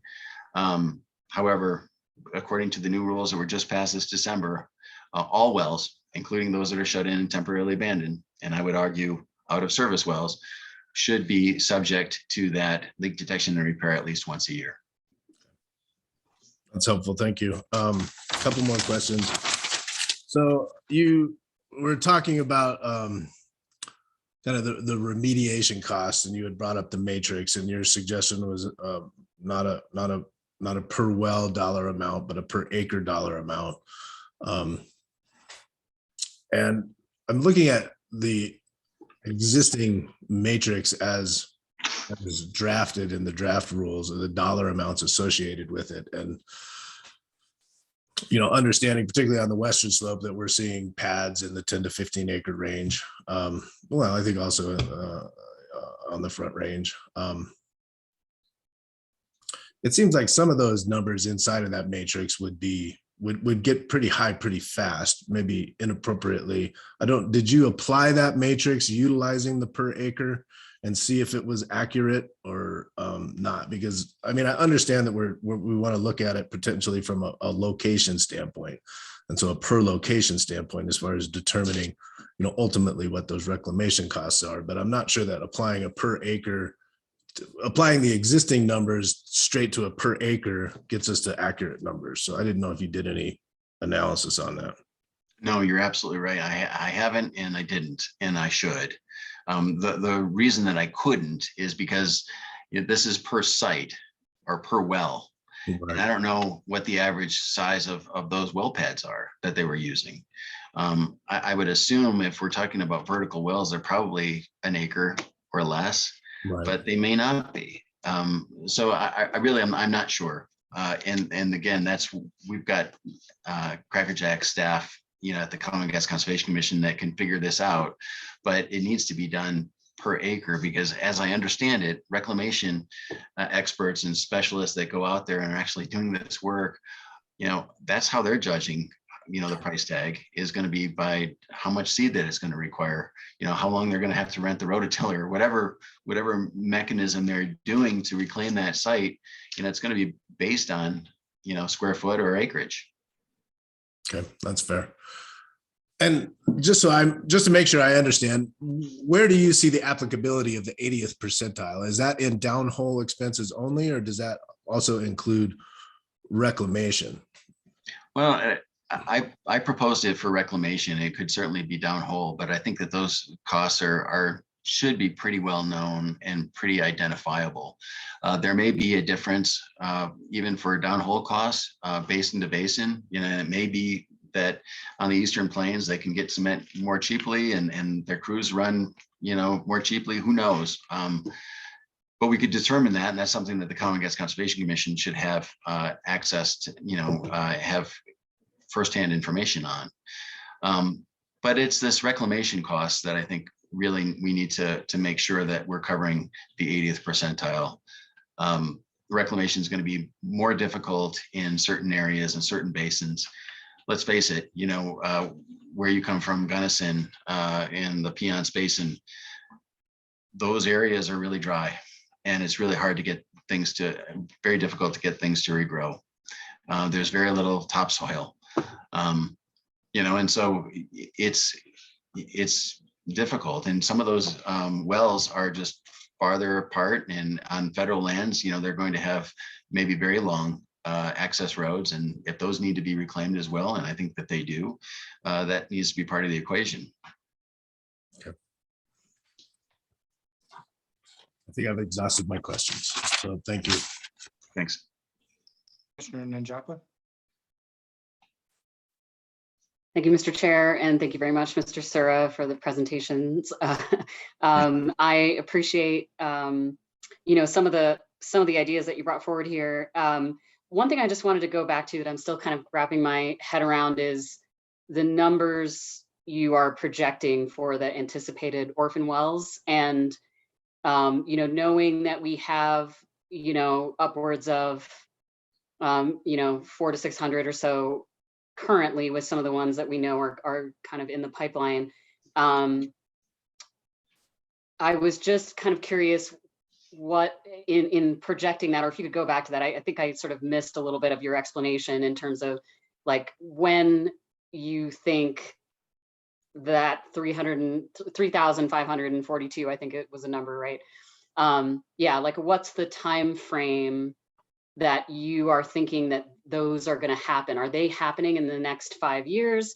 Is it just possible that it's going to be within the next 10 years? And I know then, you know, you were talking about sort of attacking all of these within the next 10 years, and that's what led you to the numbers that you're proposing. So I just want to make sure that I'm understanding this whole calculation. Yeah, thank you for the question. Again, these are individual decisions. And we've got, you know, what is it, 60 some operators that are going to be making these decisions, you know, in the next 3 years. And their decision-making, you know, is going to, individual decision-making is going to dictate how many wells come in and how quickly. There are a number of operators, and, you know, Director Murphy would know this, as would her enforcement staff, you know, that are currently behind in their MIT test. They're not spending anything on their wells. They're not responsive to the Common Gas Conservation Commission, and ultimately they're going to come before you, and those wells are going to be orphaned regardless of what happens. But this is going to, as I understand it, in the current draft, is going to require some immediate action, relatively immediate action from all the operators to put forward a financial assurance plan, and to, I understand it, start paying into a financial assurance plan, whether that's a single well financial assurance or a greater blanket bond. However you decide it, there's going to be additional requirements, and some of those requirements are going to be financial.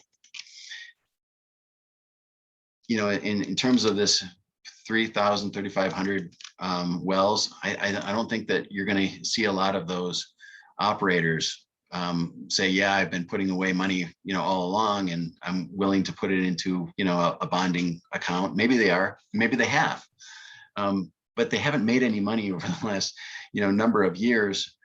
They're not going to. These are assets that, you know, are depleted.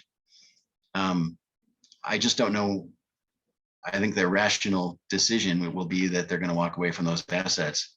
They may not. And I think that there are some that are probably higher producers that are going to be making those same sort of calculations, and as to whether or not they want to be in this business when they're putting aside or having to put aside, 20% of the revenue stream for a financial assurance plan. So there are going to be orphan wells, and I think it's probably going to be within the next 2 or 3 years. Long story short. Okay. And sorry, just to put a finer point. So you're thinking that potentially up to 3,500 within the next 2 to 3 years? I think minimum. Okay. Okay. And so then kind of going further into the calculation that you have here. So you're using this average cost of 92,000 per well, and just doing that sort of simple division, that would be about 109 wells a year with a $10 million program. What I'm wondering is, I mean, you kind of mentioned already with some of the crews, the limitations with respect to MITs and other things. 109 wells a year, we're talking about, every couple days, right? That there's a well that's this whole process is going to be done to. I'm thinking about this as it then ultimately relates to the fee that we're talking about and the fee amount that you're proposing. What is realistic in terms of, and maybe this is a better question, I guess, for industry as well as Director Murphy, but I think, can we really expect, first of all, that 109 wells could be plugged in a year? Understanding that with this calculation, you're projecting now that it's going to be a lot more. But if we're increasing the amount of money, then you're essentially saying we're potentially plugging 200 some, wells per year. Is that realistic? Can we actually achieve that? So I'm just trying to, as determining, what that fee should be or what that amount should be and what the program should be per year. I was just curious if you could, talk a little bit more about, as in thinking about these numbers, if you thought through sort of that practicality of and the, actual application of the crews and the attacking that number of wells per year. Yeah, I have. And, the industry has shown us the way. They've proven that they can plug and abandon hundreds and thousands of wells per year over the last several years. And so it can be done. And my understanding in talking to some of those operators is that it's not their own crews. Those crews are subcontracted. Those are, companies that are working for profit, whether they're working for the Coal and Gas Conservation Commission or they're working for Noble Energy. They're gonna get out there and they're gonna try to get it done. And I hope that they're staffing up right now. I would imagine that they are. And, I would imagine that, Dave Andrews is going to be a very busy man. He should be, I'd like to see him, double busy, doing, twice as many wells as they're proposing, or even triple, because that's what it requires. And again, to whether or not it can be done, it's been proven that it can be done by Noble, by Occidental over the last 5 years. They've shown the numbers that they have been able to plug and abandon that many wells. Okay. And I appreciate that sort of explanation. I'm still sort of thinking through this all, because I think, I had listened into part of a webinar, I forget now who put it on, but it was across the states, as folks were talking about the federal funds that were coming in and how much they might need, and the limitations on the crews that are available. And so, as you mentioned, a lot of these are subcontract crews. It's not the operator's own crews, but wouldn't those also be the same crews that we would be using? So if we are, we'll potentially be in competition with the other operators that are doing their own plugging. We're talking specifically about orphan wells here, but we also have, the plugging and abandonment activities that the operators themselves are doing. So I guess, I don't know, I'm not, I guess there's not really a question there, but I guess that's something else I think that is important to think through, because if we're charging a particular fee, we need to be able to make sure that we've got all the all the pieces in place to be able to use those funds appropriately. And I think especially when we're talking about the federal funds, you know, there's you know, a couple of different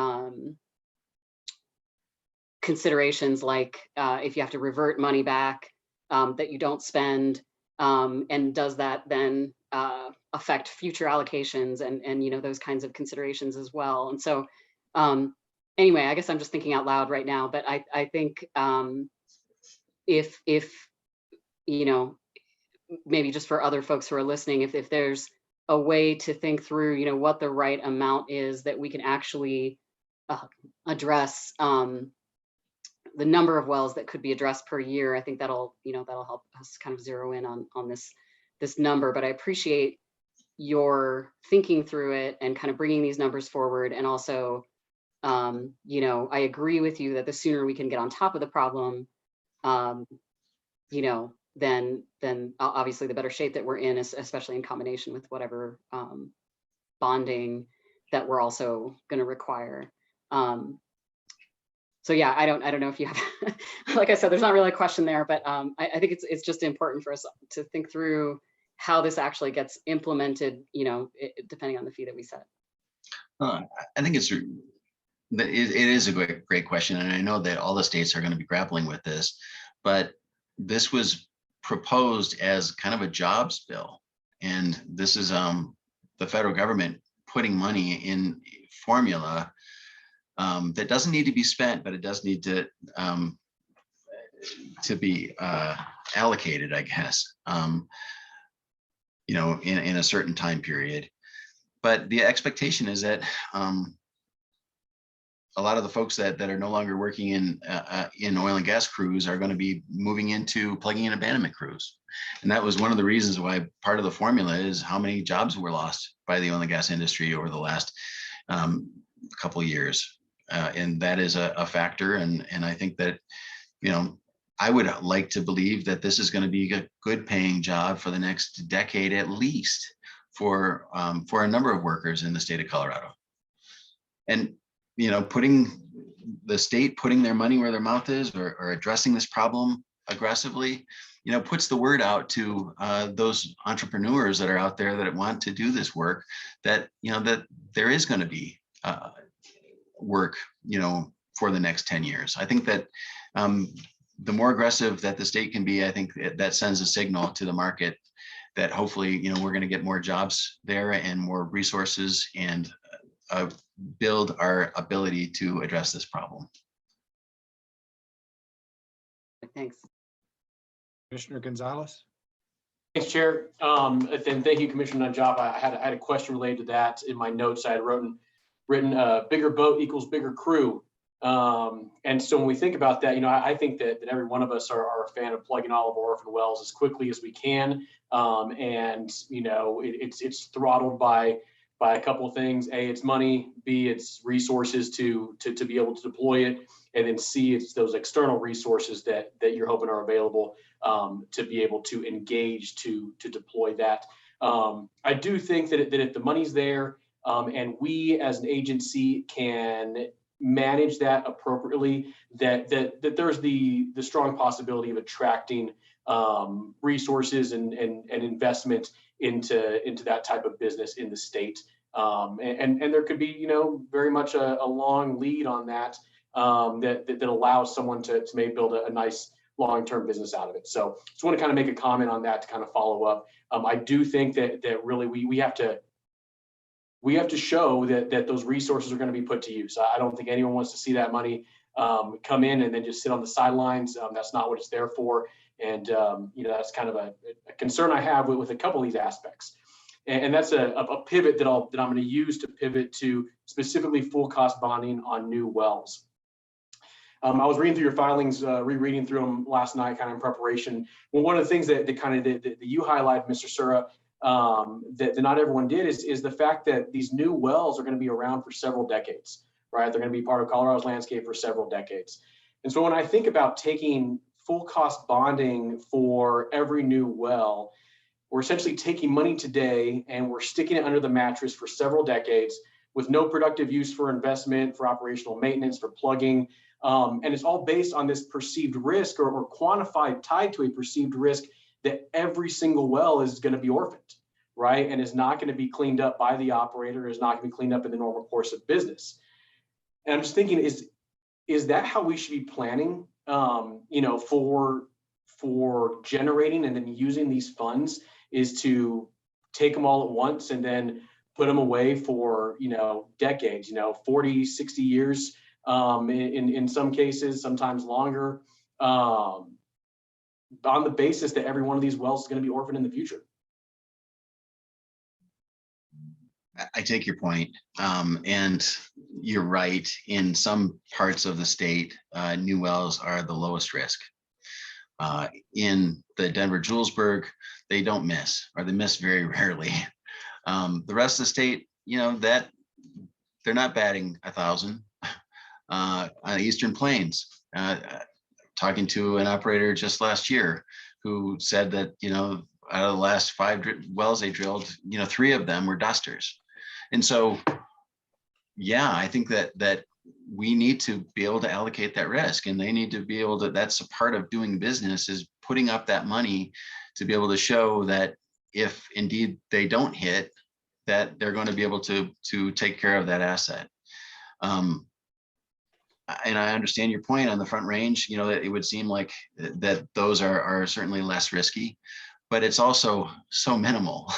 When you're, particularly if you're talking about somebody that's doing horizontally drilled, hydraulically fractured wells, you're talking about an infinitesimal amount of money that they can either put aside as a cash bond, or they're paying, annual. And my understanding is that they can get it for less than 1%, per year is what they're paying towards that $100,000 per well.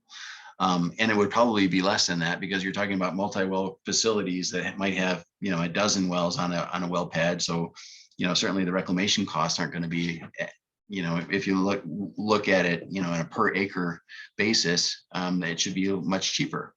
So I guess my point is that I don't know how you can guess which ones are gonna hit and which aren't.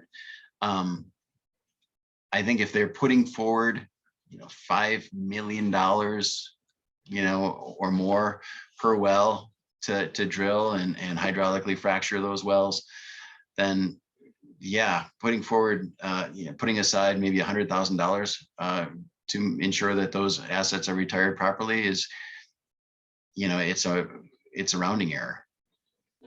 I take your point about the dry hole potential and the potential risk of associated with those versus some of the more established basins that are being drilled. So that's a fair point. I added to my notes for further consideration. I think that when we think about taking the money and it being a small percentage of what it costs to drill a well, the drilling of those wells is an investment. I think every dollar that a company looks at putting into a well, they're looking to get back. And then have some investment return on that. That's just a classic business model. It's pretty simple when you think about it. So I appreciate your response there. I'm not quite sure we're fully aligned in that regard, but something I continue to think about and will continue to think about. In light of kind of this conversation, this question we just had and talked about, if we maintain a fully funded orphan well fund, why do we need such extensive financial assurance on every well? So are you talking about just new wells now or all wells? Well, I'm talking about new wells in particular. So I'm still thinking about new wells. I'm thinking about the future right now. We have kind of what it looks like today, what it may look like in the near term, and then we're also setting ourselves up for the long run in terms of how we think about financial assurance in this state. So when I think about new wells, and I think about kind of just what I said about this money just sitting idle on the sidelines for a long, long time. And I think, well, if we deal with the problems we have today, deal with the problems that may come to fruition in the near term, and these new wells are essentially accounted for and their orphanage potential accounted for through an orphan well fund, why do we need single well financial assurance that would not be executed on, potentially for a long, long time down the road? Don't we already have a mechanism to do that? Isn't that what the orphan well fund is, to address orphan wells. Yeah, no, we don't. Unless we want to, have the taxpayers eventually pick it up. I mean, look, we are already there. The American taxpayers are picking up the bill for the oil and gas industry in Colorado, in Oklahoma, in every other state that they drill. And I don't expect that the American taxpayers are going to want to re-up in another 10 years, and to keep this going. And they shouldn't, frankly. The oil and gas industry is the wealthiest industry on the planet, the wealthiest industry we've ever known as a species. I mean, why can't they pay their own way? That it's a fundamental question, and one that I think that we have to ask, because we're not at the top of the oil and gas production in the state of Colorado. I think that probably happened in 2019, 2018. We're never going to see those numbers again. We're never going to see that production volume again in the state of Colorado. So we are at a declining industry in the state of Colorado. And while we're still here, let's get as much money as we can from those operators and make sure that they're going to be protecting us, because they're only going to be going down. We're only going to be depleting the resource. The Denver Julesburg, the Niobrara, Codell, most of those wells will be drilled in the next 8 years. And we're not going to find another Codell or Niobrara. Maybe we will. You can never say never, but the reality is that I think that we're probably at the end of an era here in the state of Colorado. And while we're at the end of the era, we better be taking care of minding our P's and Q's and making sure that those operators have a plan. I'm sure your crystal ball is as murky as mine is. And so who knows what's going to happen. Right. Horizontal drilling in the state is pretty brand new, right? Started about 2011 is when we started seeing any of that. So less than a decade, about a decade. But that's kind of neither here nor there, because we don't know what's going to happen, right? And it's important to plan for all the contingencies. I think the point about the American taxpayers, if that's in reference to the Jobs Act and this kind of one-time funding source, that's an important consideration for taxpayer commitment and potentially for taxpayer burden. But what I'm talking about is more than just what's going to come here in the next 10 years. I'm talking about, if we take this now, we just set it up for the future through our well fees, through a continued evaluation of the well fees, through the mill levy, through a substantial and sufficient funding of an orphan well program. I just have a hard time seeing why that shouldn't be sufficient for dealing with orphan wells, as opposed to, hey, you're going to deal with the potential of this one well being orphaned in 50 years today for every well in the state. And so that's really a comment, just something to think about as I continue to work through it. I appreciate the back and forth in this. I think it's an important topic that I think we're all a little scattered on. So appreciate your perspective. Well, thank you. And, that isn't something that we even brought up, but the idea of using the mill levy for orphan wells is yet another funding source that needs to be considered. I think fairly, you're going to hear from some of the big operators that would be most harmed by a mill levy increase to pay for orphan wells is like, why is it our problem? To which I would reply, well, a lot of these vertical wells were originally your wells that you gave away or sold at a discounted rate to an operator that doesn't have the ability to plug and abandon them. So, those are all important discussions that we need to have as a community with the operators, with you all. And again, let's roll up our sleeves and get this done within the next 10 years. I don't want this to be a problem that I'm handing to, my kids and their kids.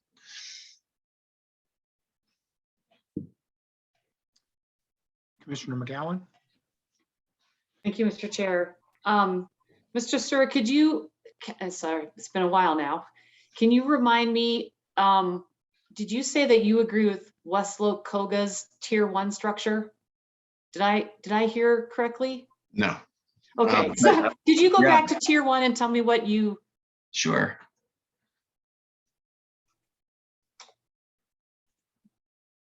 It was Kinder Morgan. Yeah, it was Kinder Morgan's proposed language. They were using it generally. I was borrowing it because I really appreciated some of the comments by the conservation groups and others that said, look, when you're talking about blanket bonds, you really, it's a form of self-assurance or self-bonding. Because, clearly, the minimal $1,000, even $3,000 a well is a very, very small percentage of what is going to be required to plug and abandon in the event that they were to be orphaned. Recognizing that, it's a management of risk. And right now, all we're looking at for tier 1, to be able to qualify for tier 1, is that they've got per well average daily production of 60 BOE, and less than 30% of their wells are low producing. I think on top of that, some of these ideas that Kinder Morgan proposed that are actually were part of the EPA's inactive injection well program, is the way that they look at an ability to self-assure by looking at the most recent bond issuance, the net working capital, and all of these different criteria. And they propose them as relevant criteria. It's the industry, in a sense, that is proposing it. I think that that's fair. If the industry is willing to give this information, that should be the minimum that you should be asking for. Again, let's look under the financial hood of some of these companies and see if they are as strong as they appear. Many of the companies that we're dealing with are multinational companies, and they may be doing really well in Colorado and not so well other places. Okay, so the way that I read this particular proposal is that in order to be eligible for the tier 1, the tier 1, you would have to be able to show all the things in C. I'm just making sure that I'm understanding correctly, that you all are supportive of that. Yes. And then I think that what I have seen in pre-hearing statements going back and forth a lot is whether or not there should be the and remains between A and B. And in this particular instance, it has been removed, and you all are supportive of the operator either is having a daily production that exceeds 60 BOE or no. Okay, because I think that's their proposal also, that yeah, and that would like to get rid of the and. No, in fact, the only reason that the and moves is because we've added a different one. And so and is typically at the end of a list. Okay. And that would mean that everything above it is also included. Okay. If that and was an or, then that would mean any one of those needed to be considered. But no, we would like to see them all. Thank you. Yeah, thank you. Oh, sorry. Can I ask another question? Yes. Okay. So going back to also your testimony about if horizontal development occurs in a field that already has vertical wells, and those vertical wells become inactive, requiring them to be P&A'd, I think is what you said? No, more than that. And thank you for the question. And this is something that I think could be done through rule. Certainly it could be done through rule, but it also could be done through policy. And that is simply that when you're doing horizontal development, that is a time where the operator has to, by law, look at those other wells that are in the area in the drilling and spacing unit to determine, particularly if they're completed into the Niobrara Codell. There's a potential for hydraulic fracking fluid and whatnot to be able to access the surface through those well bores, and so they need to be mitigated, and that is a requirement of the offset well mitigation policy. And again, that's in policy, and it's also in rule. I'm proposing that that's also an opportunity to evaluate and require the evaluation of whether or not those vertical wells are used and useful. And if they're not, that becomes part of the discussion between operators as to whether or not the drilling operator is going to mitigate those wells, which they do at about $30,000 a well, Or do they take that $30,000 and say, you know what, we're going to go ahead and plug your well and take care of it that way? It's really a waste of resources, and it's happened a lot on the Front Range, and a lot, you know, with operators that want just those vertical wells. They require them to be mitigated, and they don't want them to be plugged and abandoned, even if they're producing nothing. And some of the reason is that they think that, oh gosh, you know, this whole formation is going to be stimulated and maybe we'll get a little bump in production. And that happens once in a while, and sometimes it doesn't. But regardless, it's a wasted opportunity where we could have had an operator with the ability, with the financing to be able to plug and abandon those wells that, you know, missed that opportunity. And again, I think that it should be part of your cumulative impact analysis too. You know, I mean, we're weighing whether or not this is good for Colorado and whether this is good for the environment. Part of that calculation has got to be, are they plugging and abandoning wells when they're doing high horizontal development, or are they just leaving the field as it was? Okay, thank you. Sorry, I don't know how I misunderstood that, but thank you for clarifying that. Yeah, And then, I was racing through them. Thank you. Thanks for the question. and then, sorry to just beat a dead horse, but the requiring single well financial assurance for new wells, is your expectation that it would happen in year one, or do we give that well a time period in which to get to single well financial assurance? And or do we not require the whole thing, because that well arguably is at the beginning of its productive life? They would potentially set aside something smaller that's allowed to grow and gain interest during the life of the well. I'm wondering what your thoughts are about those ideas. And really, this is an area where I would love to hear from the industry, frankly, because my sense is that they're not paying. It's not like if it's $100,000, they're not paying $100,000. These are operators that, you know, have good funding mechanisms. They're also going to be able to access bonding markets, and they're not going to be paying cash bonds. They're going to be, you know, they're going to be working through that, you know, probably 1% or less that they're going to actually have to pay. And my sense, and I'd love to hear this from Commissioner Gonzalez, as to whether or not, you know, this could just be folded into the AFE and, you know, an expected cost of production, you know, that we're going to, you know, this is going to be something that is deducted from royalty interest, you know, that everybody's paying this because we're going to be putting this up front. And that's just the expectation in the state of Colorado. I think it could be done that way. You know, as to whether or not it's 1 year or 5, I'm open to hearing industry's comments on that. Okay, thanks. You can use a few seconds of your rebuttal after you hear from industry and speak to that, Mr. Sir. Well, I appreciate you allowing for the rebuttal. I really do. I've got 2 final questions for you, but I've been trying to wait on others. So Commissioner Gonzalez, do you want to ask your final question? Yeah, happy to do so, Chair. Thanks, Mr. Sir. And I won't venture into whether or not such full cost bonding could be included in an AFE, and I'm not quite sure all the accounting around that and what that would look like. So let's hear from the professionals in industry when they come up.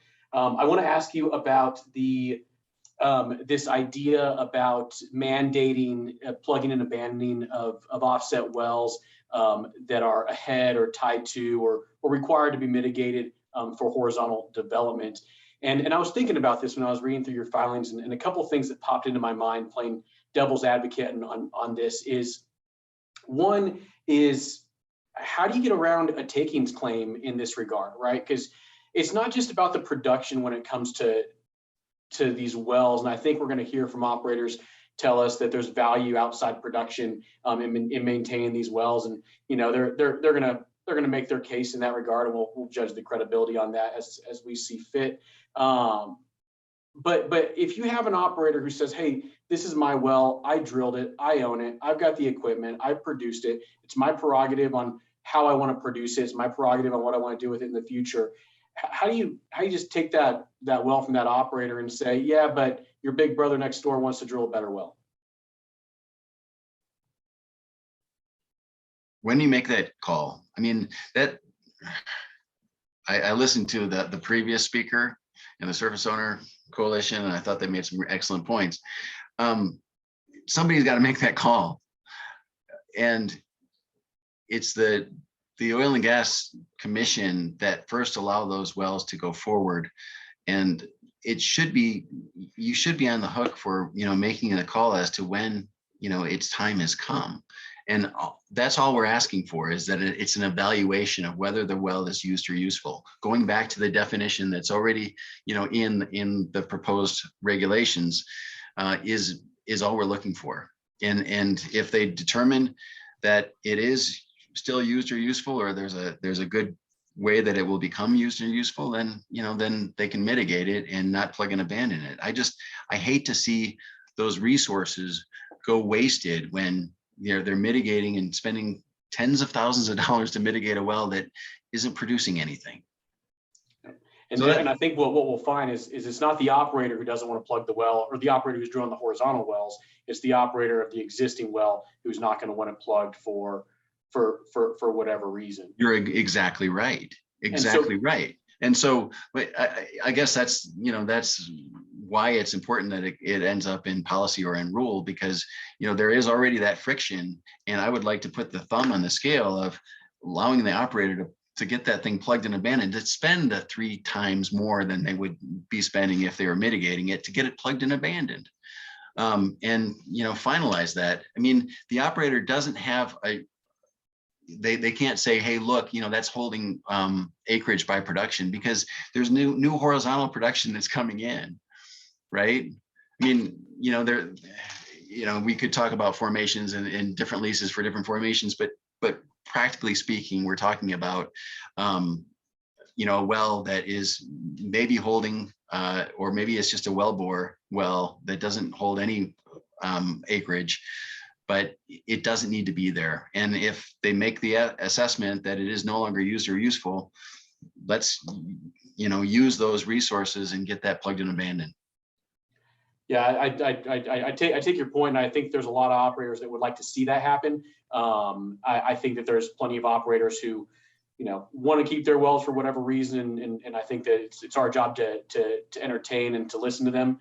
And so we'll figure it out then. I think what I'm having a hard time with, another kind of just hypothetical, which again, when we talk about these future hypotheticals, and this is more of a comment that I've thought about, not necessarily something that I've put too much pen to paper on, is could one of these smaller operators end up holding up a newer, more modern horizontal development because they won't plug their well? We can mandate the evaluation, but if it comes down to it and they make a case for used or useful, and they say, hey, we're not going to plug this well, and it's got 10 years of life left, and so we might be giving up the plugging of several other wells that should be plugged ahead of a modern new horizontal development, because we have one operator who says they won't plug theirs. And that's one of the things that I was thinking about, wrestling with, and thinking about how this may play out in front of us in one of these evaluations. It happens already. And in that case, if the evaluation is done and they can make an argument that it's used or useful, then it gets mitigated, and they put a temporary plug in there and they go forward and they hydraulically fracture it. And, they might get a bump in production for 4 months. It's, again, one of the best opportunities, and the reason that we've seen the number of wells plugged and abandoned in the state of Colorado over the last 5 years is because we're doing this horizontal development. And that is what is fueling the interest in plugging these vertical wells. I want to ride that horse as far as we can, for as long as we can, and make it a mandate that they evaluate those with that in mind. Let's plug it. If we're going to continue horizontal development in the state of Colorado, let's plug as many wells as we can along the way. Thanks again for the discussion. Yeah, it was good. Thank you.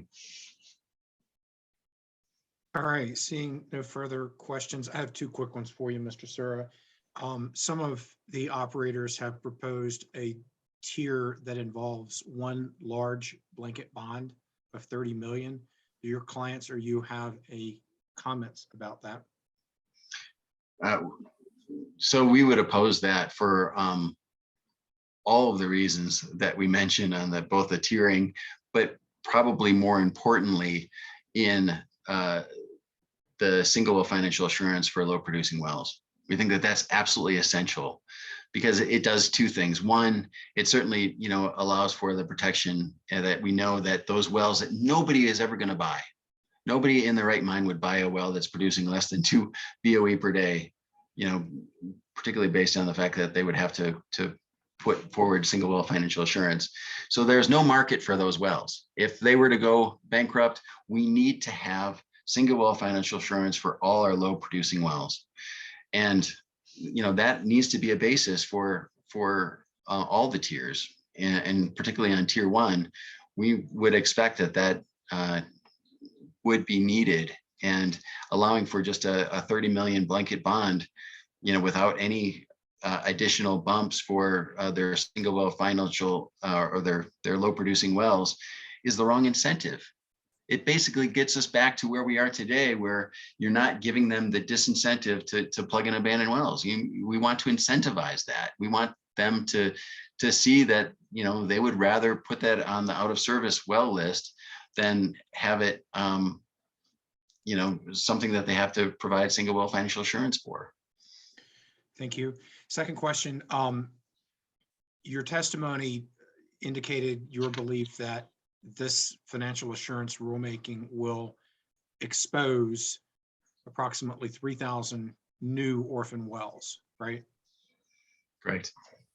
If that's the case, what are your clients or your thoughts about the concept of some form of amnesty program, which would allow an operator to turn over their financial, and I've not thought through it, but turn over their whatever financial assurance they have to the state, turn over their wells to the orphan well program, and pledge to not operate ever again in the state.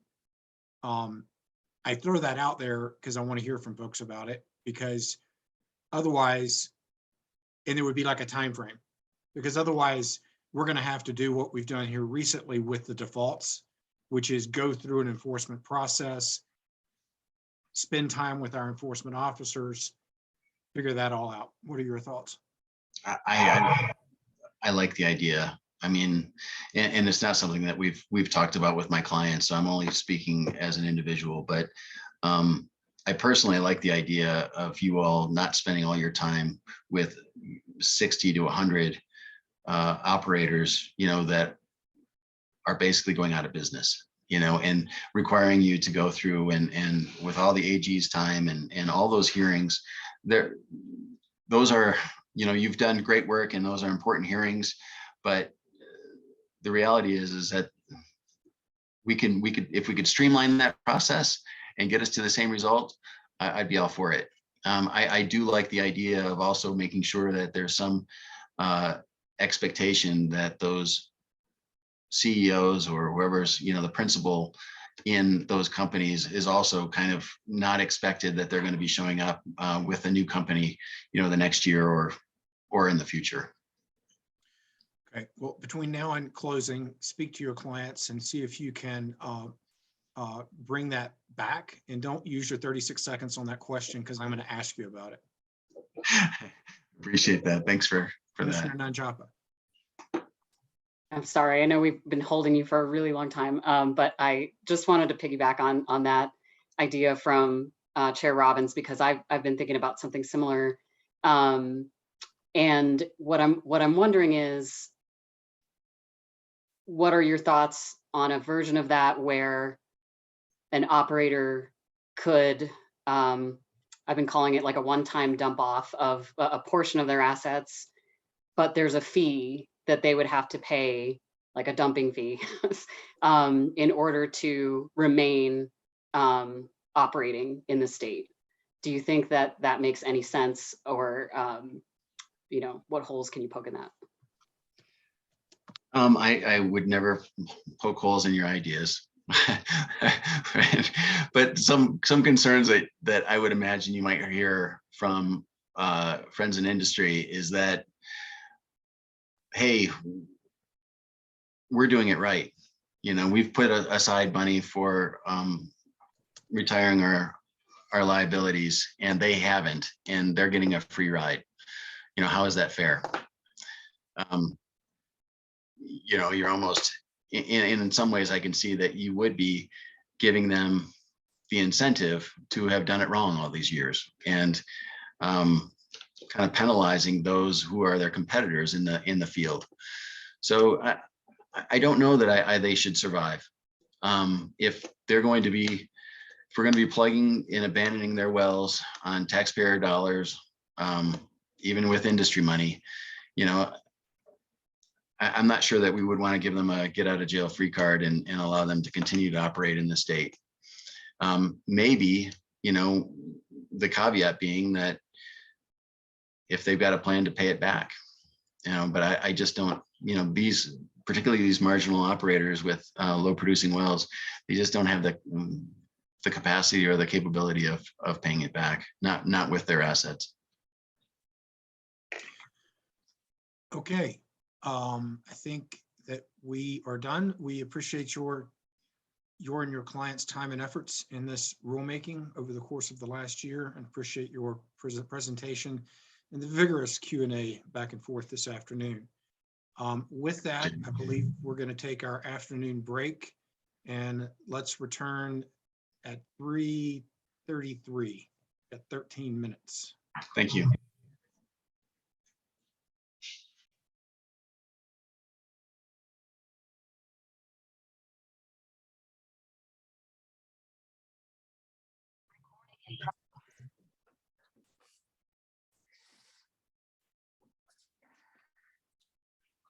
All right, we are looking for folks to gather back with us. I see all 5 commissioners. We next have up Western Resource Advocates. Ms. Larson, what is their time allocation? Your mic is off. 20 minutes. Okay, very good. Just full disclosure, I'm having an afternoon snack, and so I'm going to turn my screen off, but I'm going to be listening intently to everybody. So with that, Ms. Walker, you are recognized. Thank you. Thank you, Commissioner, staff, and stakeholders. I'm Jorrel Walker with Western Resource Advocates, and we're going to start our presentation with Richard Allward, a former COGCC commissioner and an expert in reclamation.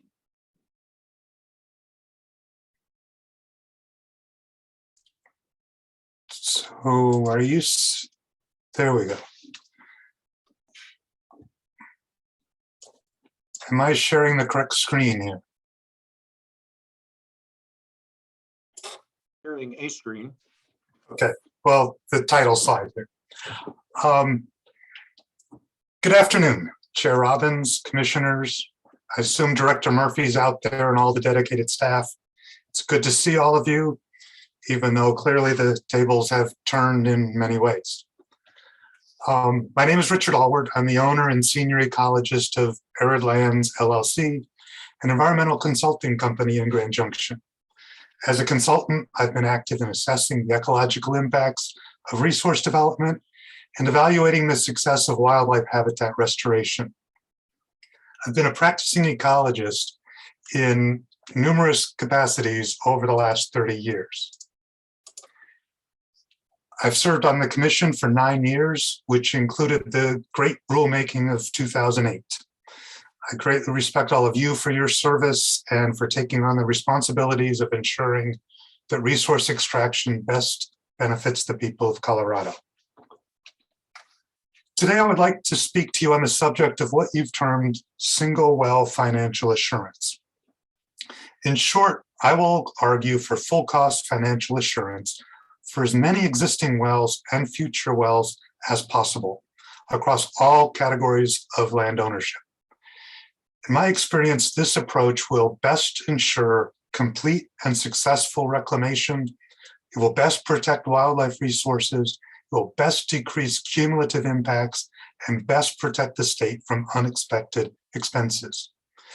But regardless of whether all or some operators are required to demonstrate full cost financial assurance for all or some of their wells, it is extremely important to have a comprehensive functional definition of this term that includes all cost components.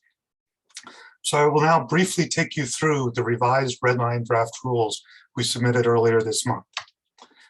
The draft rules correctly separated plugging and abandonment from the associated reclamation for coming up with an accurate and flexible estimate for financial assurance. However, remediation costs must also be accounted for when setting financial assurance amounts. In staff's analysis of costs from the Orphan Well program, illustrated with this figure from their July 23rd presentation to you, they identified plugging and abandonment costs in red, reclamation costs in green, and environmental remediation costs in blue. Remediation costs could comprise over half the total costs for decommissioning a location. So omitting remediation costs risks severely underestimating potential actual costs. Identifying an average cost is a necessary first step, and I appreciate the effort staff took to move beyond this measure and develop the concept of a reclamation matrix. Today, I want to expand on the staff's initiative and further identify reasonably conservative base costs and adjustments linked to site attributes that will influence decommissioning costs for wells and locations. Again, I use this figure from the staff slide deck to illustrate the various costs for this based on this limited orphan well data set. Okay, so the average cost for decommissioning exceeded $92,000 per site. But I want to bring your attention to the cost for the top 5 sites included in this small data set. This average was nearly $170,000 per site, despite the fact that the average area of disturbance was just 1/2 acre. This is an extremely small size compared to the average current permitted size.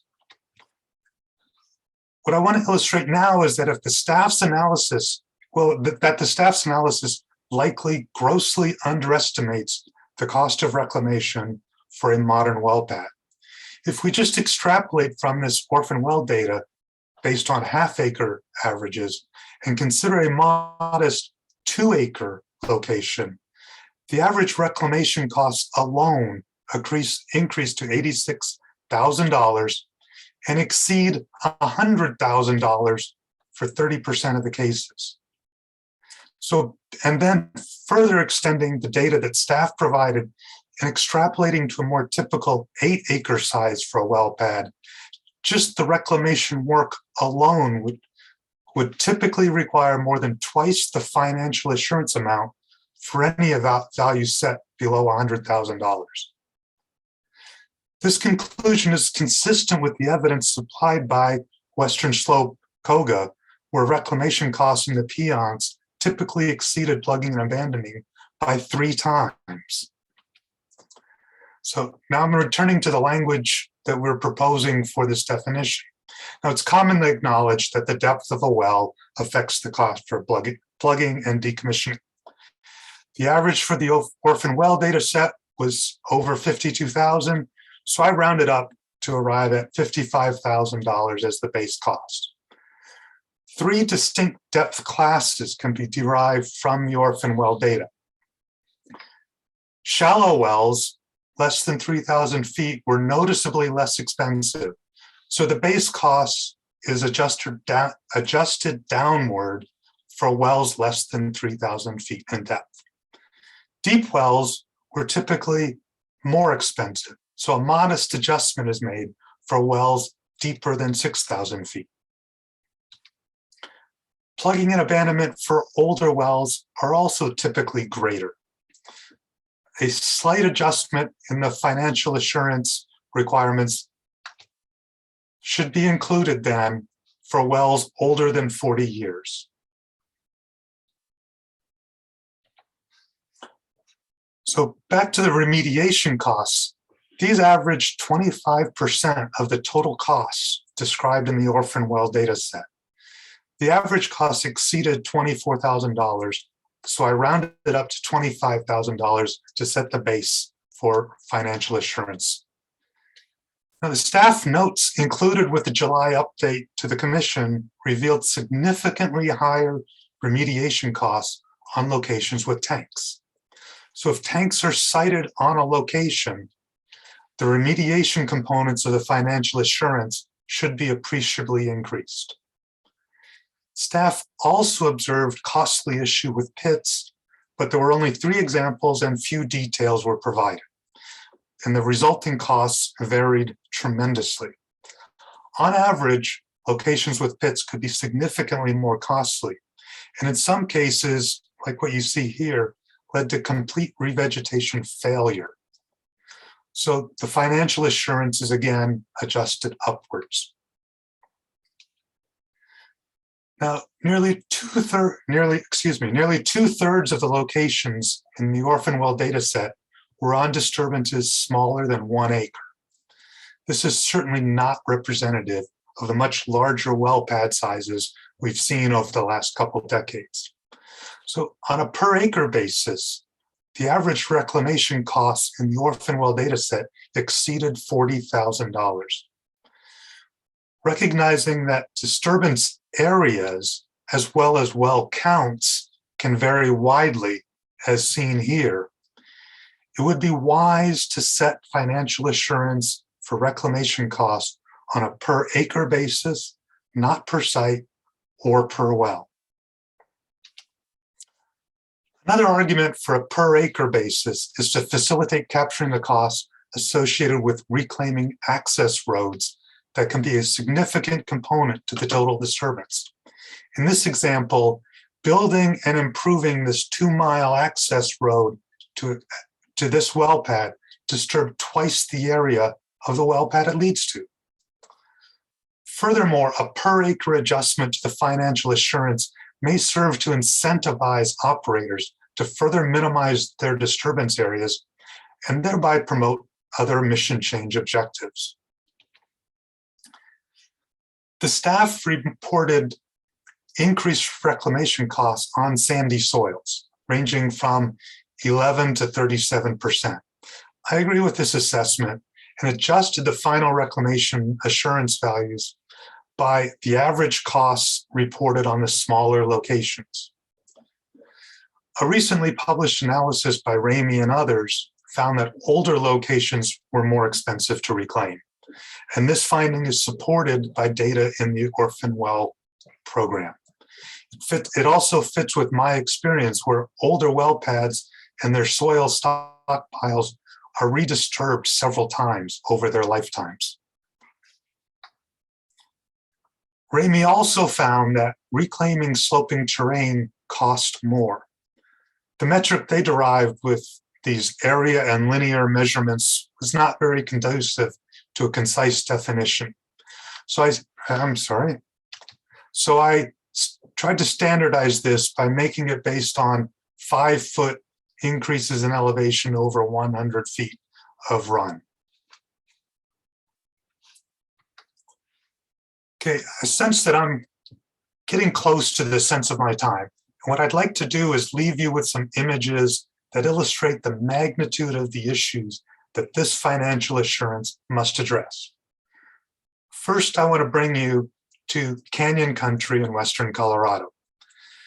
This blue polygon highlighting this canyon floor is a short section of high priority habitat designated as no surface occupancy. Because this narrow valley riparian ecosystem and stream are mapped aquatic native species conservation waters. This canyon bottom is also mapped as elk and mule deer winter concentration areas and elk severe winter range and includes an elk migration corridor. Nearly 30% of this valuable habitat has been disturbed with well pads, access roads, and a pipeline corridor. The steep slopes begin at 20% and then get steeper. The topsoil is marginal and extremely thin and primarily rock fragments.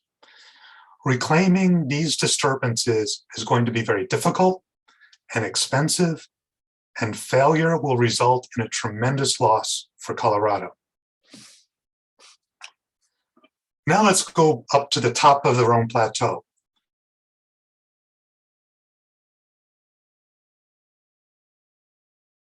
More than 160 separate disturbance locations, in addition to miles of access roads and pipeline corridors. All of these are located within high priority habitat that includes no surface occupancy, aquatic sport fish management waters.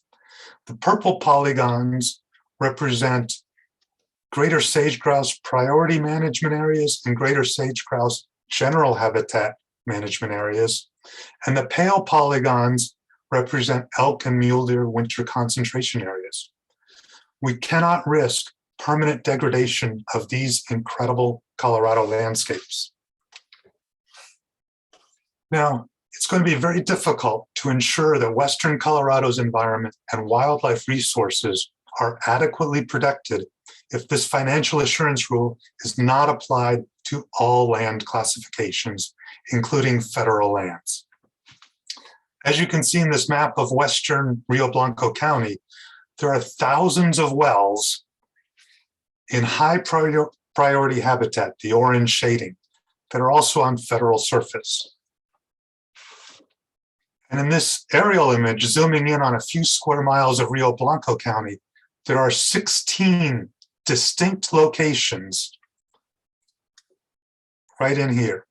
10 of these were plugged and abandoned and reclaimed between 21 and 50 years ago, but appear no different from the 3 locations that each still have a single producing well. The federal government's financial assurance and reclamation requirements are wholly inadequate to protect Colorado's environment and wildlife resources. It really is up to you. So reclamation failures lead to proliferation of non-native plants, soil erosion, degraded water quality, loss of habitat, fragmentation of habitat, impacts to wildlife, decreased carbon sequestration, and less satisfying recreational experiences. These impacts are real, quantifiable, and the costs are being borne by Coloradans who hunt, fish, drink water, and generally enjoy the outdoors. I'm asking you to develop a rule that will incentivize every operator to fully and promptly reclaim their disturbances. Thank you. I think Ms. Walker has some things to say, and then I'd be happy to attempt to address any questions you may have. Yes, thank you, Dr. Allward. So just some concluding remarks. First, appropriate financial assurance rules must ensure prompt and effective reclamation and remediation, and this is best achieved with full cost financial assurance. And so meeting the mission change mandate is not just about reducing risk, but it's also about securing timely performance by the operator, because the only way to avoid and minimize cumulative impacts and to prevent compounding impacts as sites across the state languish and deteriorate is by securing immediate performance. And so an orphan well program is not a substitute for full cost financial assurance, because it necessarily represents a delay and therefore an accumulation of cumulative impacts and a greater chance that reclamation will ultimately fail.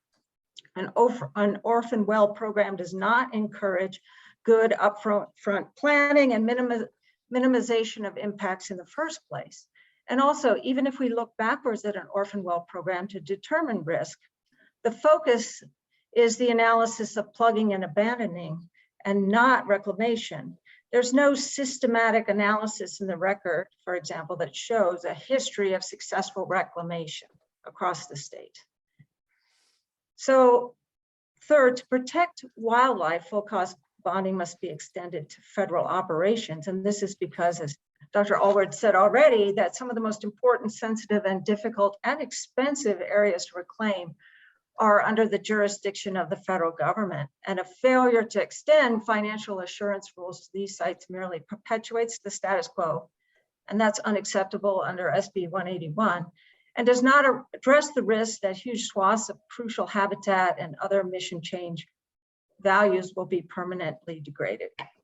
Thank you. Ms. Walker, for the presentation. Thank you, Dr. Allward, for the presentation, and thank you for your service to the state as a commissioner. We do appreciate that.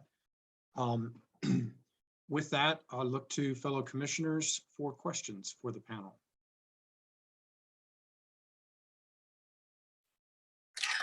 Commissioner Messner. Mr. Chair, thank you for the presentation. Commissioner Allward, I wonder if you would walk me through your tables. Okay, so I mean, I've tried to read it in your pre-hearing statement. I tried to apply, a reclamation bonding situation to it.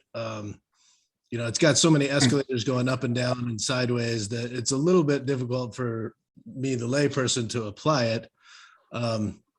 But as I look at all those escalators, it appears to me that you're getting into, $500,000, $650,000 amounts relatively quickly. Am I missing something there?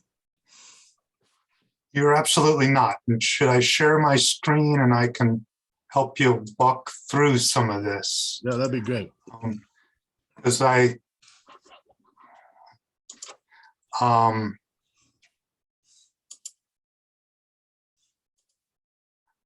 so I actually have an appendix on my slides. So we can go through. My table was complex.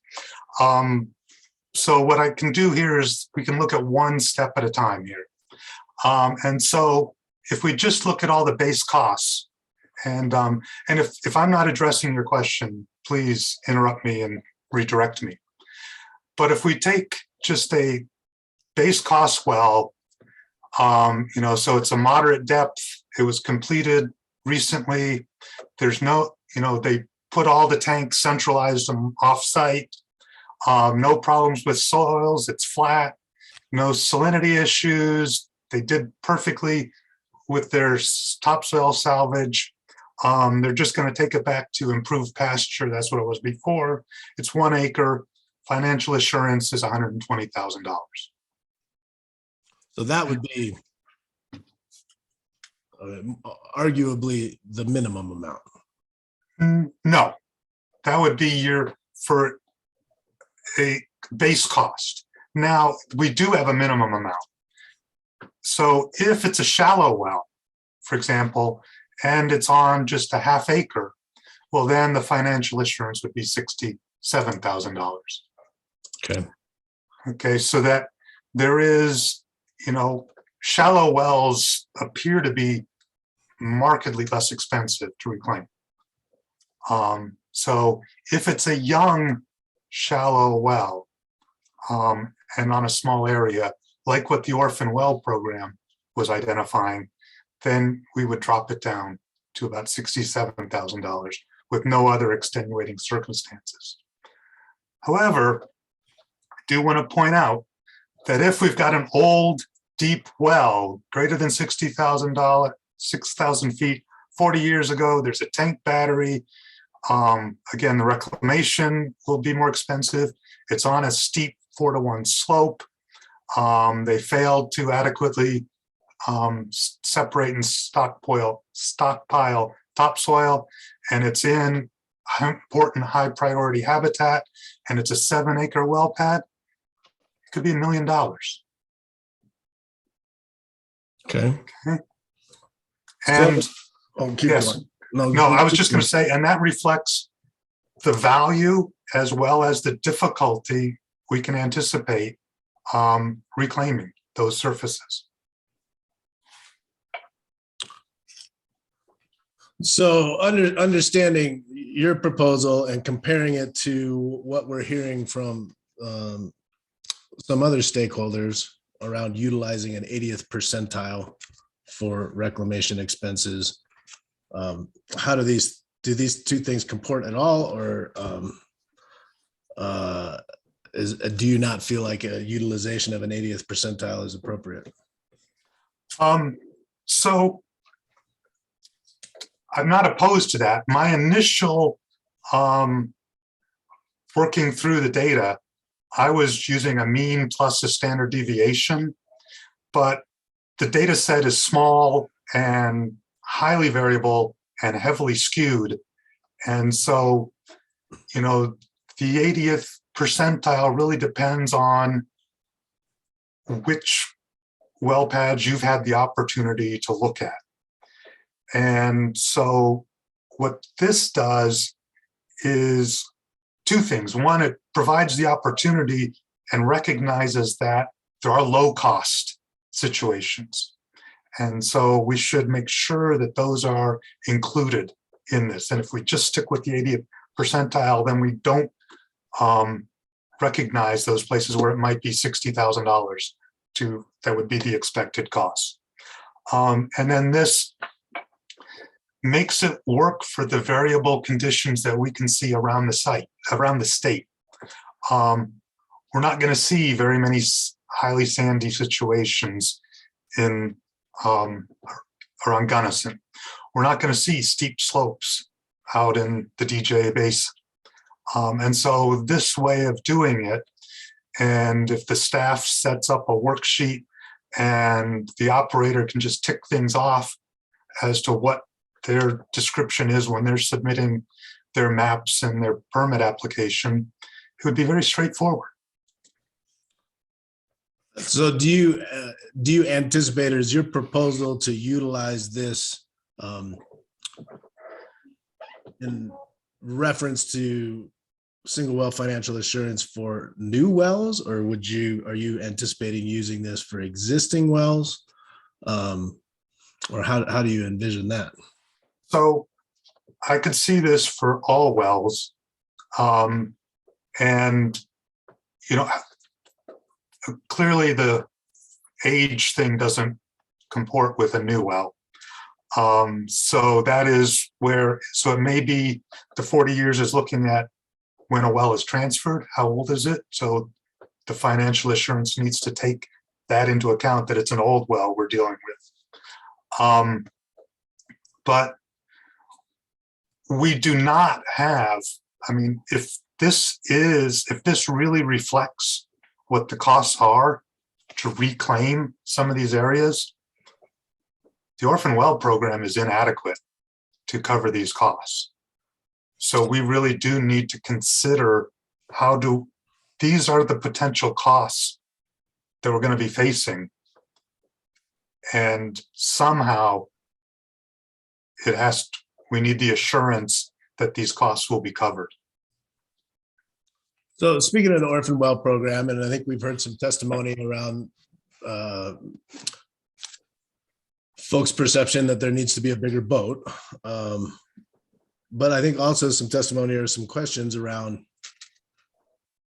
by implementing some financial assurance measures that there will be additional orphan wells put on the orphan well list over a very short period of time. And understanding that if we're looking at reclamation costs I can anticipate a number of situations in your proposed scenario at over $1 million. One may assume that this is going to push some people to make a business decision to walk away from their assets. So how do you reconcile those things in determining how you're approaching plugging and abandonment versus reclamation? I'm not going to weigh in on what criteria people use for making their business decisions. And I'm not real skilled at that myself. But what I think is important is that the state, that you recognize that these are potentially the costs that we're looking at.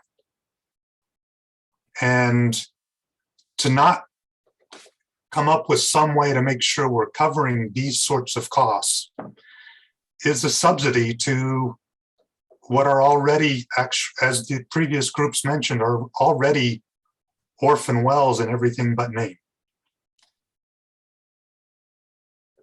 Okay.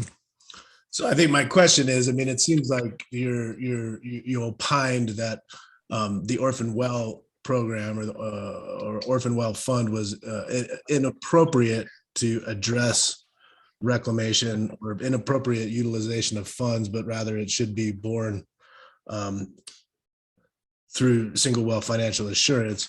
I think my point is that, I mean, I think there's a balance there, right? Where, well, this may be the cost, is this cost need to be anticipated in an orphan well program in addition to a proposed single well financial assurance, or I mean, those are the two things that are difficult to reconcile, because I think realistically, if you start making an assumption that you're going to charge $1 million single well financial assurance for 35% of the wells in the state, that it's not going to have some negative impact on the number of wells on the orphan well list.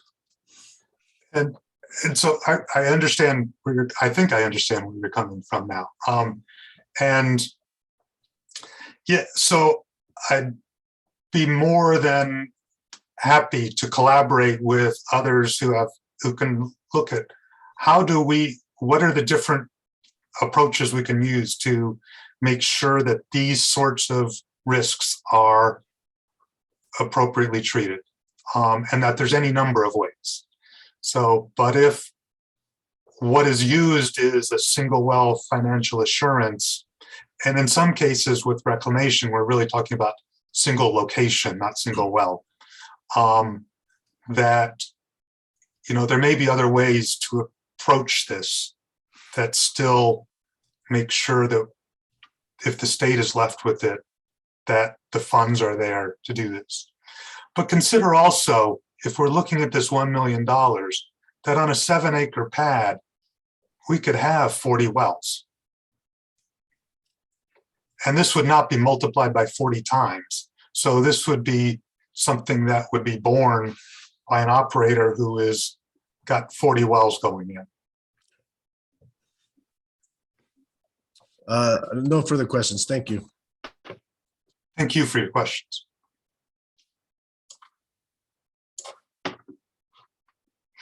Unmute, and now I'm looking at my fellow commissioners. Along the same lines, since no one raised their hand quickly, you went through, and I read your briefs, and then you went through the development of these numbers pretty quickly. You only had 20 minutes, of course, but just, you know, looking at the various numbers, the 15% if it's greater than 6,000 feet, the 200% if it's over 40, the 2.5% slope over rise and run, that sort of thing.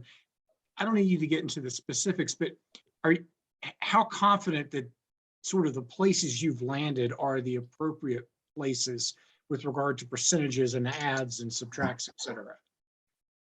So let me see how well I can get back to a slide that can illustrate what I'm talking about.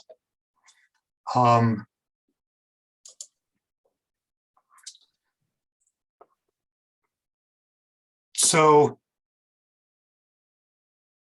for example, you know, here, and this is the plugging and abandonment part.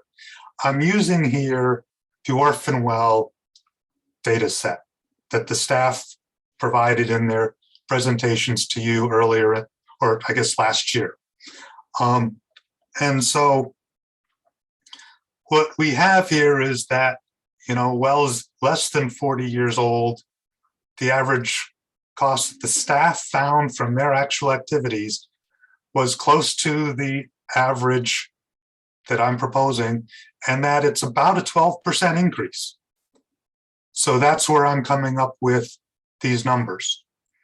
And so it's how much confidence do we have in the orphan well data program? I'm assuming the staff kept track of all their data.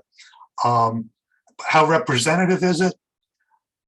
The industry has the information probably to tell us that, but they need to share more than just their averages, and provide more information in the way that the staff did in providing location data for every well in the program so that somebody like me could go back through and reanalyze it and say, this is what we're seeing. These remediation costs, again, I mean, if industry or staff has better numbers, we should take a look at them and adjust everything accordingly. But these are based on the orphan well data, and then roughly changing things. And because these numbers were so variable with the pits and the details weren't there in the descriptions from the staff, if the staff provided more details, maybe we want to adjust this to some other value. But I think in part what I was trying to do was to build on the initiative the staff took with the reclamation matrix and hang more meat on that so that it becomes more transparent and objective and everybody knows what's likely to happen going in.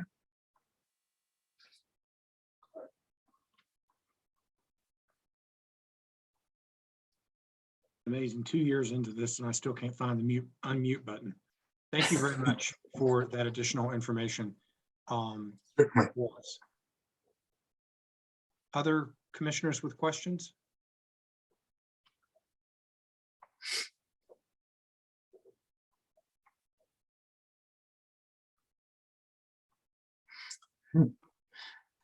Director Murphy, I don't know if you're with us, but I can reach out to you offline as well. But I think it would be helpful to get whomever is the experts and staff to look through this for us and perhaps be able to bring back some perspective as well. Love to utilize our subject matter experts. You've got, and hi, Dr. Allward. I'm not quite Director Murphy. I'm not quite formally dressed for today. I'm listening attentively and I loving mostly being just on the wanted to panel. give you a chance to say hi to Dr. Allward. I appreciate that. It's great to see you, Rich. Great to see you. So yes, you've got access to some real experts, and I'd be happy to talk with them if something doesn't make. I have trouble sometimes when I go back through to recalculate something. It's like, just why did this make sense? So yeah, I think this is, I feel pretty good about how these are. I think some things like expanding forever just on the per acre basis, at some point, is 8 acres really more expensive than 7 acres? Maybe not at the same rate. And so if the staff or industry has some information as to how to classify sizes or slopes or something, I think we should take advantage of it, and you guys should use all that information in your decision making. Great, thank you. Commissioner Najapa. Thank you, Mr. Chair.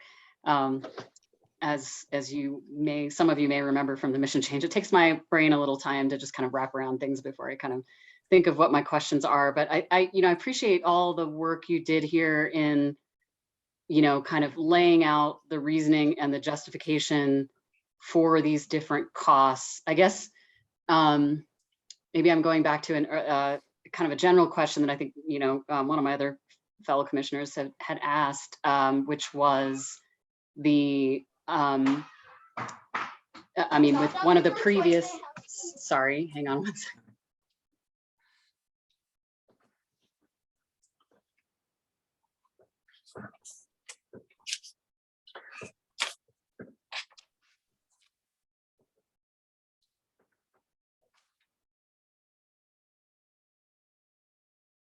Apologies, daughter home from school.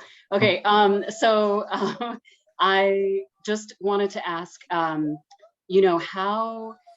does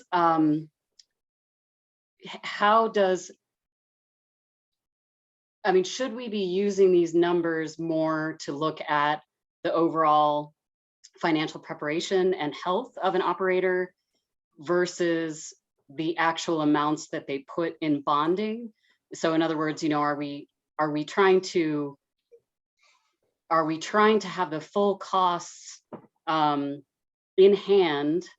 And if so, why? Or are we trying to get the assurance and the proof that the health of the operator is in place to be able to handle these costs, and again, after some vetting with the staff, that these are indeed, the types of costs that we might expect?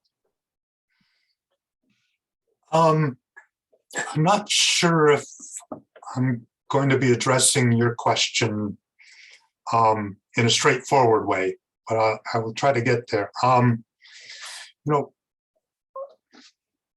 One of the things I've noticed with working with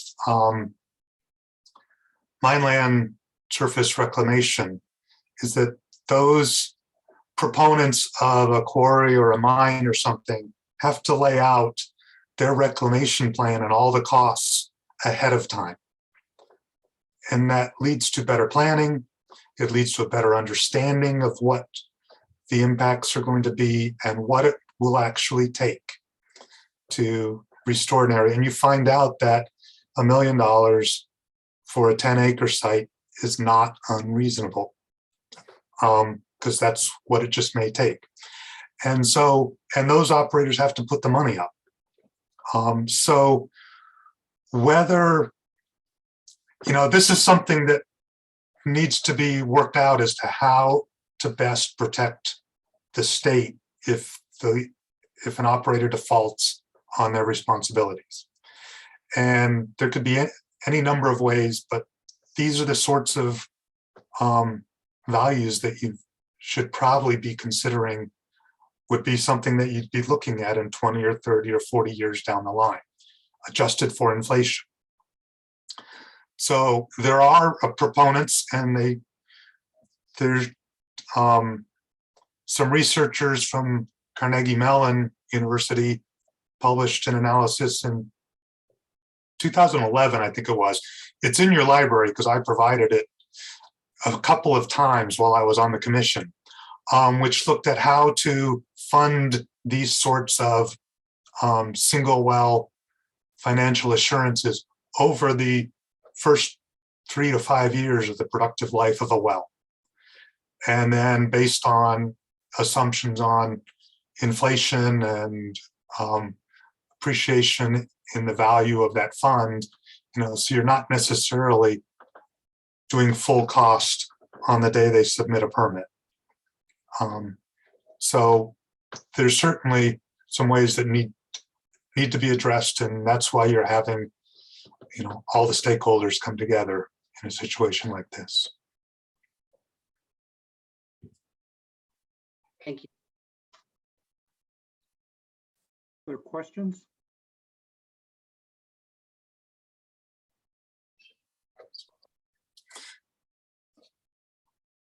All right, seeing none, again, thank you both for your presentation, for your participation with us in this rulemaking. You brought forward very good information for our consideration. We really do appreciate it. So it's great seeing you all again. Thank you. Okay, at this time, we had slated, just checking in with my fellow commissioners and Ms. Larson, we had slated the conservation groups for 29 minutes plus questions, the Board of County Commissioners of the County of Pitkin for 4 minutes plus questions, Colorado Communities for Climate Action, 5 minutes plus questions.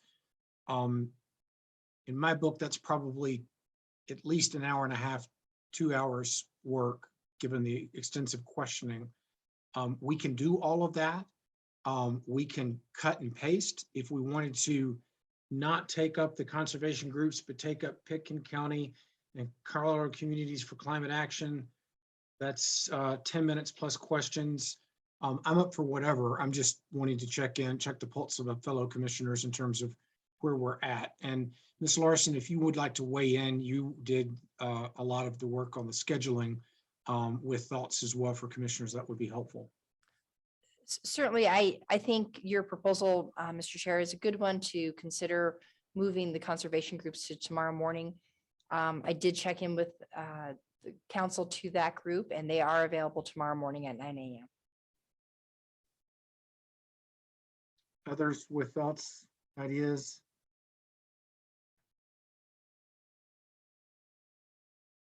Don't really care.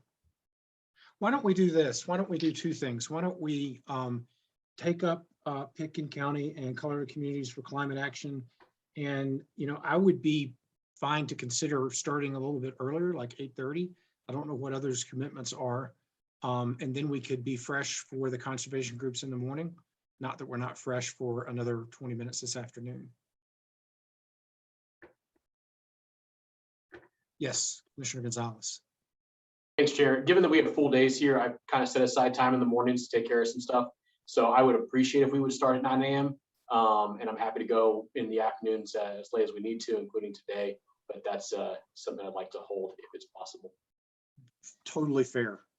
I tend to do the same thing. All right, well, let's do this. Let's go to Pitkin County now, and then let's go to Colorado Communities for Climate Action, and let's see where we're at after those two, as opposed to tackling a big one. Not that Pitkin County and Colorado Communities are not important. They just don't have as much time.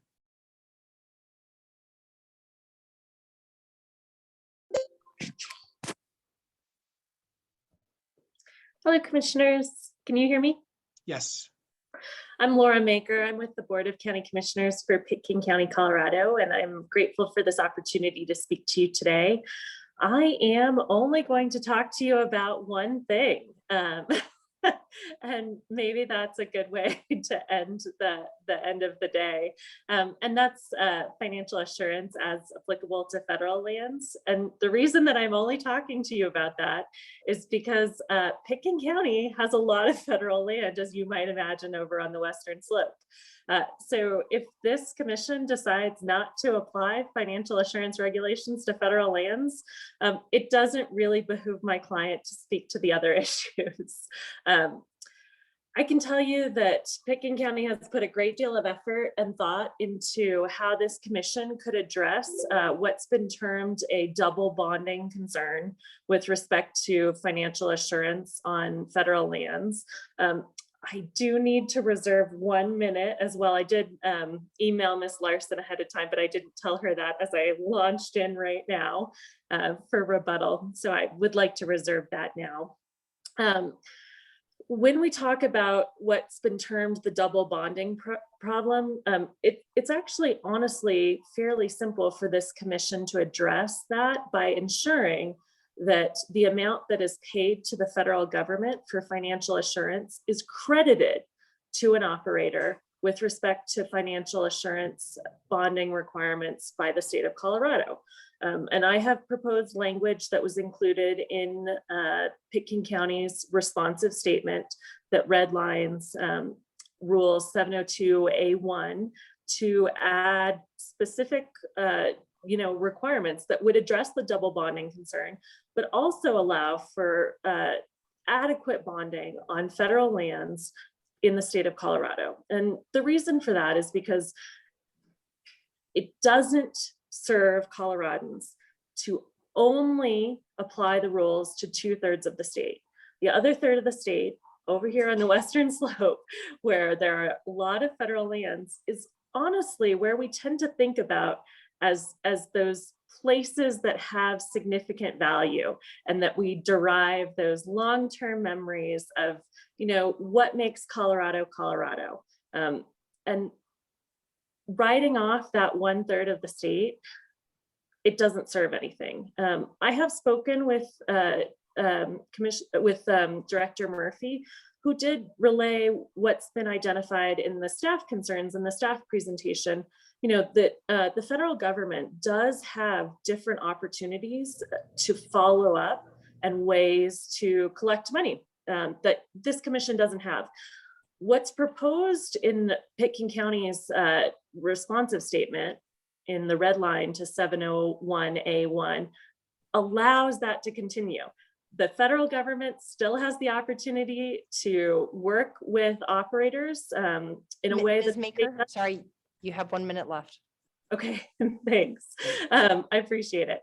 And so as a bottom line, I'm just asking that you address what's been termed the double bonding concern, but you don't write off 1/3 of the state. I'm happy to answer any questions. Okay, thank you. I'll start. I do have a few questions about your position.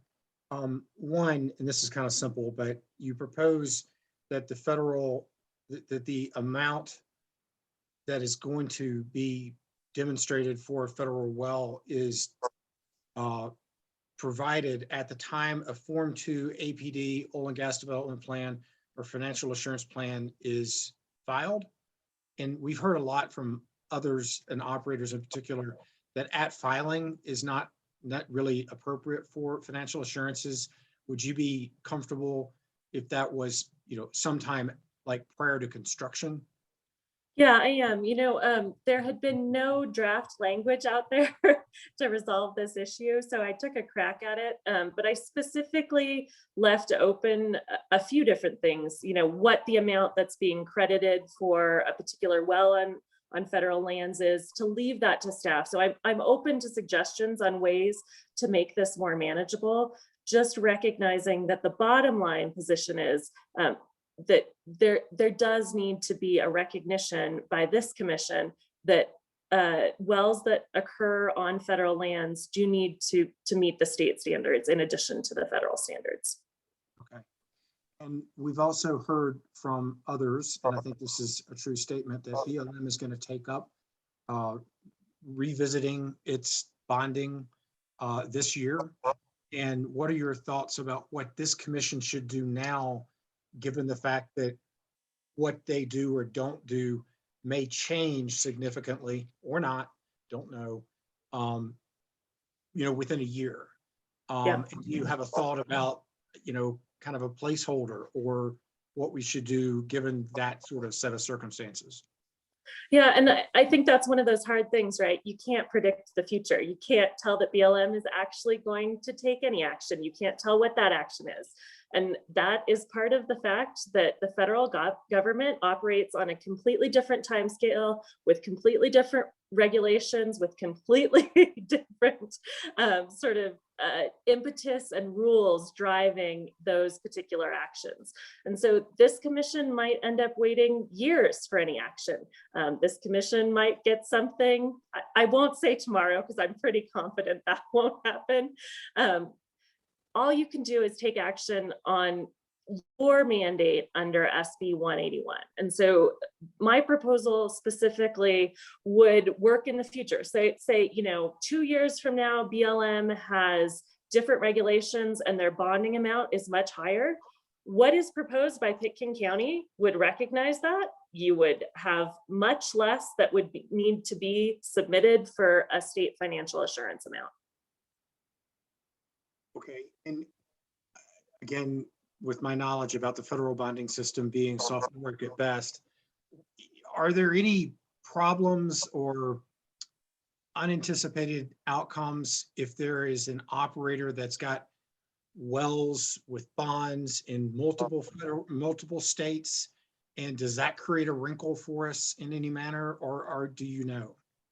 Yeah, and part of the things, one of the things I was considering in the proposed draft was whether I should specifically spell out, okay, an operator has a $200,000 financial assurance with the federal government, and they have 20 wells throughout the nation, right? You could do some simple math and say, okay, the 2 wells you have in Colorado, that's X number of dollars. And I specifically didn't do that because I think that there is potentially some negotiating that could go on between the commission and BLM through any sort of revised MOU. And I did not want to tie the hands of staff on looking at this. So it was specifically drafted to say an operator has to demonstrate that they have paid a specific amount with respect to this particular well or this particular facility. And I see a variety of ways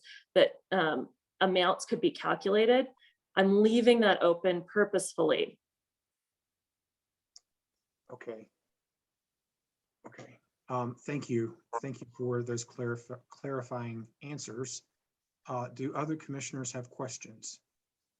Commissioner Messner, and then Commissioner McGowan. Thank you, Mr. Chair. I'm thinking Ms. McCarr, I've got a few questions just on your kind of proposal, your the language that you've redlined. Number one, I mean, to follow up on Chairman Robbins' point a little bit, I mean, what I'm reading in here is that you're asking for a pretty like a pretty cut and dry like dollar amount, a metric, and at least as I look at federal government financial assurance amounts, understanding that they've got different amounts for different things as well, right? So it's not just a flat financial assurance amount generally. Do you see any challenge with trying to reconcile these things rather than using language more like substantially similar, substantially equivalent, so that you're not having to actually like get dollar for dollar amounts? You know what I mean? Yeah, and I do recognize that challenge. I'm open to better drafters, as I think we all are. But I think that this puts the conversation on the table, and it puts the onus on someone who is looking to apply an exception to demonstrate that they have provided financial assurance for this particular well. And that's what we're concerned about, right? We're not concerned about the well in North Dakota. We're not concerned about, you know, a well in New Mexico. We're concerned about the wells in the state of Colorado and making sure those wells are not headed down the road to somewhere that there won't be adequate remediation in the future. That's fair. And then just, and I'm not trying to wordsmith this, but I'm just trying to understand the intent of your drafting here. But as I read it, it says if the operator demonstrates financial assurance provided to the federal government in an amount less than would be required. So are you asking the operator to prove that their bonding amount is less, or are you asking them to prove that their bonding amount is adequate? You understand what I'm saying? I do. And I think what might be helpful is to look at the language in section 1. Right now, it says that as proposed by staff, that the operator demonstrates that it's already provided or will provide financial assurance for the same well, oil and gas location, or oil and gas facility to the federal government. I would add in there, in the amount that would otherwise be required under 702. So if an operator can demonstrate that they've met the amount required in Colorado, already provided to the federal government, then bam, the exception applies. There's no math needed, no subtraction, no addition, you're all good. But if you have submitted to the federal government amount less than Colorado would otherwise require, then the math starts. Then you subtract whatever has been provided to the federal government from the amount you would otherwise be required under the state regulations under 702D, and you get to the amount that would need to be provided. Okay. That makes sense when you read it together. So thank you for that. Those are the questions I've got.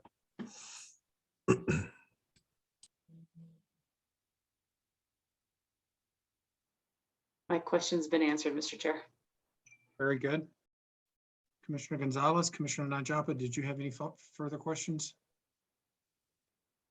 All right, thank you very much. We appreciate your participating with us for your written briefs, as well as being here with us this afternoon. It's very helpful. Thank you, commissioners. Have a good day. You too. All right, I believe we now will have Colorado Communities for Climate Action. Ms. Larson, does Mr. Randall have 5 minutes? Is that accurate? That is correct. Yes. Good afternoon, Mr. Randall. Thank you. Good afternoon, Mr. Chair. Can you hear me okay? We can. Great. Thank you. Good afternoon to you and to the commissioners and to Director Murphy. I'm Bob Randall with Kaplan, Kirsch, and Rockwell. And along with my colleague, Sarah Judkins, who's also here, we are counsel for Colorado Communities for Climate Action. I'm here to introduce Tom Easley. Tom is the Senior Policy Advisor for Colorado Communities for Climate Action. And following his presentation, we'll look forward to your questions. And any unused time that we might have of our 5 minutes we'll reserve for rebuttal. So Tom, if you're here and ready, please take it away. Thank you, Bob. I am Tom Easley, CC4CA's Senior Policy Advisor. Thank you for taking on this critically important rulemaking and the opportunity to testify. CC4CA is a coalition of 40 local governments across the state advocating for stronger state and federal climate policy.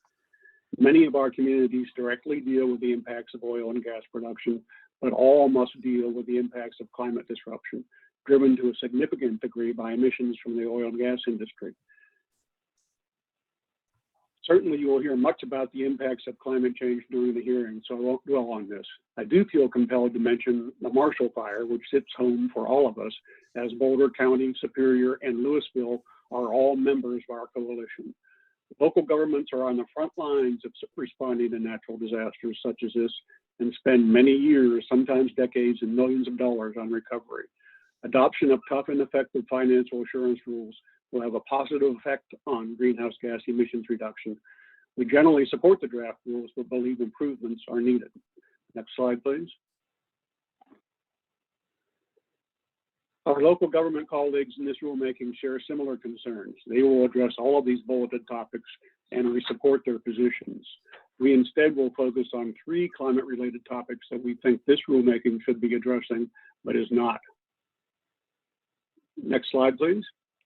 The first of these is the social cost of carbon. Their sister agencies, the Air Commission and PUC, have both started taking the social cost of carbon into account in their rulemaking. This commission should be doing the same. Researchers who do consider it find that the avoided social costs realized from controlling emissions from abandoned wells is a cost-effective strategy to address climate change. Next slide, please. The rules should be strengthened to address protection of disproportionately impacted communities.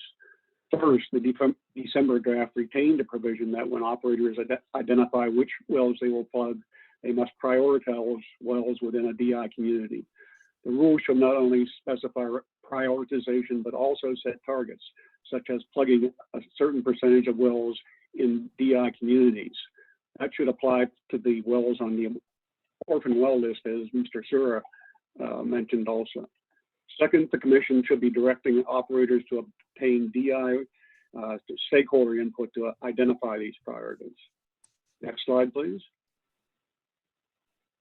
In our pre-hearing statement, we recommended that the statement of basis and purpose should include the intent to collaborate with the Air Commission on monitoring and remediating leaks from plugged wells, not out of service and idle wells, as Mr. Sura was talking about, but plugged wells. The literature review developed by staff for your informational docket shines a light on the fact that leakage from P&A wells has hardly been studied in Colorado. While staff concluded that emissions from plugged wells were close to zero, only one of those studies actually measured emissions from plugged wells in Colorado. Importantly, another conclusion was that a substantial amount of methane emissions from plugged wells were driven by a small number of super emitters. Super emitters also surfaced in the Air Commission's oil and gas rulemaking concluded last December. There were differing opinions among APCD staff and experts in the field about the severity of leak rates from super emitters. We simply don't know what the scope of emissions from P&A wells is. Unless we get a handle on it, we stand little chance of meeting the state's emissions reduction targets. Emerging technologies and top-down aerial overflights mean that it's now possible to very cost-effectively pinpoint leaks at pretty low leak rate thresholds. Rule 904 adopted during your emission change rulemaking requires the director to collaborate with and report to the AQCC. Monitoring and remediating leaks from abandoned wells ought to be a component of that collaboration. I'll conclude here and thank you for your time. I'm glad to take questions.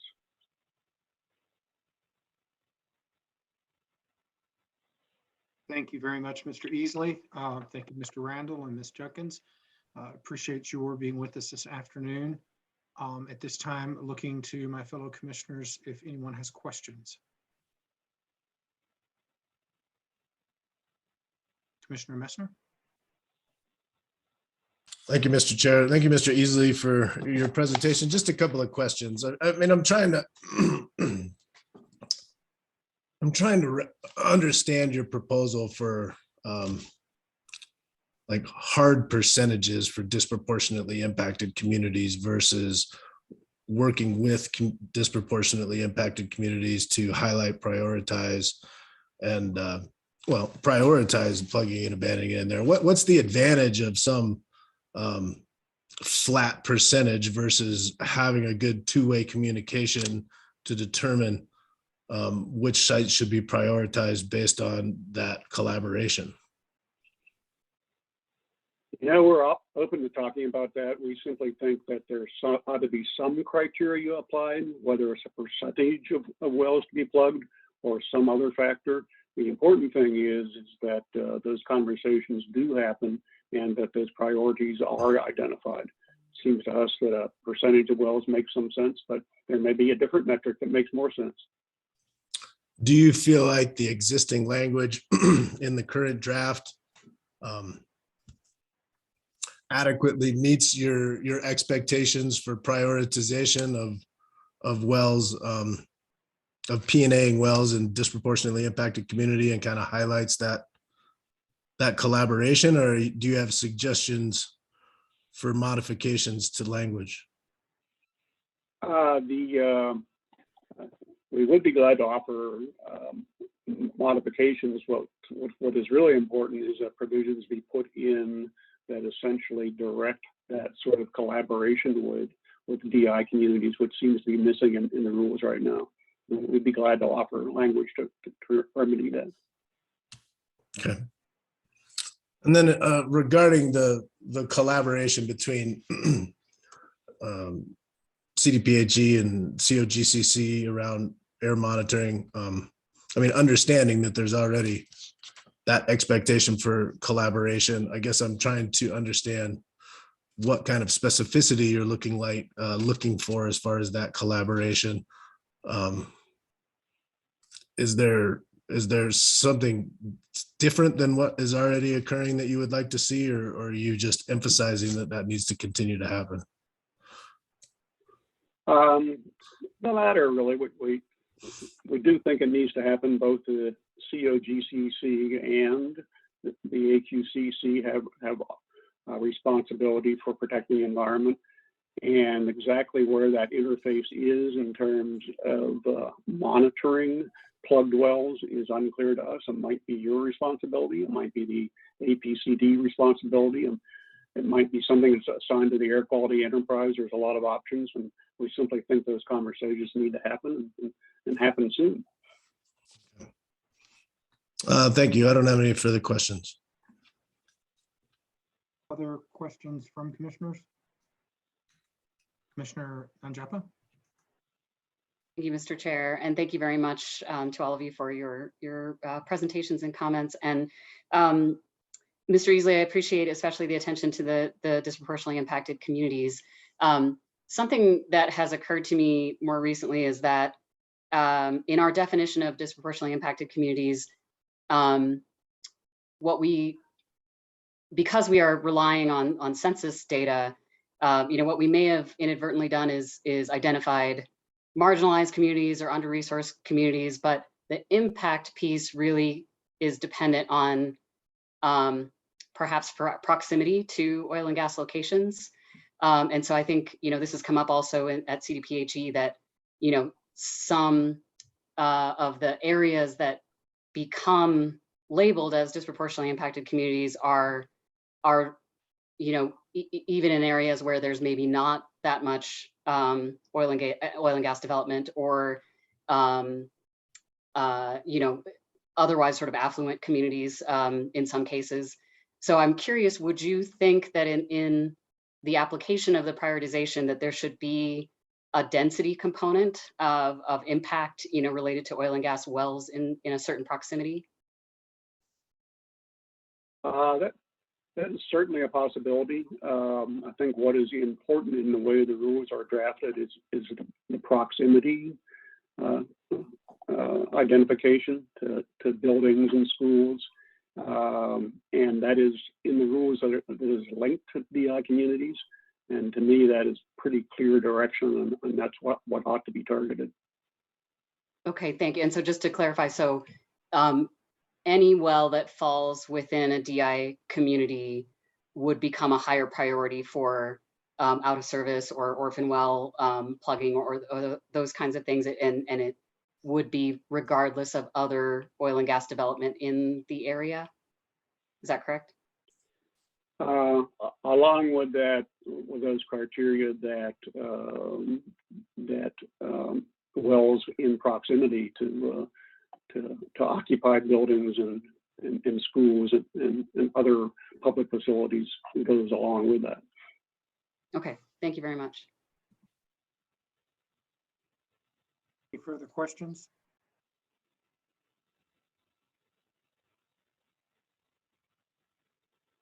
Very good. Seeing no further questions, we thank the panel again for their participation with us and for presenting this afternoon, as well as the written documents that we've all reviewed. Great. Thank you, Mr. Chair. Thank you. Okay, it is 4:40, almost 4:45. What's our pleasure? Do we want to call it a day, or do you want to go probably another hour, hour and a half with the conservation groups? Yes. Mr. Chair, I would volunteer to call it a day, if that is okay with the other commissioners. I'm good with that too.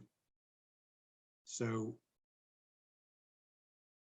seeing that, I think we're looking to have a motion to adjourn until tomorrow morning at 9 a.m. or to continue this matter to tomorrow morning at 9 a.m. AG Davenport, if you're still with us, which one do you prefer? Keeping my lawyer on his toes. Adjourning until 9 o'clock tomorrow, Mr. Chair. So moved. Second. Very good. Thanks. All those in favor signify by saying aye. Aye. Aye. Any opposed? Okay, thanks everybody for the participation. We look forward to seeing everybody in the morning. Have a good evening.